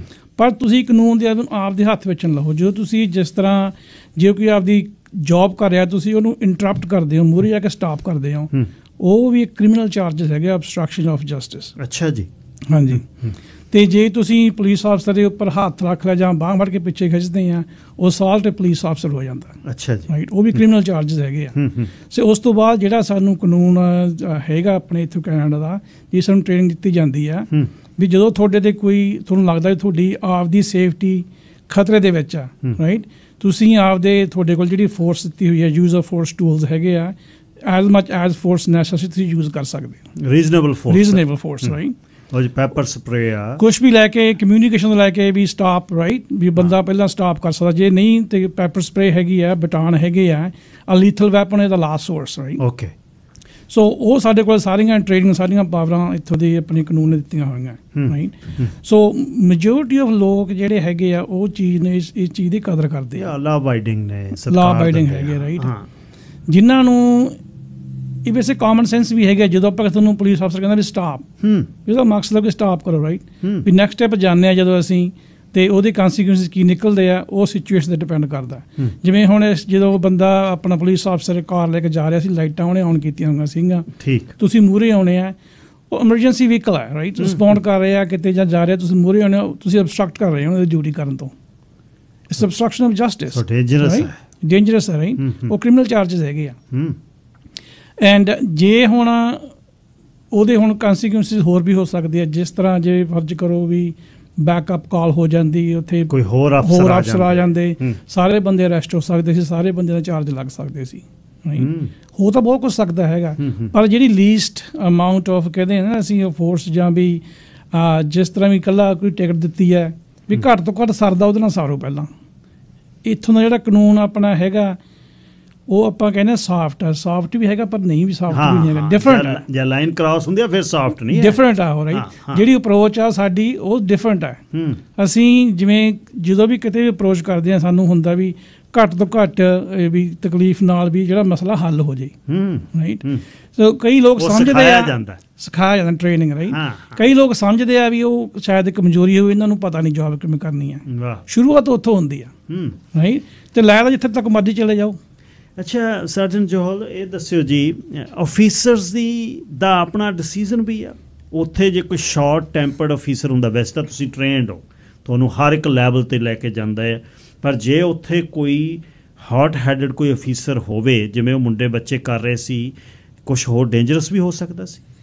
ਬੜਾ ਵਧੀਆ ਸਵਾਲ ਹੈ, ਬਿਕਾਜ਼ ਇਹ ਇੰਡੀਵਿਜੂਅਲ ਤੋਂ ਵੀ ਡਿਪੈਂਡ ਕਰਦਾ। ਹੁਣ ਆਪਾਂ ਆਮ ਦੇਖਦੇ ਹਾਂ, ਆਮ ਜਨਤਾ ਇਹ ਕਹਿ ਰਹੀ ਹੈ ਵੀ ਉਹ ਉੱਥੋਂ ਭੱਜ ਗਿਆ, ਬਟ ਉਹਨੇ ਇਹ ਦੇਖਿਆ, ਮੈਂ ਖੁਦ ਉਹਦੇ ਅਫਸਰ ਨਾਲ ਗੱਲ ਕੀਤੀ ਹੈ, ਉਹਨੇ ਇਹ ਦੇਖਿਆ ਵੀ ਮੈਂ ਟਿਕਟ ਇਸ਼ੂ ਕਰਨ ਆਇਆ ਸੀਗਾ, ਉਹ ਹੋ ਗਿਆ। ਹੁਣ ਜਿਵੇਂ ਇੱਥੇ ਖੜ ਕੇ ਸਿਚੁਏਸ਼ਨ ਐਸਕੇਲੇਟ ਵੀ ਹੋ ਸਕਦੀ ਆ। ਸੋ ਪ੍ਰੋਫੈਸ਼ਨਲਿਜ਼ਮ ਸਾਡੀ one of the core values ਹੈ। ਓਨੈਸਟੀ, ਇੰਟੈਗ੍ਰਿਟੀ, ਪ੍ਰੋਫੈਸ਼ਨਲਿਜ਼ਮ ਸਾਡੀ ਕੋਰ ਵੈਲਿਊਜ਼ ਆ। ਆਫਿਸਰਸ ਨੂੰ ਪ੍ਰੋਫੈਸ਼ਨਲ ਹੋਣਾ ਬਹੁਤ ਜ਼ਰੂਰੀ ਹੈ। ਹੁਣ ਕਈ ਲੋਕੀ ਸਾਨੂੰ ਬੁਰਾ ਭਲਾ ਕਹਿੰਦੇ, ਗਾਲੀਆਂ ਵੀ ਕੱਢਦੇ, ਪਰ ਅਸੀਂ, ਮੈਂ ਜਿਹੜਾ ਆਪਣਾ ਪ੍ਰੋਫੈਸ਼ਨਲ ਡਿਮੀਨੀਅਰ ਹੈ ਉਹ ਨਹੀਂ ਮੈਂ ਗਵਾ ਸਕਦਾ ਕਦੀ ਵੀ, ਬਿਕਾਜ਼ ਪਬਲਿਕ ਟਰਸਟ ਤੇ ਪਬਲਿਕ ਕੌਨਫੀਡੈਂਸ ਮੇਰੇ ਲਈ ਬਹੁਤ ਜ਼ਰੂਰੀ ਹੈ, ਮੇਰੀ ਫੋਰਸ ਲਈ, ਸਾਰੀ RCMP ਲਈ ਬਹੁਤ ਜ਼ਰੂਰੀ ਹੈ। ਹੁਣ ਆ ਵੀ ਮਸਲਾ ਆ, ਪਬਲਿਕ ਸਾਨੂੰ ਖੁਦ ਫੋਨ ਕਰਕੇ ਕਹਿ ਰਹੀ ਹੈ ਵੀ ਅਸੀਂ, this is too much and certain lines have been crossed, you guys need to do something and we are। ਪਰ ਇਹ ਆ ਵੀ ਜਿਹੜਾ ਇਹਨਾਂ ਨੂੰ ਚਾਹੀਦਾ ਆ ਵੀ ਥੋੜ੍ਹਾ ਵੀ ਹਾਂ ਅਸੀਂ ਜਿਹੜੀ ਉਹ ਹੂਡ ਮਾਤੀ ਆ, ਮੌਬ ਮੈਂਟੈਲਿਟੀ ਆਪਾਂ ਕਹਿ ਦਿੰਦੇ ਹਾਂ, ਉਹ ਬੰਦ ਕਰੋ। ਅਤੇ ਜਿਹੜਾ ਆਫਿਸਰਸ ਦਾ ਪ੍ਰੋਫੈਸ਼ਨਲਿਜ਼ਮ, ਠੀਕ ਹੈ, ਤੁਸੀਂ ਪੁਸ਼ ਕਰੀ ਜਾਓ, ਅਸੀਂ ਵੀ ਬੰਦੇ ਹਾਂ, ਬਿਲਕੁਲ। ਅਸੀਂ ਹੁਣ ਆਫਿਸਰ ਵੀ ਜਿਹੜਾ ਉੱਥੇ ਆਇਆ ਸੀਗਾ, ਉਹਦੀ ਵੀ ਫੈਮਿਲੀ ਹੈ, ਉਹਦੀ ਫੈਮਿਲੀ ਨੇ, ਉਹਦੇ ਬੱਚਿਆਂ ਨੇ ਉਹ ਵੀਡੀਓ ਨਾ ਦੇਖੀ ਹੋਊਗੀ, ਉਹਦੇ ਬੱਚੇ ਕੀ ਸੋਚ ਰਹੇ ਵੀ ਸੋਸਾਇਟੀ ਕੀ ਕਰ ਰਹੀ ਹੈ, ਤੇ ਸੋਸਾਇਟੀ ਕੀ ਹੈ, ਉਹ ਸੋਸਾਇਟੀ ਕੌਣ ਹੈ? ਉਹ ਆਪਾਂ ਆ ਪੰਜਾਬੀ, ਵੈਦਰ ਤੁਸੀਂ ਵਿਜ਼ਿਟਰ ਹੈ, ਵੈਦਰ ਸਟੂਡੈਂਟ ਹੈ, ਵੈਦਰ ਸਿਟੀਜ਼ਨ ਹੈ, ਉਹ ਈਵਨ ਮੈਂ ਪੰਜਾਬੀ ਹੋਣ ਦੇ ਨਾਤੇ ਮੈਨੂੰ ਵੀ ਇਹ ਗੱਲਾਂ ਸੁਣਨੀਆਂ ਪੈਂਦੀਆਂ। ਅੱਛਾ ਢਿੱਲੋਂ ਸਾਹਿਬ, ਐਂ ਦੱਸਿਓ ਵੀ ਜਦ ਤੁਸੀਂ ਕੋਲੀਗਸ ਨੇ ਹੁਣ ਡਿਟੈਚਮੈਂਟ 'ਚ, ਹਰ ਇੱਕ ਜਗ੍ਹਾ ਦੇ ਬੰਦੇ ਨੇ, ਮੈਨੂੰ ਲੱਗਦਾ ਜਦ ਇਹੋ ਜਿਹਾ ਕੁਛ ਇਸ਼ੂ ਆਉਂਦਾ, ਹਾਲਾਂਕਿ ਵੈਸੇ ਤਾਂ ਤੁਸੀਂ ਬਹੁਤ ਹਾਈਐਸਟ ਪ੍ਰੋਫੈਸ਼ਨਲ ਜਿਹੜੇ ਨੇ ਬੰਦੇ, ਇਸ ਤਰ੍ਹਾਂ ਨਹੀਂ ਸੋਚਦੇ ਬਈ ਜਿਵੇਂ ਝਾਕਦੇ ਟੇਢਾ, ਨਾਲ ਦੇ ਅਫੀਸਰਸ ਵੀ ਕਦੇ ਗੱਲ ਕਰਦੇ ਨੇ, ਯਾਰ ਤੁਹਾਡੇ ਕਰਦੇ ਕੀ ਨੇ ਬੰਦੇ, ਇਸ ਤਰ੍ਹਾਂ ਦੀ ਵੀ ਗੱਲ ਚੱਲ ਜਾਂਦੀ ਕਦੇ ਕਾਫੀ ਟੇਬਲ 'ਤੇ? ਹਾਂਜੀ ਜ਼ਰੂਰ ਚੱਲਦੀ ਇਹੋ ਜਿਹੀਆਂ ਗੱਲਾਂ ਵੀ, ਪਰ ਜਿਸ ਤਰ੍ਹਾਂ ਅਸੀਂ ਸਾਰੇ ਆਪਸ ਵਿੱਚ ਪ੍ਰੋਫੈਸ਼ਨਲ ਹੈਗੇ ਹਾਂ, ਸਾਡੀ ਟ੍ਰੇਨਿੰਗ ਇਕੱਠਿਆਂ ਨੂੰ ਮਿਲੀ ਹੋਈ ਹੈ, ਅਸੀਂ ਇੱਕ ਦੂਜੇ ਨੂੰ ਉਸ ਤਰੀਕੇ ਨਾਲ ਨਹੀਂ ਜਾਣਦੇ। ਪਰ ਜਦੋਂ ਵੀ ਕੋਈ ਇਹੋ ਜਿਹੀ ਘਟਨਾ ਆਪਣੀ ਕਮਿਊਨਿਟੀ 'ਚ ਵਾਪਰਦੀ ਹੈ, ਪਹਿਲਾਂ ਤਾਂ ਜਿਵੇਂ ਆਪਣਾ ਆਪ ਸਿਰ ਨੀਵਾਂ ਹੁੰਦਾ ਹੈ ਵੀ ਇਹ ਯਾਰ ਅਸੀਂ ਵੀ ਇੱਥੇ ਆਏ ਹਾਂ, ਆਪਾਂ ਵੀ ਇਹ ਮਕਸਦ ਲੈ ਕੇ ਆਏ ਸੀਗੇ, ਕਿੰਨੇ ਸਾਲ ਹੋਏ, ਮਿਹਨਤਾਂ ਕੀਤੀਆਂ, ਤਰੱਕੀਆਂ ਕੀਤੀਆਂ, ਹੁਣ ਸਿਰ ਉੱਚਾ ਜਾ ਕੇ ਆਪਾਂ ਤੁਰਦੇ ਹਾਂ ਮਾਣ ਨਾਲ ਹੀ। ਤੇ ਜਦੋਂ ਕਿ ਇਹੋ ਜਿਹਾ ਕੋਈ ਇੱਕ ਦਾ ਬੰਦਾ ਕੋਈ ਇਹੋ ਜਿਹਾ ਗਲਤ ਕੰਮ ਕਰ ਦਿੰਦਾ, ਦੂਜੀ ਸੁਸਾਇਟੀ ਨੂੰ ਦੇਖਣਾ, ਆਪਾਂ ਆਪ ਵੀ ਖੁਦ ਦੇਖਦੇ ਹਾਂ ਵੀ ਯਾਰ ਆਪਾਂ ਇੱਥੇ ਕਿ ਮਿਹਨਤਾਂ ਕੀਤੀਆਂ, ਇੱਥੇ ਇੰਨੇ ਤਰੱਕੀਆਂ ਕੀਤੀਆਂ, ਵੀ ਇਹ ਆ ਕੇ ਆਪਣਾ ਸਾਰਾ ਬਣਿਆ ਤਣਿਆ ਸਾਰਾ ਮਿੱਟੀ 'ਚ ਮਿਲਾ ਰਹੇ ਆ ਰਹੀ। ਸੋ ਜਿਹੜੀਆਂ ਇਹੋ ਜਿਹੀਆਂ ਗੱਲਾਂ ਹੁੰਦੀਆਂ, ਉਹ ਆਰਗੇਨਾਈਜੇਸ਼ਨ ਵਿੱਚ ਵੀ ਹੁੰਦੀਆਂ, ਕਮਿਊਨਿਟੀ 'ਚ ਵਿੱਚ ਆਉਂਦੀਆਂ। ਸਾਡਾ ਕੋਈ ਕੰਮ ਹੁਣ ਕਮਿਊਨਿਟੀ ਨਾਲ ਹੈਗਾ, ਜਦੋਂ ਗੱਲਾਂ ਕਰਦੇ ਹਾਂ ਪਹਿਲਾਂ ਇਹੀ ਕਰਦਾ, ਯਾਰ ਤੁਸੀਂ ਕਰੋ ਉਹਨਾਂ ਨੂੰ ਕੁਛ, ਹਰੇਕ ਕਹਿ ਰਿਹਾ। ਹਾਂ, ਪਰ ਬੀਇੰਗ ਜਿਵੇਂ ਪਹਿਲਾਂ ਜੋਹਲ ਸਾਹਿਬ ਨੇ ਕਿਹਾ, ਜਦੋਂ ਵੀ ਕੋਈ ਇੰਟਰੈਕਸ਼ਨ ਸਾਡੀ ਹੁੰਦੀ ਹੈ, ਗੁੱਸਾ ਸਾਨੂੰ ਵੀ ਆਉਂਦਾ, ਪਰ ਬੀਇੰਗ ਪ੍ਰੋਫੈਸ਼ਨਲ, ਰਾਈਟ, ਫਿਰ ਸਾਡਾ ਤਾਂ ਉਹਨਾਂ 'ਚ ਫਰਕ ਹੀ ਰਹਿ ਗਿਆ ਬਹੁਤ। ਮੈਂ ਜੀ ਵਿਟਨੈਸ ਕੀਤੇ, ਮੈਂ ਟੈਕਸੀ ਚਲਾਈ 5 ਸਾਲ, ਸਾਨੂੰ ਕੁਛ ਵੀ ਪਿੱਛੇ ਬੈਠਾ ਗੈਸਟ ਕਹਿੰਦਾ, ਸਾਡੀ ਜਿਹੜੀ ਹੋਸਟਿੰਗ ਦਾ ਲੈਵਲ 1-2 ਜਸਟਿਸ ਇੰਸਟੀਚਿਊਟ ਸਾਨੂੰ ਕਹਿੰਦਾ ਵੀ ਤੁਸੀਂ ਸ਼ੋਫਰ ਹੋ, ਤੁਸੀਂ ਨਹੀਂ ਕੁਛ ਕਰ ਸਕਦੇ, ਯੂ ਆਰ ਐਟ ਸਰਵਿਸ। ਹੁਣ ਤੁਹਾਨੂੰ ਵੀ ਸ਼ਰਾਬੀ ਬੰਦੇ ਹੁੱਲੜਬਾਜੀ, ਐਫ ਸ਼ਬਦ, ਸਪਿਟਿੰਗ ਕਰਦੇ ਨੇ, ਕੁਛ ਕਦੇ ਅਫੀਸਰ ਨਹੀਂ ਪ੍ਰਵੋਕ ਹੁੰਦਾ, ਕਦੇ ਕੁਛ ਨਹੀਂ ਕਰਦਾ, ਅਤੇ ਇੱਜ਼ਤ ਦਿੰਦਾ, ਸਰ ਕਹਿ ਕੇ ਬੁਲਾਉਂਦਾ ਹੈ। ਅਤੇ ਜਿਹੜੇ ਦੇਸ਼ 'ਚੋਂ ਅਸੀਂ ਆਏ ਹਾਂ ਉਹ ਤਾਂ ਚਲੋ ਕੰਪੈਰੀਜ਼ਨ ਨਹੀਂ ਅਸੀਂ ਕਰ ਸਕਦੇ। ਉੱਥੇ ਤੁਸੀਂ ਇੰਸਪੈਕਟਰ ਨਾਲ ਲੈਵਲ ਦੇ ਉਸ ਬੰਦੇ ਨਾਲ ਜਾਂ ਪੁਲਿਸ ਅਫੀਸਰ ਨਾਲ ਤੁਸੀਂ ਉਹਦੀ ਜੀਪ 'ਤੇ ਹੱਥ ਰੱਖ ਸਕਦੇ? ਆਪਾਂ ਉੱਥੋਂ ਹੀ ਆਏ, ਇਹੀ ਕੰਮ ਕਰਕੇ ਤਾਂ ਆਪਾਂ ਉੱਥੋਂ ਇੱਥੇ ਆਏ। ਹਾਂ ਬਿਲਕੁਲ, ਵੀ ਆਪਾਂ ਨੂੰ ਵਧੀਆ ਲਾਈਫ ਮਿਲ ਸਕੇ, ਵਧੀਆ ਸੁਸਾਇਟੀ 'ਚ ਫਿੱਟ ਹੋ ਸਕੇ, ਆਪਾਂ ਹੋਏ ਵੀ ਹਾਂ ਜੀ, ਮਿਹਨਤਾਂ ਵੀ ਕੀਤੀਆਂ। ਹੁਣ ਜਦੋਂ ਜਿਸ ਦਿਨ ਮੈਂ ਸਰੀ RC ਵਿੱਚ ਕੰਮ ਸ਼ੁਰੂ, ਮੈਨੂੰ 17 ਸਾਲ ਹੋ ਗਏ ਇੱਥੇ ਕੰਮ, ਸਾਰੀ ਮੇਰੀ ਸਰਵਿਸ ਸਰੀ ਦੇ ਵਿੱਚ ਹੀ, ਸਾਰੀ ਸਰੀ 'ਚ ਬਿਲਕੁਲ। ਉਦੋਂ ਤੋਂ ਲੈ ਕੇ ਤੇ ਹੁਣ ਤੱਕ ਕਿੰਨਾ ਡਿਫਰੈਂਸ ਸਰੀ ਦੇ ਵਿੱਚ ਤੁਸੀਂ ਵੀ ਦੇਖਿਆ 15-20 ਸਾਲ ਦੇ ਵਿੱਚ, ਮੈਂ ਵਿਟਨੈਸ ਕੀਤਾ ਨਾਲ। ਬਿਲਕੁਲ, ਅਸੀਂ ਜਿਵੇਂ ਤੁਸੀਂ ਪਹਿਲਾਂ ਵੀ ਕਿਹਾ ਥੋੜ੍ਹੇ ਜਿਹੇ ਅਫਸਰ ਹੁੰਦੇ ਸੀ, ਬਿਲਕੁਲ, ਤੇ ਜੋਲ ਸਾਹਿਬ ਹੁੰਦੇ ਸੀ, ਮੈਂ ਹੁੰਦੇ ਸੀ, ਇਕੱਠੇ ਅਸੀਂ ਜਿਵੇਂ ਨਾ 1-2 ਅਫਸਰ ਹੁੰਦੇ ਸਾਰੀ ਵਾਚ ਦੇ ਵਿੱਚ। ਤੇ ਹੁਣ ਸਾਨੂੰ ਵੀ ਮਾਣ ਹੁੰਦਾ ਵੀ ਸਾਡੇ ਕਿੰਨੇ ਮੁੰਡੇ ਕੁੜੀਆਂ ਹੋਰ ਆ ਗਏ ਆ, ਰਾਈਟ, ਵੀ ਅਸੀਂ ਇਕੱਲੇ ਨਹੀਂ ਰਹਿ ਗਏ, ਵੀ ਸਾਡੇ 'ਚ ਸਾਡੀ ਮੈਜੋਰਟੀ ਵੱਧ ਗਈ ਆ। ਬਿਲਕੁਲ ਠੀਕ ਹੈ ਨਾ, ਤੇ ਉਹ ਸਾਨੂੰ ਮਾਣ ਵੀ ਹੁੰਦਾ ਉਹ ਚੀਜ਼ਾਂ ਦਾ। ਪਰ ਐਂ ਵੀ ਜਿਹੜੀ ਚੇਂਜਸ ਆਈ ਆਪਾਂ ਨੂੰ ਅਡਾਪਟ ਨਾਲ ਦੇ ਨਾਲ ਕਰੀ ਜਾਂਦੇ ਆ, ਪਰ ਜਦੋਂ ਕਿ ਆ ਕੇ ਕੋਈ ਗਲਤ ਕੰਮ ਹੁੰਦਾ ਆਪਾਂ ਸਟੈਂਡ ਹੁੰਦੇ ਆ, ਆਪਾਂ ਨੂੰ ਹੋਣਾ ਵੀ ਚਾਹੀਦਾ। ਬੀਇੰਗ ਏ ਪ੍ਰੋਫੈਸ਼ਨਲਿਜ਼ਮ, ਲਾਈਕ ਜਦੋਂ ਜਿਸ ਤਰ੍ਹਾਂ ਇਹ ਇੰਸੀਡੈਂਟ ਨਹੀਂ ਇਕੱਲਾ, ਹੋਰ ਕਈ ਇੰਸੀਡੈਂਟ ਲਾ ਲਓ, ਪਹਿਲਾਂ ਵੀ ਹੁੰਦੇ ਆਏ ਆ ਜੀ ਜੀ। ਜੇ ਆਪਾਂ ਆਪਣੀ ਕਮਿਊਨਿਟੀ ਵਿੱਚ ਉਹ ਹਾਈਲਾਈਟ ਨਾ ਕਰਾਂਗੇ ਤਾਂ ਹੋਰ ਕੌਣ ਕਰੂਗਾ? ਜੋਲ ਸਾਹਿਬ ਇੱਕ ਦੱਸਿਓ, ਇੱਕ ਲੋਕਾਂ ਦੇ ਸਵਾਲ ਨੇ ਪਿਛਲੇ 2-2.5 ਸਾਲਾਂ ਤੋਂ ਜਦ ਉੱਥੇ ਦੀਆਂ ਗੇੜੀਆਂ ਸ਼ੁਰੂ ਹੋਈਆਂ ਮਫਲਰਾਂ ਨਾਲ, ਚੌੜੇ ਟਾਇਰਾਂ ਦੇ ਨਾਲ, ਉੱਥੋਂ ਜਾਣਾ ਤੇ ਪਿਛਲੇ ਪਾਸੇ ਦੀ ਲਾਇਬ੍ਰੇਰੀ ਤੋਂ ਬਾਅਦ ਹੋਮ ਡਿਪੂ ਤੋਂ ਘੁੰਮ ਕੇ ਆ ਕੇ ਮੂਹਰ ਦੀ ਆ ਕੇ ਫਿਰ ਲੰਘ ਜਾਣਾ। ਪ੍ਰੀਵੈਂਸ਼ਨ ਕਿਉਂ ਨਹੀਂ ਹੋਈ? ਜਦੋਂ ਮਫਲਰ ਤੇ ਚੌੜੇ ਟਾਇਰ ਓਪਨ ਜੀਪਾਂ ਘੁੰਮਣ ਲੱਗੀਆਂ 2 ਸਾਲ ਪਹਿਲਾਂ, ਪੁਲਿਸ ਨੇ ਜਦ ਟਿਕਟਾਂ ਕਿਉਂ ਨਹੀਂ ਦਿੱਤੀਆਂ ਕਿ ਦਿੱਤੀਆਂ?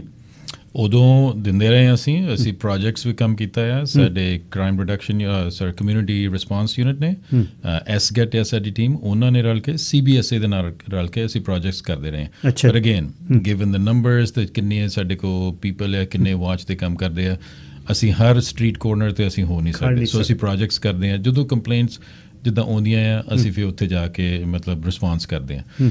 ਪ੍ਰੋਐਕਟਿਵ ਸਾਡੀ ਅਪਰੋਚ ਇਹ ਆ ਵੀ ਹੁਣ ਅਸੀਂ ਜਿਹੜੀ ਮਾਲ ਆ, ਉਹ ਜਿਹੜਾ ਕੰਪਲੈਕਸ ਹੈ, ਉਹਨਾਂ ਦੇ ਓਨਰ ਨਾਲ, ਕਿਉਂਕਿ ਉਹ ਪ੍ਰਾਈਵੇਟ ਪ੍ਰਾਪਰਟੀ, ਉਹਨਾਂ ਨਾਲ ਅਸੀਂ ਗੱਲਬਾਤ ਕੀਤੀ ਆ, ਉਹਨਾਂ ਨੇ ਸਿਕਿਉਰਿਟੀ ਗਾਰਡ ਹਾਇਰ ਕੀਤਾ ਆ। ਉਹ ਸਿਕਿਉਰਿਟੀ ਗਾਰਡ ਹਨ ਜਦੋਂ ਇੱਦਾਂ ਦਾ ਕੋਈ ਮਸਲਾ ਹੁੰਦਾ ਆ ਫਿਰ ਸਾਨੂੰ ਦੱਸਦੇ ਆ। ਪਰ ਅਗੇਨ ਜੇ ਕਮਿਊਨਿਟੀ ਤਾਂ ਰਹਿਣ ਦਾ ਮਜ਼ਾ ਇਹ ਆ, ਤੁਸੀਂ ਵੀ ਆਪਣੀ ਜ਼ਿੰਮੇਵਾਰੀ ਸਮਝੋ ਤੇ ਮੈਂ ਵੀ ਆਪਣੀ ਜ਼ਿੰਮੇਵਾਰੀ ਸਮਝਾਂ, ਰਾਈਟ। ਜੇ ਤੁਸੀਂ ਕਹੋ ਵੀ ਨਹੀਂ ਜੀ ਇਹ ਤਾਂ ਇਕੱਲੀ ਪੁਲਿਸ ਦੀ ਜ਼ਿੰਮੇਵਾਰੀ ਆ, ਢਿੱਲੋਂ ਸਾਹਿਬ ਨੇ ਕਿਹਾ ਜਿਹੜਾ ਸਾਡਾ ਆਉਣ ਦਾ ਇੱਥੇ ਮਕਸਦ ਆ, ਅਸੀਂ we are all here for better life. ਮੈਂ ਵੀ ਇੰਡੀਆ ਤੋਂ ਆਇਆ, ਬਿਲਕੁਲ ਠੀਕ ਹੈ। ਮੇਰੇ ਨਾਲ ਤੁਸੀਂ ਯਕੀਨ ਮੰਨੋ ਸਟੂਡੈਂਟ ਆਇਆ ਸੀਗਾ ਮੁੰਡਾ, ਅੱਜ ਪੁਲਿਸ ਅਫਸਰ ਆ। ਵਾਹ। ਅਸੀਂ ਗੁਰਦੁਆਰਿਆਂ 'ਚ ਦੇਖੋ ਕਹਿੰਦੇ ਸੀਗੇ ਵੀ ਲੰਗਰ ਨਹੀਂ ਖਾਣ ਆ ਸਕਦੇ, ਅਸੀਂ ਸਾਡੀ ਟੀਮ ਖੁਦ ਜਾ ਕੇ ਅਸੀਂ ਗੱਲ ਕਰਦੇ ਰਹੇ ਹਾਂ ਵੀ ਇਹ ਬੱਚਿਆਂ ਨੂੰ ਲਿਆਓ ਇੱਥੇ, ਇਹਨਾਂ ਨੂੰ ਖਵਾਓ, ਜੇ 2 ਵਾਰਾਂ ਖਾਂਦੇ ਇਹਨਾਂ ਨੂੰ ਕਹੋ 3 ਵਾਰਾਂ ਖਾਓ, ਨਾਲ ਵੀ ਬੰਨ ਕੇ ਦਿਓ, ਬਿਲਕੁਲ, ਬਿਕਾਜ਼ ਇਹ ਬੱਚੇ ਸਾਡੇ ਬੱਚੇ ਆ। ਪਰ ਜਦੋਂ ਤੁਸੀਂ ਇੱਦਾਂ ਦੀਆਂ ਹਰਕਤਾਂ ਕਰਦੇ ਆ ਫਿਰ ਸਾਨੂੰ ਵੀ ਬੜਾ ਦੁੱਖ ਲੱਗਦਾ ਵੀ ਜਿਨ੍ਹਾਂ ਬੱਚਿਆਂ ਲਈ ਅਸੀਂ ਸਟੈਂਡ ਲੈਂਦੇ। ਮੈਂ ਤਾਂ ਜਿਹੜੇ ਸਟੂਡੈਂਟ ਐਸੋਸੀਏਸ਼ਨ ਹੈ ਉਹਨਾਂ ਨੂੰ ਵੀ ਚੈਲੰਜ ਕਰਦਾ ਵੀ ਕੁਛ ਕਰੋ,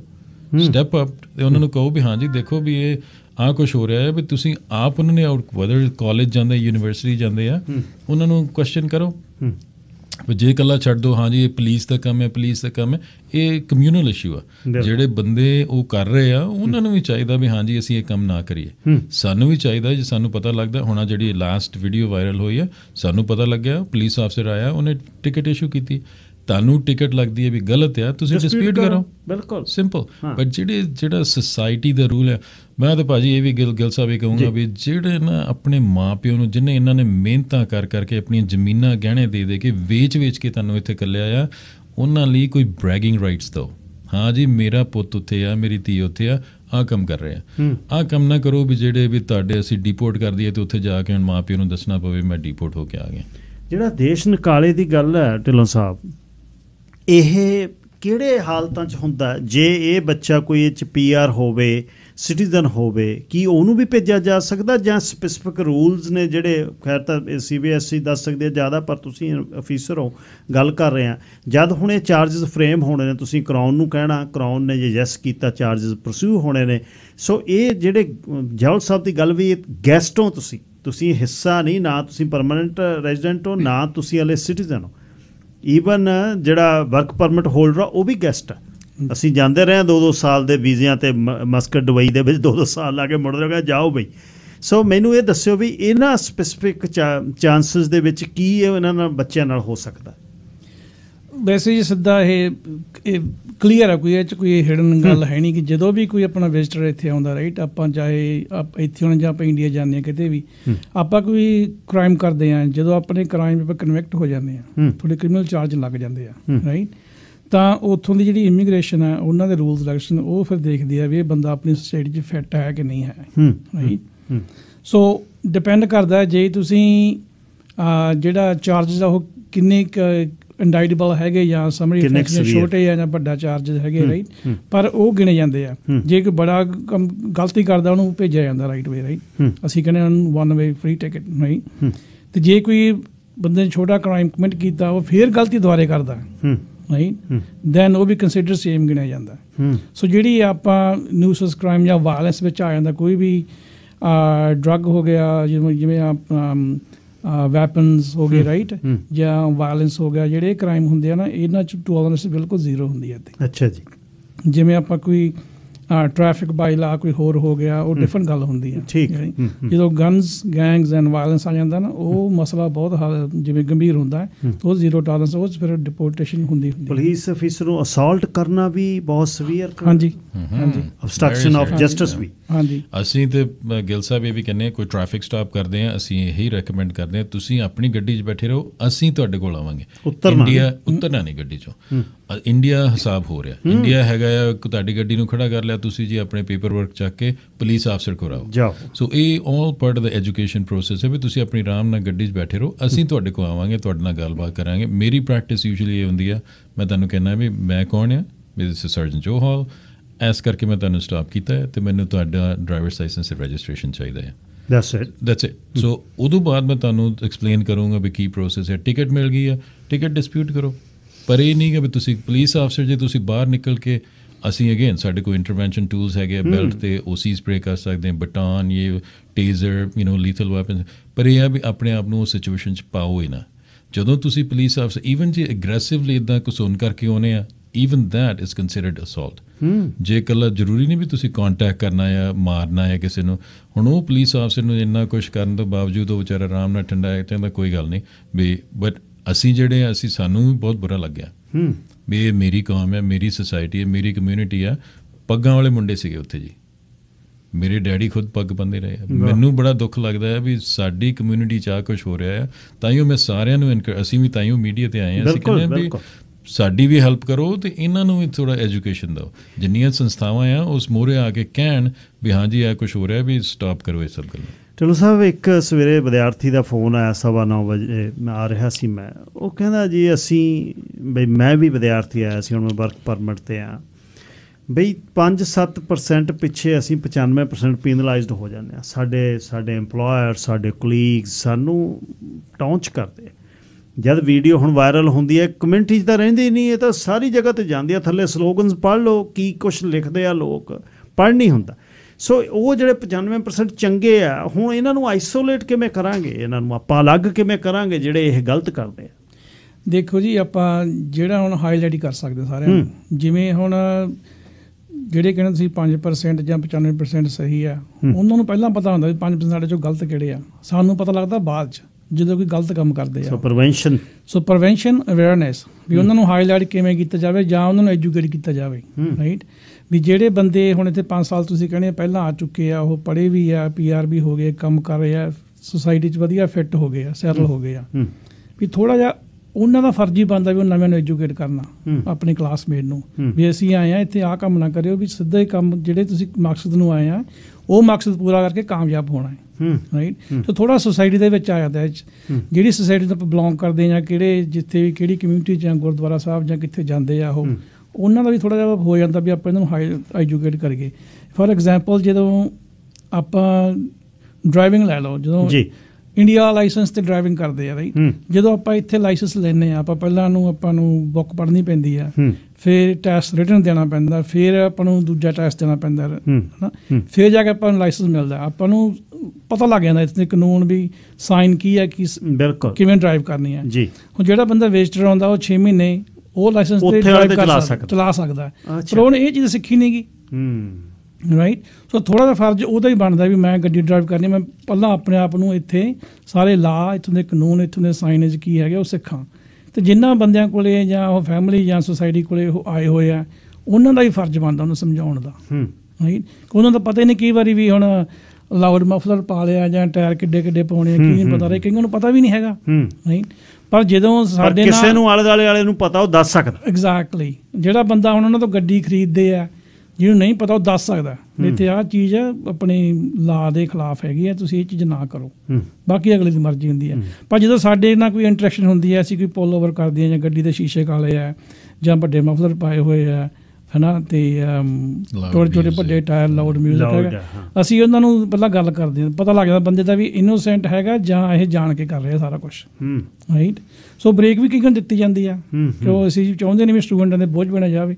ਪਰ ਜਦੋਂ ਪਤਾ ਲੱਗ ਜਾਂਦਾ ਬੰਦਾ ਇਹ ਸਿਰਫ ਆਪਦੀ ਸ਼ੋਹਰਤ ਜਾਂ ਉਹਦੇ ਲਈ ਕਰ ਰਿਹਾ, ਤਾਂ ਉਹਨੂੰ ਫਿਰ ਉਸ ਹਿਸਾਬ ਨਾਲ ਡੀਲ ਕੀਤਾ ਜਾਂਦਾ, ਰਾਈਟ। ਪਰ ਇੱਦਾਂ ਹੀ ਆ ਵੀ ਹੁਣ ਜਿਹੜੇ ਹੁਣ ਕਾਮਨ ਸੈਂਸ ਵਿੱਚ ਆ ਜਾਂਦੀ ਆ, ਹੁਣ ਕਾਰਾਂ ਦੇ ਉੱਪਰ ਜਿਹੜੀਆਂ ਗੰਨਾਂ ਦੀਆਂ ਸਟਿੱਕਰ ਲਾਈ ਫਿਰਦੇ ਆ, ਤੇ ਨੇਮ ਪਲੇਟਾਂ ਜੀ, ਉਹ ਤਾਂ ਹੁਣ ਕਾਮਨ ਸੈਂਸ ਹੈ। ਨੇਮ ਪਲੇਟਾਂ ਕਿੰਨੇ ਤਰ੍ਹਾਂ ਦੀਆਂ ਹੈਗੀਆਂ, ਪੜ੍ਹਦੇ ਹੋ, ਆਪਾਂ ਤਾਂ ਪੰਜਾਬੀ ਪੜ੍ਹਦੇ ਹਾਂ ਜੀ। ਉਹ ਹੁਣ ICBC ਵਾਲੇ ਨੂੰ ਤਾਂ ਪਤਾ ਨਹੀਂ, ਉਹ ਤਾਂ ਬਣਾ ਕੇ ਭੇਜ ਦਿੰਦਾ ਬੰਦੂਕ ਜੇ ਤੇ ਉਦੋਂ ਆਪਾਂ ਸੁਸਾਇਟੀ ਆਪਣੀ ਵਿੱਚ ਆ ਜਾਂਦੀ ਹੈ, ਰਾਈਟ। ਵੀ ਥੋੜ੍ਹਾ ਜਿਹਾ ਹੁਣ ਜਿਹੜੇ ICBC ਨਾਲ ਕੰਮ ਕਰਦੇ ਆ, ਆਪਣੇ ਬੰਦੇ ਵੀ ਕੰਮ ਕਰਦੇ ਨੇ, ਥੋੜ੍ਹਾ ਐਜੂਕੇਟ ਉਹਨਾਂ ਨੂੰ ਵੀ ਕੀਤਾ ਜਾਵੇ, ਇਹਦਾ ਮਕਸਦ ਕੀ ਆ, ਮਤਲਬ ਕੀ ਆ, ਰਾਈਟ। ਹੁਣ ਜਿਹਦੇ ਹੁਣ ਕੋਈ ਫਰਜ਼ ਕਰੋ, ਜੋ ਪਹਿਲਾਂ ਕੋਈ ਸਟਿੱਕਰ ਲਾ ਲੈਂਦਾ ਸੀ, ਭਗਤ ਸਿੰਘ ਦਾ ਸਟਿੱਕਰ ਲਾ ਲੈਂਦਾ ਸੀਗਾ, ਠੀਕ ਆ ਉਹ, ਰਾਈਟ। ਪਰ ਜਦੋਂ ਕੋਈ ਜਿਹੜੀ ਤੁਸੀਂ ਜਾਂ ਗਨ ਜਾਂ ਜਿਹੜੀ ਚੀਜ਼ ਵਾਇਲੈਂਸ ਪ੍ਰਮੋਟ ਕਰੇ, ਦੇਖਣ ਲੱਗਦਾ ਵੀ ਯਾਰ ਇਹਦੇ ਕੋਲ ਸ਼ਾਇਦ ਅੰਦਰ ਵੀ ਗਨ ਹੋਊਗੀ, ਉਹ ਸਾਡੇ ਦੋਨੋਂ ਕੰਨ ਖੜੇ ਹੋ ਜਾਂਦੇ ਆ ਵੀ ਜੇ ਬਾਹਰ ਦੀ ਗਨ ਫੁੱਟ ਲਾਈਏ ਬੰਦਾ ਇਹੋ ਜਿਹਾ ਹੋਊ, ਚਾਹੇ ਬੰਦਾ ਨਾ ਹੀ ਹੋ। ਜਦੋਂ ਗੱਲ ਕਰੀਦੀ ਹੈ ਕਹਿੰਦਾ ਮੈਂ ਤਾਂ ਲਾਈ, ਸਾਰੇ ਹੋਰ ਲਾਈ ਫਿਰਦੇ ਆ। ਸੋ ਸੁਸਾਇਟੀ ਦਾ ਉਹ ਵੀ ਇਸ਼ੂ ਹੈਗਾ ਆਪਣਾ, ਥੋੜ੍ਹਾ ਐਜੂਕੇਸ਼ਨ ਪ੍ਰੀਵੈਂਸ਼ਨ ਦਾ ਨਾ, ਵੀ ਇਹਨਾਂ ਨੂੰ ਕਿਵੇਂ ਆਉਣ ਤੋਂ ਪਹਿਲਾਂ ਦੱਸਿਆ ਜਾਵੇ, ਜਾਂ ਇੱਥੇ ਆ ਕੇ ਕੁਝ ਕਲਾਸ ਹੋਵੇ, ਕੋਈ ਨਾ ਕੁਛ ਆਪਾਂ ਨੂੰ ਚਾਹੀਦੀ ਹੈ ਜਿਹੜੀ ਇਹਨਾਂ ਦੀ ਵੀ ਉਹ ਜਾਂ ਸਕੂਲ ਵੱਲੋਂ ਹੋਵੇ ਜਾਂ ਸੁਸਾਇਟੀ ਵੱਲੋਂ ਕੋਈ ਨਾ ਕੋਈ ਪ੍ਰੀਵੈਂਸ਼ਨ ਦੀ, ਐਜੂਕੇਸ਼ਨ ਦੀ, ਸਿੱਖਿਆ ਦੀ। 2 ਅਫੀਸਰਸ ਜਿਹੜੇ ਸਾਡਾ ਮਾਣ ਨੇ ਭਾਈਚਾਰੇ ਦੇ ਵਿੱਚੋਂ ਉੱਠ ਕੇ ਵੱਡੇ 9 ਸਰਜਨ ਜੋਹਲ, ਸਰਜਨ ਢਿੱਲੋਂ। ਮੈਨੂੰ ਯਾਦ ਹੈ ਵੀ ਸਰਜਨ ਦੰਦੀਵਾਲ ਦੇ ਨਾਲ ਮੈਂ 2 ਸਾਲ ਤੇ ਨਾਲ ਸੰਘਾ ਆਉਣੀ ਹੁੰਦੇ ਸੀ, 2 ਸਾਲ ਅਸੀਂ ਪ੍ਰੀਵੈਂਸ਼ਨ 'ਤੇ ਗੱਲ ਕਰਦੇ ਰਹੇ ਜਦੋਂ ਰਿਚਮੰਡ RCMP 'ਚ ਸੀ। ਅਤੇ ਇਸੇ ਤਰ੍ਹਾਂ ਹੀ ਮਨਪ੍ਰੀਤ ਸਿੱਧੂ ਆ, ਸਾਰੇ ਅਫੀਸਰ ਨੇ ਸਾਡੇ ਆਪਣੇ ਅਫੀਸਰ ਨੇ, ਸਾਡੇ ਇਕੱਠਾਂ 'ਚ ਜਾਂਦੇ ਨੇ, ਸਾਨੂੰ ਪਰਸਨਲੀ ਇੱਕ ਦੂਜੇ ਨੂੰ ਜਾਣਦੇ ਨੇ।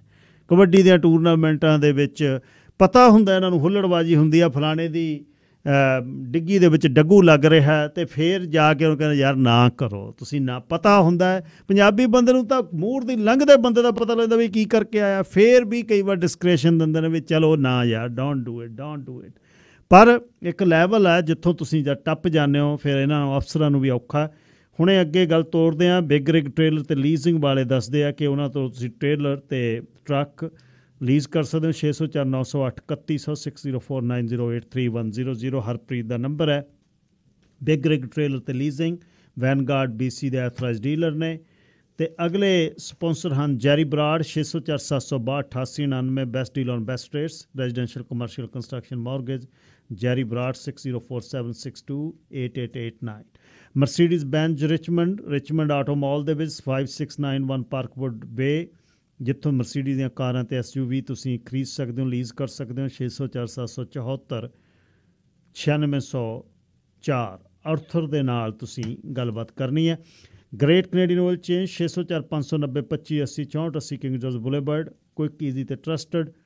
ਵੈਲਵੋਲਾਈਨ ਦਾ ਪ੍ਰੀਮੀਅਮ ਆਇਲ ਤੁਸੀਂ ਉਹ ਯੂਜ਼ ਕਰਦੇ ਨੇ, 64 80 ਕਿੰਗ ਜਾਰਜ ਬੁਲੇਵਰਡ, ਸਰੀ। ਅੱਛਾ ਜੋਹਲ ਸਾਹਿਬ, ਇੱਕ ਦੱਸਿਓ ਜੀ ਕਿ ਸਾਰੇ ਅਸੀਂ ਜਿੰਨੇ ਆਏ ਹਾਂ, ਵਿਦਿਆਰਥੀ ਵੀਜ਼ੇ 'ਤੇ ਕੋਈ ਆਇਆ, ਉਹ PR ਬਣਨਾ ਚਾਹੁੰਦਾ, PR ਸਿਟੀਜ਼ਨ ਬਣਨਾ ਚਾਹੁੰਦਾ, ਪਰ ਉਹਦੇ ਨਾਲ ਕੁਝ ਹੱਕ ਅਤੇ ਕੁਝ ਜ਼ਿੰਮੇਵਾਰੀਆਂ ਉਹ ਨਾਲ ਚੱਲਦੀਆਂ ਨੇ। ਇੱਕ ਬੱਚਾ ਆ ਰਿਹਾ, 18-19 ਸਾਲ ਦਾ, ਸਿਸਟਮ ਉਹਨੂੰ ਅਲਾਓ ਕਰ ਰਿਹਾ, ਇਹ ਨਹੀਂ ਅਸੀਂ ਕਹਿ ਰਹੇ ਵੀ ਇਨਵੇਟ ਕਰ ਰਿਹਾ। ਉਹ ਯੂਨੀਵਰਸਿਟੀ ਉਹਨੂੰ ਐਡਮਿਸ਼ਨ ਦਿੰਦੀ ਹੈ, ਉਹਦੇ 'ਚ ਬਹੁਤ ਜ਼ਿਆਦਾ ਪੈਸੇ ਕਮਾ ਰਹੇ ਨੇ, ਯੂਨੀਵਰਸਿਟੀ 3 ਗੁਣਾ ਜ਼ਿਆਦਾ ਫੀਸ ਲੈ ਰਹੇ ਨੇ। ਜ਼ਿੰਦਗੀ ਸੌਖੀ ਨਹੀਂ ਹੈ ਵਿਦਿਆਰਥੀ ਦੀ। ਵਿਦਿਆਰਥਣਾਂ ਬੱਚੀਆਂ ਸਾਡੇ ਕੋਲ ਨੇ, ਤੁਸੀਂ ਵੇਖਦੇ ਹੋ ਕਿੰਨੀਆਂ ਚੰਗੇ ਜਵਾਕ ਨੇ, ਵੈਲ ਬਿਹੇਵਡ।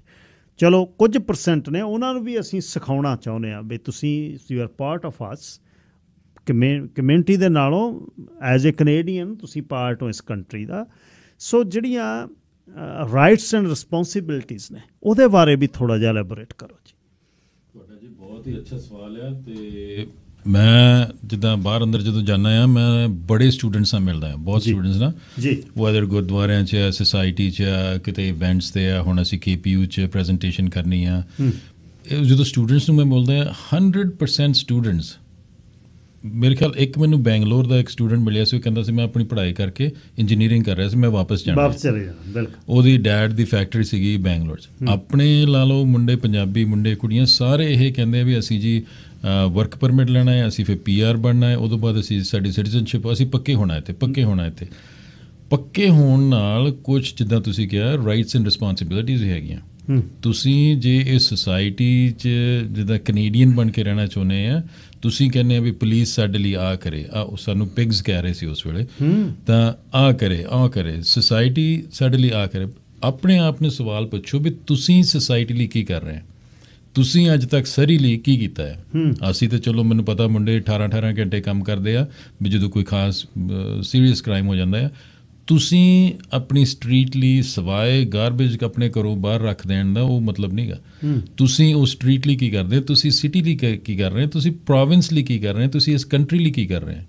ਆਪਣੇ ਆਪ ਨੂੰ ਇਹ ਸਵਾਲ ਪੁੱਛੋ। ਪਰ ਜਿਹੜੀਆਂ ਜ਼ਿੰਮੇਵਾਰੀਆਂ ਉਹ ਆਪਣੀਆਂ ਜ਼ਿੰਮੇਵਾਰੀਆਂ ਸਮਝੋ, ਵਿਚ means being neighborly, being a good Canadian citizen। ਉਹ ਸਾਰਾ ਕੁਛ ਉਹ ਗੁੱਡ ਕੈਨੇਡੀਅਨ ਸਿਟੀਜ਼ਨਸ਼ਿਪ ਦਾ ਇਹ ਨਹੀਂ ਗਾ ਵੀ ਅਸੀਂ ਜਿੱਥੋਂ ਸਾਡੀਆਂ ਮਾਵਾਂ ਧੀਆਂ ਜਾਣ ਡੀਆਂ ਹੋਣ ਤੇ ਮੂਵੀ ਥੀਏਟਰ ਸੀਟੀਆਂ ਮਾਰਨ ਤੇ ਉਹਨਾਂ ਨੂੰ ਕੁਛ, ਉਹ that is not a good citizen. ਤੁਸੀਂ ਇੱਕ ਦੂਜੇ ਨਾਲ ਚੰਗਾ ਮਿਲੋ ਵਰਤੋ, ਉਹ ਕੰਮ ਕਰੋ ਵੀ ਜਿਹੜਾ ਅਸੀਂ ਵੀ ਕਹੀਏ ਵੀ ਹਾਂ ਜੀ ਇਹ ਸਾਡੇ ਸਟੂਡੈਂਟ ਹੈ, ਇਹ ਮੁੰਡਾ ਸਟੂਡੈਂਟ ਆਇਆ ਸੀਗਾ ਤੇ ਅੱਜ ਦੇਖੋ ਇਹ ਕਿੱਥੇ ਦਾ ਕਿੱਥੇ ਪਹੁੰਚਿਆ। ਬਿਲਕੁਲ ਠੀਕ ਹੈ, ਰਾਈਟ। ਸੋ ਅਸੀਂ ਇਹ ਚਾਹੁੰਦੇ ਹਾਂ, ਅਸੀਂ ਉਹ ਲੋਕ ਦੇਖਣਾ ਚਾਹੁੰਦੇ ਹਾਂ। ਮੇਰੀ ਵਿਜ਼ਨ ਇਹ ਹੈ ਵੀ ਸਾਡੀ ਸੁਸਾਇਟੀ ਇਹ ਹੋਵੇ ਵੀ ਗੋਰੇ ਵੀ ਜਾਂ ਕੋਈ ਵੀ ਸਾਨੂੰ ਕਹਿਣ ਵੀ ਆ ਤੁਹਾਡੀ ਕਮਿਊਨਿਟੀ ਦਾ ਬੰਦਾ ਜੀ ਬਹੁਤ ਅਮੇਜ਼ਿੰਗ ਬੰਦਾ ਹੈ। ਬਿਲਕੁਲ ਠੀਕ। ਤੁਹਾਡੇ ਬਾਰੇ ਦੁਨੀਆ ਚੰਗੀਆਂ ਗੱਲਾਂ ਕਰਦੀ ਹੈ, ਸਾਡੇ ਬਾਰੇ ਵੀ ਕਈ ਦੁਨੀਆ ਚੰਗੀਆਂ ਗੱਲਾਂ ਕਰਦੀ ਹੈ, ਸਾਨੂੰ ਬੜਾ ਮਾਣ ਹੁੰਦਾ ਹੈ। We are part of community, we are part of the community, but it's everybody's responsibility to make this community the way it should be. ਸੋਨੇ ਦੀ ਬਣਾ ਸਕਦੇ ਹਾਂ ਭਾਜੀ ਆਪਾਂ। ਬਿਲਕੁਲ। ਢਿੱਲੋਂ ਸਾਹਿਬ ਇੱਕ ਗੱਲ ਸਰਜਨ ਜੋਹਲ ਨੇ ਜਿਹੜੀ ਕਹੀ ਹੈ ਜੀ ਕਿ ਅਸੀਂ ਹੁਣ ਬੱਚਿਆਂ ਦੇ ਨਾਲ ਸਟ੍ਰਾਬੇਰੀ ਹਿੱਲ 'ਚ ਗਏ, ਜਿੱਥੇ ਸਾਡੇ ਨਾਲ ਧੀ ਆ, ਮੇਰੇ ਨਾਲ ਮੇਰੀ ਘਰਵਾਲੀ ਆ, ਅਸੀਂ ਅੰਦਰੋਂ ਨਿਕਲੇ ਤੇ ਕੋਈ ਬਾਹਰ ਖੜਾ ਹੂਟਿੰਗ ਕਰ ਰਿਹਾ। ਇਹ ਤਾਂ ਪਾਰਟ ਨਹੀਂ ਇੱਥੇ ਦਾ ਕਲਚਰ ਦਾ, ਇੱਥੇ ਕਮਿਊਨਿਟੀ ਦਾ ਹਿੱਸਾ ਨਹੀਂ ਹੈ। ਇੱਥੇ ਤਾਂ ਸਿਸਟਮ ਦੇ, ਹੁਣ ਤੁਸੀਂ ਬੀਚ 'ਤੇ ਜਾਂਦੇ ਹੋ, ਲੋਕ ਧੁੱਪ ਸੇਕਣ ਲਈ ਨੰਗੇ ਪਏ ਨੇ, ਪਰ ਇੱਥੇ ਸਟੇਅਰਿੰਗ ਨਹੀਂ ਕਰਦੇ। ਇੱਥੇ ਨਹੀਂ ਕੋਈ ਝਾਕਦਾ ਕੌਣ ਪੁੱਠਾ ਪਿਆ ਕੋਈ ਸਿੱਧਾ ਪਿਆ। ਇਹ ਪਾਰਟ ਹੈ ਇੱਥੇ ਕਮਿਊਨਿਟੀ ਦਾ, ਇਹ ਕਲਚਰ ਹੈ। ਅਸੀਂ ਅੱਖਾਂ ਨਾਲ ਇੱਕ ਦੂਜੇ ਦੇ ਇੱਥੇ ਐਕਸਰੇ ਨਹੀਂ ਕਰਦੇ। ਅਸੀਂ ਦਰਵਾਜ਼ਾ ਫੜ ਕੇ ਖੜ੍ਹਦੇ ਹਾਂ, ਕੋਈ ਬਾਹਰ ਨਿਕਲਦਾ, ਅਸੀਂ ਦਰਵਾਜ਼ਾ ਕਿਹਦੇ ਲਈ ਖੋਲ੍ਹਿਆ ਅਸੀਂ ਉਹਦੇ ਵੱਲ ਨਹੀਂ ਝਾਕਦੇ, ਅਸੀਂ ਦਰਵਾਜ਼ਾ ਫੜ ਕੇ ਖੜ੍ਹੇ ਹਾਂ। ਅੱਛਾ ਉਹ ਦੱਸਿਓ ਜੀ, ਜਦ ਇਹੋ ਜਿਹੀ ਸਿਚੁਏਸ਼ਨ ਹੁੰਦੀ ਆ, ਮੂਵੀ ਥੀਏਟਰ 'ਚੋਂ ਨਿਕਲੇ ਤੇ ਉਹ ਫਿਰ ਉਸ ਨੂੰ ਕੀ ਕਰ ਸਕਦੇ ਹਾਂ ਜੀ ਉਸ ਸਮੇਂ? ਇਹ ਗਿੱਲ ਸਾਹਿਬ ਜਿਹੜੇ ਆਪਣੇ ਹੁਣ ਮੈਨਰ ਹੈ ਨਾ, ਉਹ ਘਰੋਂ ਸ਼ੁਰੂ ਹੁੰਦੇ ਆ। ਅਸੀਂ ਵੀ ਸਾਰੇ ਮੈਨਰਸ ਘਰੋਂ ਸਿੱਖੇ ਆ, ਆਪਣੀ ਸੁਸਾਇਟੀ ਤੋਂ ਸਿੱਖੇ ਆ, ਪੰਜਾਬ ਦੇ ਵਿੱਚ ਸਿੱਖੇ ਆ, ਉੱਥੇ ਵੱਡੇ ਹੋਏ ਆ। ਉਹ ਜਿਹੜੀ ਚੀਜ਼ ਸਿੱਖੀ ਆ, ਆਪਣੇ ਸੰਸਕਾਰ ਜਿਵੇਂ ਆਪਾਂ ਕਹਿ ਦਿੰਦੇ ਆ, ਉਹ ਆਪਾਂ ਨਾਲ ਲੈ ਕੇ ਚੱਲਦੇ ਆ। ਬਿਲਕੁਲ ਠੀਕ। ਅਸੀਂ ਇੱਥੇ ਨਾਲ ਲੈ ਕੇ ਚੱਲਦੇ ਆ, ਹਾਲੇ ਵੀ ਨਾਲ ਹੈਗੇ ਆ, ਤੇ ਆਪਾਂ ਨੂੰ ਅਪਲਾਈ ਕਰਦੇ ਆ, ਤੇ ਉਹ ਸੁਸਾਇਟੀਆਂ ਸਾਰੇ ਸੰਸਕਾਰ ਸੇਮ ਹੁੰਦੇ ਆ। ਤੇ ਜਦੋਂ ਆਪਾਂ ਕੋਈ ਇਹੋ ਜਿਹੀ ਗੱਲ ਜਾਂ ਇਹੋ ਜਿਹੀ ਹਰਕਤ ਦੂਜੀ ਸੁਸਾਇਟੀ ਵਿੱਚ ਜਾ ਕੇ ਕਰਦੇ ਆ, ਇਸ ਦਾ ਮਤਲਬ ਆਪਾਂ ਆਪਦੀ ਸੁਸਾਇਟੀ ਪਹਿਲਾਂ ਕਰ ਚੁੱਕੇ ਹੁੰਦੇ ਆ। ਪਹਿਲਾਂ ਘਰ ਵੀ ਤੁਸੀਂ ਉਹ ਕੁਛ ਕਰ ਚੁੱਕੇ ਆ, ਤੁਹਾਨੂੰ ਰੋਕਿਆ ਨਹੀਂ ਕਿਸੇ ਨੇ ਜਾਂ ਤੁਹਾਨੂੰ ਸਿਖਾਇਆ ਕਿਸੇ ਨੇ ਨਹੀਂ ਹੈਗਾ, ਰਾਈਟ। ਸੋ ਅਗੇਨ ਕਾਮਨ ਸੈਂਸ ਦੀ ਗੱਲ ਆ ਜਾਂਦੀ ਹੈ ਵੀ ਜਦੋਂ ਤੁਸੀਂ ਕੋਈ ਧੀ ਭੈਣ ਜਾਂਦੀ ਹੈ, ਉਹਨੂੰ ਛੇੜਦੇ ਹੋ, ਕੋਈ ਸੀਟੀ ਮਾਰਦੇ, ਕੁਛ ਕਰਦੇ ਹੋ, ਤੁਹਾਨੂੰ ਤੁਹਾਡਾ ਇੱਕ ਵਾਰੀ ਦਿਮਾਗ ਵਿੱਚ ਗਲਤ ਆਉਂਦੀ ਹੈ ਵੀ ਗਲਤ ਕਰ ਰਹੇ ਹਾਂ ਅਸੀਂ, ਬਿਲਕੁਲ, ਰਾਈਟ। ਪਤਾ ਲੱਗਦਾ ਤੁਹਾਨੂੰ ਗਲਤ, ਰਾਈਟ। ਤੇ ਫਿਰ ਤੁਸੀਂ ਆਪਣੇ ਨੂੰ ਚੇਂਜ ਕਰਨਾ ਨਾ ਕਰਨਾ, ਉਹ ਤੁਹਾਡੀ ਆਪ ਦੇ ਗਰੋ ਅਪ ਤੇ ਡਿਪੈਂਡ ਕਰੇ, ਤੁਸੀਂ ਕਿਵੇਂ ਗਰੋ ਹੋਏ ਹੋ। ਭੈਣ ਨੂੰ ਨਹੀਂ ਸਿਟੀ ਮਾਰਦੇ, ਮਾਂ ਨੂੰ ਨਹੀਂ ਮਾਰਦੇ। Exactly, right. ਸੋ ਫਿਰ ਉਹਦੀਆਂ ਵੀਡੀਓ ਵੀ ਬਣਾਉਂਦੇ ਆ, ਹੈ ਨਾ, ਵੀ ਤੁਸੀਂ ਕਿਹਨੂੰ ਸ਼ੋਅ ਕਰ ਰਹੇ ਹੋ ਵੀ ਤੁਸੀਂ ਬਹੁਤ ਵਧੀਆ ਕੰਮ ਕਰ ਰਹੇ ਹੋ, ਇਹ ਰਾਈਟ। ਸੋ ਮੈਨਰ ਜਿਹੜੇ ਬੰਦੇ ਨੂੰ ਹੈਗੇ, ਉਹਨੂੰ ਜਿਵੇਂ ਕਹਿੰਦੇ ਹੁੰਦੇ ਆ ਨਾ ਵੀ ਆਹ ਇੱਕ ਬੰਦਾ ਜਿਹੜੇ ਗਲਤ ਕੰਮ ਕਰਨਾ, ਜਿੰਨਾ ਮਰਜ਼ੀ ਸਹੀ ਕਹੀਏ, ਉਹਨੇ ਗਲਤ ਕੰਮ ਹੀ ਕਰਨਾ, ਰਾਈਟ। ਸੋ ਉਹਨਾਂ ਦਾ ਤੁਸੀਂ ਕਹਿੰਦੇ ਇਲਾਜ ਕੀ ਹੈ? ਇਲਾਜ ਫਿਰ ਆਈਆਂ ਵੀ ਜਦੋਂ ਕੋਈ ਸਿਚੁਏਸ਼ਨ ਉਹ ਜਿਹੀ ਹੁੰਦੀ ਹੈ, ਬੰਦੇ ਨੂੰ ਜੋ ਵੀ ਆਪਣਾ ਹੋ ਗਿਆ ਇੰਟਰੈਕਸ਼ਨ ਵਿੱਚ ਕਰਦਾ ਹੈ, ਉਹੀ ਕਰ ਸਕਦਾ ਬੰਦਾ। ਵੀ ਮੂਹਰੋਂ ਫਿਰ ਬੰਦਾ ਉਹ ਜਿਹਾ ਬਣ ਸਕਦਾ ਉਹਦੇ ਨਾਲ, ਬਿਲਕੁਲ ਭੈੜਾ ਬਣ ਸਕਦਾ, ਰਾਈਟ। ਜੋਹਲ ਸਾਹਿਬ ਇੱਕ ਦੱਸਿਓ ਅਖੀਰ 'ਚ, ਆਪਣੇ ਕੋਲ ਸਮਾਂ ਘਟਦਾ ਜਾਂਦਾ ਹੈ, ਬਈ ਇਹਨੂੰ ਹੁਣ ਕਮਿਊਨਿਟੀ ਕਿਸ ਤਰ੍ਹਾਂ ਲਵੇ? ਵਿਦਿਆਰਥੀ ਜਿਹੜੇ 95% ਕੀ 98% ਧੀਆਂ ਪੁੱਤ ਸਾਡੇ ਸੁਣ ਰਹੇ ਨੇ, ਉਹ ਇਹਨੂੰ ਕਿਸ ਤਰ੍ਹਾਂ ਲੈਣ? ਕਿਉਂਕਿ ਵਜ਼ਨ ਸਾਰਿਆਂ 'ਤੇ ਹੀ ਆ, ਤੁਹਾਡੇ 'ਤੇ ਵੀ ਆ, ਮੇਰੇ 'ਤੇ ਵੀ ਆ। ਸਾਨੂੰ ਕੋਈ ਦੂਸਰੀ ਕਮਿਊਨਿਟੀ ਦਾ ਕਲੀਗ ਮਿਲਦਾ, ਉਹ ਕਹਿੰਦਾ ਯਾਰ ਆਹ ਤੁਹਾਡੇ ਹੋ ਕੀ ਰਿਹਾ? ਅਤੇ ਬੱਚੇ ਜਿਹੜੇ ਕਹਿੰਦੇ ਨੇ ਵੀ ਅਸੀਂ ਤੰਗ ਆਏ 2-3% ਲਈ, ਸਾਨੂੰ ਵੀ ਪੀਨਲਾਈਜ਼ ਨਾਲ ਕਰ ਰਹੀ ਹੈ ਕਮਿਊਨਿਟੀ। ਇਹਦੇ ਲਈ ਥੋੜ੍ਹੀ ਜਿਹੀ ਜਿਹੜੀ ਫਾਈਨ ਲਾਈਨ ਆ ਜਿਹੜੀ, ਉਹਦੇ ਬਾਰੇ ਸਮਝਾਓ ਸੁਣਨ ਵਾਲੇ। ਦੇਖੋ, ਜਿੱਦਾਂ ਢਿੱਲੋਂ ਸਾਹਿਬ ਨੇ ਕਿਹਾ ਆ ਵੀ ਐਜੂਕੇਸ਼ਨ ਮਿਲਦੀ ਆ ਸਕੂਲ ਤੋਂ ਜਾਂ ਯੂਨੀਵਰਸਿਟੀ ਤੋਂ ਜੀ, ਅਕਲ ਮਿਲਦੀ ਆ ਘਰੋਂ ਜੀ। ਹੁਣ ਜਿਹੜੀ ਅਕਲ ਆ ਉਹ ਜੇ ਨਹੀਂ ਮਿਲੀ ਘਰੋਂ, ਜਾਂ ਤੁਸੀਂ ਮਿਲੀ ਪਰ ਸੁਣੀ ਨਹੀਂ ਜਾਂ ਖਾਣੇ ਨਹੀਂ ਪਾਈ। ਹੁਣ ਇਸ ਵੇਲੇ ਆਪਾਂ ਨੂੰ ਹਰ ਜਿਹੜੇ ਆਊਟਲੈਟ ਆ, ਜਿੱਦਾਂ ਮੈਂ ਕਿਹਾ ਸਟੂਡੈਂਟ ਐਸੋਸੀਏਸ਼ਨ ਹੈ, ਯੂਨੀਵਰਸਿਟੀਜ਼ ਆ, ਗਵਰਨਮੈਂਟ ਆ, ਪੁਲਿਸ ਆ, CBS, ਮੀਡੀਆ, ਤੁਸੀਂ ਆਪਾਂ ਅੱਜ ਇਹ ਗੱਲ ਕਰ, ਸਾਰਿਆਂ ਦੀ ਡਿਊਟੀ ਆ। ਅਤੇ ਹੋਰ ਜਿਹੜੇ ਜਾਂ ਪ੍ਰਮੋਟ ਕਰ ਰਹੇ ਆ ਜਾਂ ਇਹ, ਉਹਨਾਂ ਨੂੰ ਸਾਰਿਆਂ ਦੀ ਜ਼ਿੰਮੇਵਾਰੀ ਬਣਦੀ ਹੈ। ਇਹ ਸੁਸਾਇਟੀ ਸਾਡੀ ਆ, ਇਹ ਕਮਿਊਨਿਟੀ ਸਾਡੀ ਆ। ਅਸੀਂ ਕਲੈਕਟਿਵਲੀ ਇਸ ਸੁਸਾਇਟੀ ਨੂੰ ਚੰਗਾ ਕਿੱਦਾਂ ਬਣਾ ਸਕਦੇ ਜੀ। So we all have to put our minds together and say ਇਹਦਾ ਕੀ ਹੱਲ ਹੈ। ਪਰ ਜਿਹੜੇ ਪਲੇਅਰ ਆ, ਜਿਹੜੇ ਪਾਰਟਿਸਿਪੈਂਟ ਆ, ਜਿਹੜੇ 5% ਦੀ ਆਪਾਂ ਦੇ have to step up to the plate and take an active role. ਉਹਨਾਂ ਨੂੰ ਵੀ ਚਾਹੀਦਾ ਵੀ ਓਕੇ ਵੀ ਅਸੀਂ ਵੀ ਮੈਂ ਸੁਧਾਰ ਲਿਆਉਣਾ ਚਾਹੁੰਦਾ। ਜਦੋਂ ਆਲਕੋਹਲਿਕ ਜਿਹੜਾ ਹੁੰਦਾ ਨਾ ਬੰਦਾ, ਉਹਨੂੰ ਸਭ ਤੋਂ ਪਹਿਲਾਂ ਉਹਨੂੰ ਰੈਕਗਨਾਈਜ਼ ਕਰਨਾ ਪੈਂਦਾ, ਹਾਂ ਜੀ ਮੈਨੂੰ ਇਹ ਪ੍ਰੋਬਲਮ ਹੈ। ਫਿਰ ਤੁਸੀਂ ਜੇ ਆਪਾਂ ਆਲਕੋਹਲਿਕ ਨੂੰ ਸਿੱਧਾ ਲਈਏ ਜੀ ਆਜਾ ਟਰੀਟਮੈਂਟ ਕਰੀਏ, ਉਹਨੇ ਨਿਕਲ ਜਾਣਾ ਉੱਥੋਂ। ਇੰਡੀਆ ਹੁੰਦਾ ਇੱਦਾਂ, ਇੱਥੇ ਹੁੰਦਾ ਇੱਦਾਂ, ਰਾਈਟ। ਪਰ ਆਪ ਜੇ ਉਹ ਸਮਝਣ ਵੀ ਹਾਂ ਜੀ ਜਿਹੜਾ ਮੇਰਾ ਬਿਹੇਵੀਅਰ ਸੀਗਾ ਇਹ ਪ੍ਰੋਬਲਮੈਟਿਕ ਆ ਅਤੇ ਮੈਂ ਇਹਦਾ ਕੁਛ ਹੱਲ ਚਾਹੁੰਦਾ, ਮੇਰੇ ਨਾਲ ਆ ਕੇ ਗੱਲ ਕਰੋ। ਮੈਂ ਸਰੀ RCMP ਕਾਊਂਟਰ 'ਤੇ ਆਓ, ਜੇ ਮੈਂ ਨਹੀਂ ਵੀ ਹੈਗਾ ਕੰਮ 'ਤੇ ਮੈਂ ਤਾਂ ਵੀ ਕਾਊਂਟਰ 'ਤੇ ਆਊਂਗਾ ਵੀ ਮੈਂ ਤੁਹਾਡੇ ਨਾਲ ਗੱਲ ਕਰੂੰਗਾ, ਤੁਹਾਡੇ ਨਾਲ ਬਹਿ ਕੇ ਜਿੰਨਾ ਮੈਨੂੰ ਅਕਲ ਹੈਗੀ ਮੈਂ ਤੁਹਾਨੂੰ ਸਮਝਾਊਂਗਾ। ਪਰ ਇਹ ਆ ਵੀ ਤੁਹਾਨੂੰ ਉਹ ਸਟੈਪ ਲੈਣੇ ਪੈਣੇ। ਜੇ ਤੁਸੀਂ ਉਹ ਸਟੈਪ ਨਹੀਂ ਲੈਂਦੇ ਫਿਰ ਤੁਹਾਡੇ ਲਈ ਉਹ ਨਥਿੰਗ ਬਟ ਅਸੀਂ ਵੀ ਜਿੱਦਾਂ ਉਹ ਤੁਸੀਂ ਵੀ ਲਾਈਨ ਨਾਲ ਚੱਲ ਪੈਣਾ ਬਾਈ ਦਾ ਬੁੱਕਸ। ਸੋ ਇਹ ਪ੍ਰੋਬਲਮ ਹੈ। ਸੁਸਾਇਟੀ ਇਕੱਲੀ ਮੇਰੀ ਨਹੀਂ, ਤੁਹਾਡੀ ਨਹੀਂ, ਸੁਸਾਇਟੀ ਸਾਰਿਆਂ ਦੀ ਹੈ। ਜੇ ਮੇਨ ਸਟ੍ਰੀਮ ਸੁਸਾਇਟੀ ਦੀ ਵੀ ਉਨੀ ਜ਼ਿੰਮੇਵਾਰੀ ਹੈ, ਆਪਾਂ ਜਿਹੜੇ ਮਾਈਨੋਰਿਟੀਜ਼ ਆ ਉਹਨਾਂ ਦੀ ਵੀ ਇੰਨੀ ਜ਼ਿੰਮੇਵਾਰੀ ਹੈ, ਰਾਈਟ। ਸੋ ਸਾਰੇ ਜਾਣੇ ਆਪਣੀ ਜ਼ਿੰਮੇਵਾਰੀ ਸਮਝਣ ਤੇ ਮਸਲਾ ਹੱਲ ਹੋ ਸਕਦਾ ਹੈ। ਚਲੋ ਸਾਹਿਬ, ਹੁਣ ਜਿਹੜੇ ਇਹ ਖਰੂਦੀ ਜਵਾਕ ਉੱਥੇ ਗੇੜਾ ਕੱਢਦੇ ਨੇ, ਹੁਣ ਉਹ ਜਾਂ ਕਿਤੇ ਹੋਰ ਇਹੋ ਜਿਹੀ ਜਗ੍ਹਾ ਜਿੱਥੇ ਘੁੰਮਦੇ ਫਿਰਦੇ ਨੇ, ਹੁਣ ਫਿਰ ਮੁਸਤੈਦੀ ਪੁਲਿਸ ਦੀ ਵਧੀਆ ਕੀ ਖਿਆਲ ਰੱਖਣ ਅੱਗੇ ਨੂੰ, ਉਹ ਪੁਲਿਸ ਕੀ ਕਰ ਸਕਦੀ ਆ? ਇਹੀ ਹੈ ਜਿਵੇਂ ਆਪਾਂ ਪਿਛਲੇ ਘੰਟੇ ਤੋਂ ਐਜੂਕੇਸ਼ਨ ਕਰ ਰਹੇ ਹਾਂ, ਰਾਈਟ। ਜੋ ਵੀ ਹੁਣ ਜਿਹੜਾ ਕੁਛ ਹੋਇਆ ਉਹਦੀ ਇਨਵੈਸਟੀਗੇਸ਼ਨ ਚੱਲ ਰਹੀ ਹੈ, ਨੋ ਡਾਊਟ, ਰਾਈਟ। ਉਹਦੇ ਨਤੀਜੇ ਨਿਕਲਣਗੇ, ਛੇਤੀ ਆ ਕੇ ਨਿਕਲਣਗੇ। ਪਰ ਜਿਹੜਾ ਇਹ ਵੀ ਦੂਸਰੇ ਜਿਹੜੇ ਕਈ ਹੁੰਦੇ ਆ ਨਾ ਵੀ you at the wrong place at wrong time, ਕਿਹੜੇ ਬੱਚੇ ਜਾਂ ਨਹੀਂ ਵੀ ਕੁਛ ਕਰਨਾ ਚਾਹੁੰਦੇ, ਉਹ ਗਲਤ ਉੱਥੇ ਜਗ੍ਹਾ 'ਤੇ ਹੁੰਦੇ ਆ ਅਤੇ ਗਲਤ ਫਸ ਜਾਂਦੇ ਆ ਕਰਾਊਡ 'ਚ। ਹਾਂਜੀ, ਜੋ ਤੁਹਾਨੂੰ ਪਤਾ ਲੱਗਦਾ ਵੀ ਇੱਥੇ ਕੋਈ ਗਲਤ ਕੰਮ ਹੋ ਰਿਹਾ, ਆਪਣੇ ਆਪ ਨੂੰ ਪਾਸਾ ਵੱਟੋ, ਅਵੋਇਡ ਕਰੋ, ਰਾਈਟ। ਆਪਣੇ ਜਿਹੜੇ ਸੰਸਕਾਰ ਸਿੱਖੇ ਆ ਉਹਨਾਂ ਨੂੰ ਨਾ ਰੱਖੋ, ਆਪਣੀ ਸੁਸਾਇਟੀ ਨੂੰ ਵਧੀਆ ਬਣਾਓ, ਕਿਉਂਕਿ ਇਹ ਜਿਹੜੇ ਗਲਤ ਕੰਮ ਤੁਸੀਂ ਇੱਕ ਵਾਰੀ ਕਰਤੇ ਹੋ ਰਿਵਰਸ ਨਹੀਂ ਹੁੰਦੇ ਗੇ। ਨਾ ਚੜ ਗਿਆ ਇੱਕ ਵਾਰ ਦਾ ਪ੍ਰੋਬਲਮ। ਹਾਂ, ਇੱਥੇ ਕਾਨੂੰਨ ਦੇ ਵਿੱਚ ਇਹ ਹੈਗਾ ਵੀ ਤੁਹਾਨੂੰ ਸੌਫਟਲੀ ਪਹਿਲਾਂ ਕਹਿੰਦਾ ਕੋਈ ਕੁਛ ਨਹੀਂ ਗਾ। ਜੇ ਤੁਸੀਂ ਇੱਕ ਵਾਰ ਤੁਹਾਡਾ ਰੈਕਡ ਬਣ ਗਿਆ ਉਹ ਵਾਪਸ ਨਹੀਂ ਹੁੰਦਾ, ਸਾਰੀ ਲਾਈਫ ਤੁਹਾਡੇ ਨਾਲ ਰਹਿੰਦਾ, ਰਾਈਟ।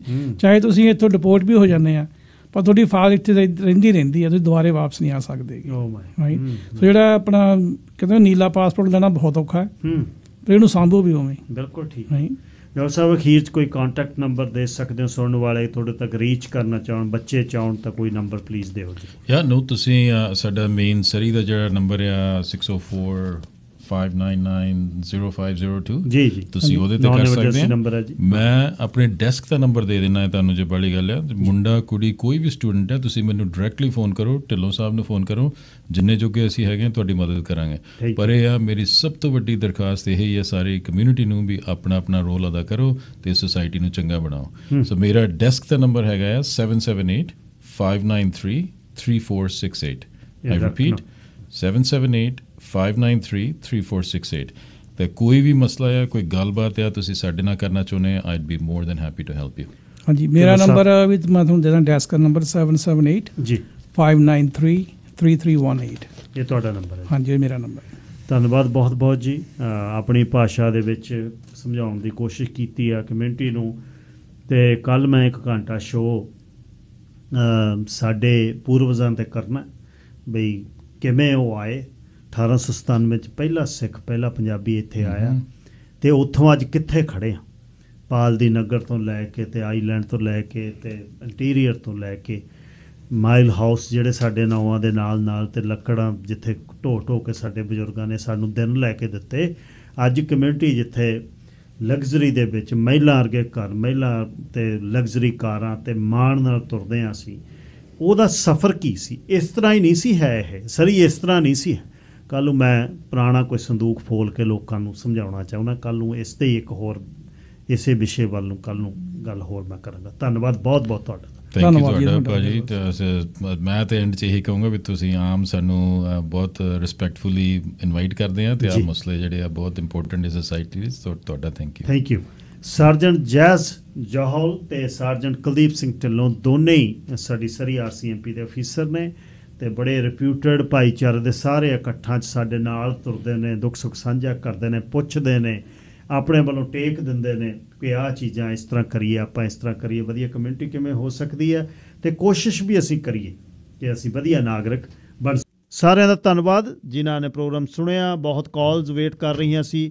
ਨੈਕਸਟ ਟਾਈਮ ਜਦ ਅਫੀਸਰਸ ਆਉਣਗੇ ਤੁਹਾਡੀਆਂ ਕਾਲ ਸਾਰਿਆਂ ਦੀਆਂ ਲਵਾਂਗੇ। ਇਹਨਾਂ ਤੋਂ ਸਵਾਲ ਜਵਾਬ ਤੁਸੀਂ ਵੀ ਕਰ ਸਕਦੇ ਹੋ, ਪਰ ਬੇਨਤੀ ਹੱਥ ਜੋੜ ਕੇ ਇੱਕੋ ਹੀ ਹੈ ਵੀ ਜਿਹਦੀ ਪਹੁੰਚ ਦੇ ਵਿੱਚ ਜਵਾਕ ਹੈ, ਜਿਨ੍ਹਾਂ ਦੇ ਘਰ 'ਚ ਰਹਿੰਦੇ ਨੇ ਬੱਚੇ, ਜਿਨ੍ਹਾਂ ਦੇ ਰਿਸ਼ਤੇਦਾਰ ਨੇ, ਬੱਚਿਆਂ ਨੂੰ ਸਮਝਾਓ। 95 ਕੀ 97 98% ਚੰਗੇ ਨੇ, 1-2% ਦੀ ਜਿਹੜੀ ਇਹ ਮੁਸ਼ਕਿਲ ਹੈ।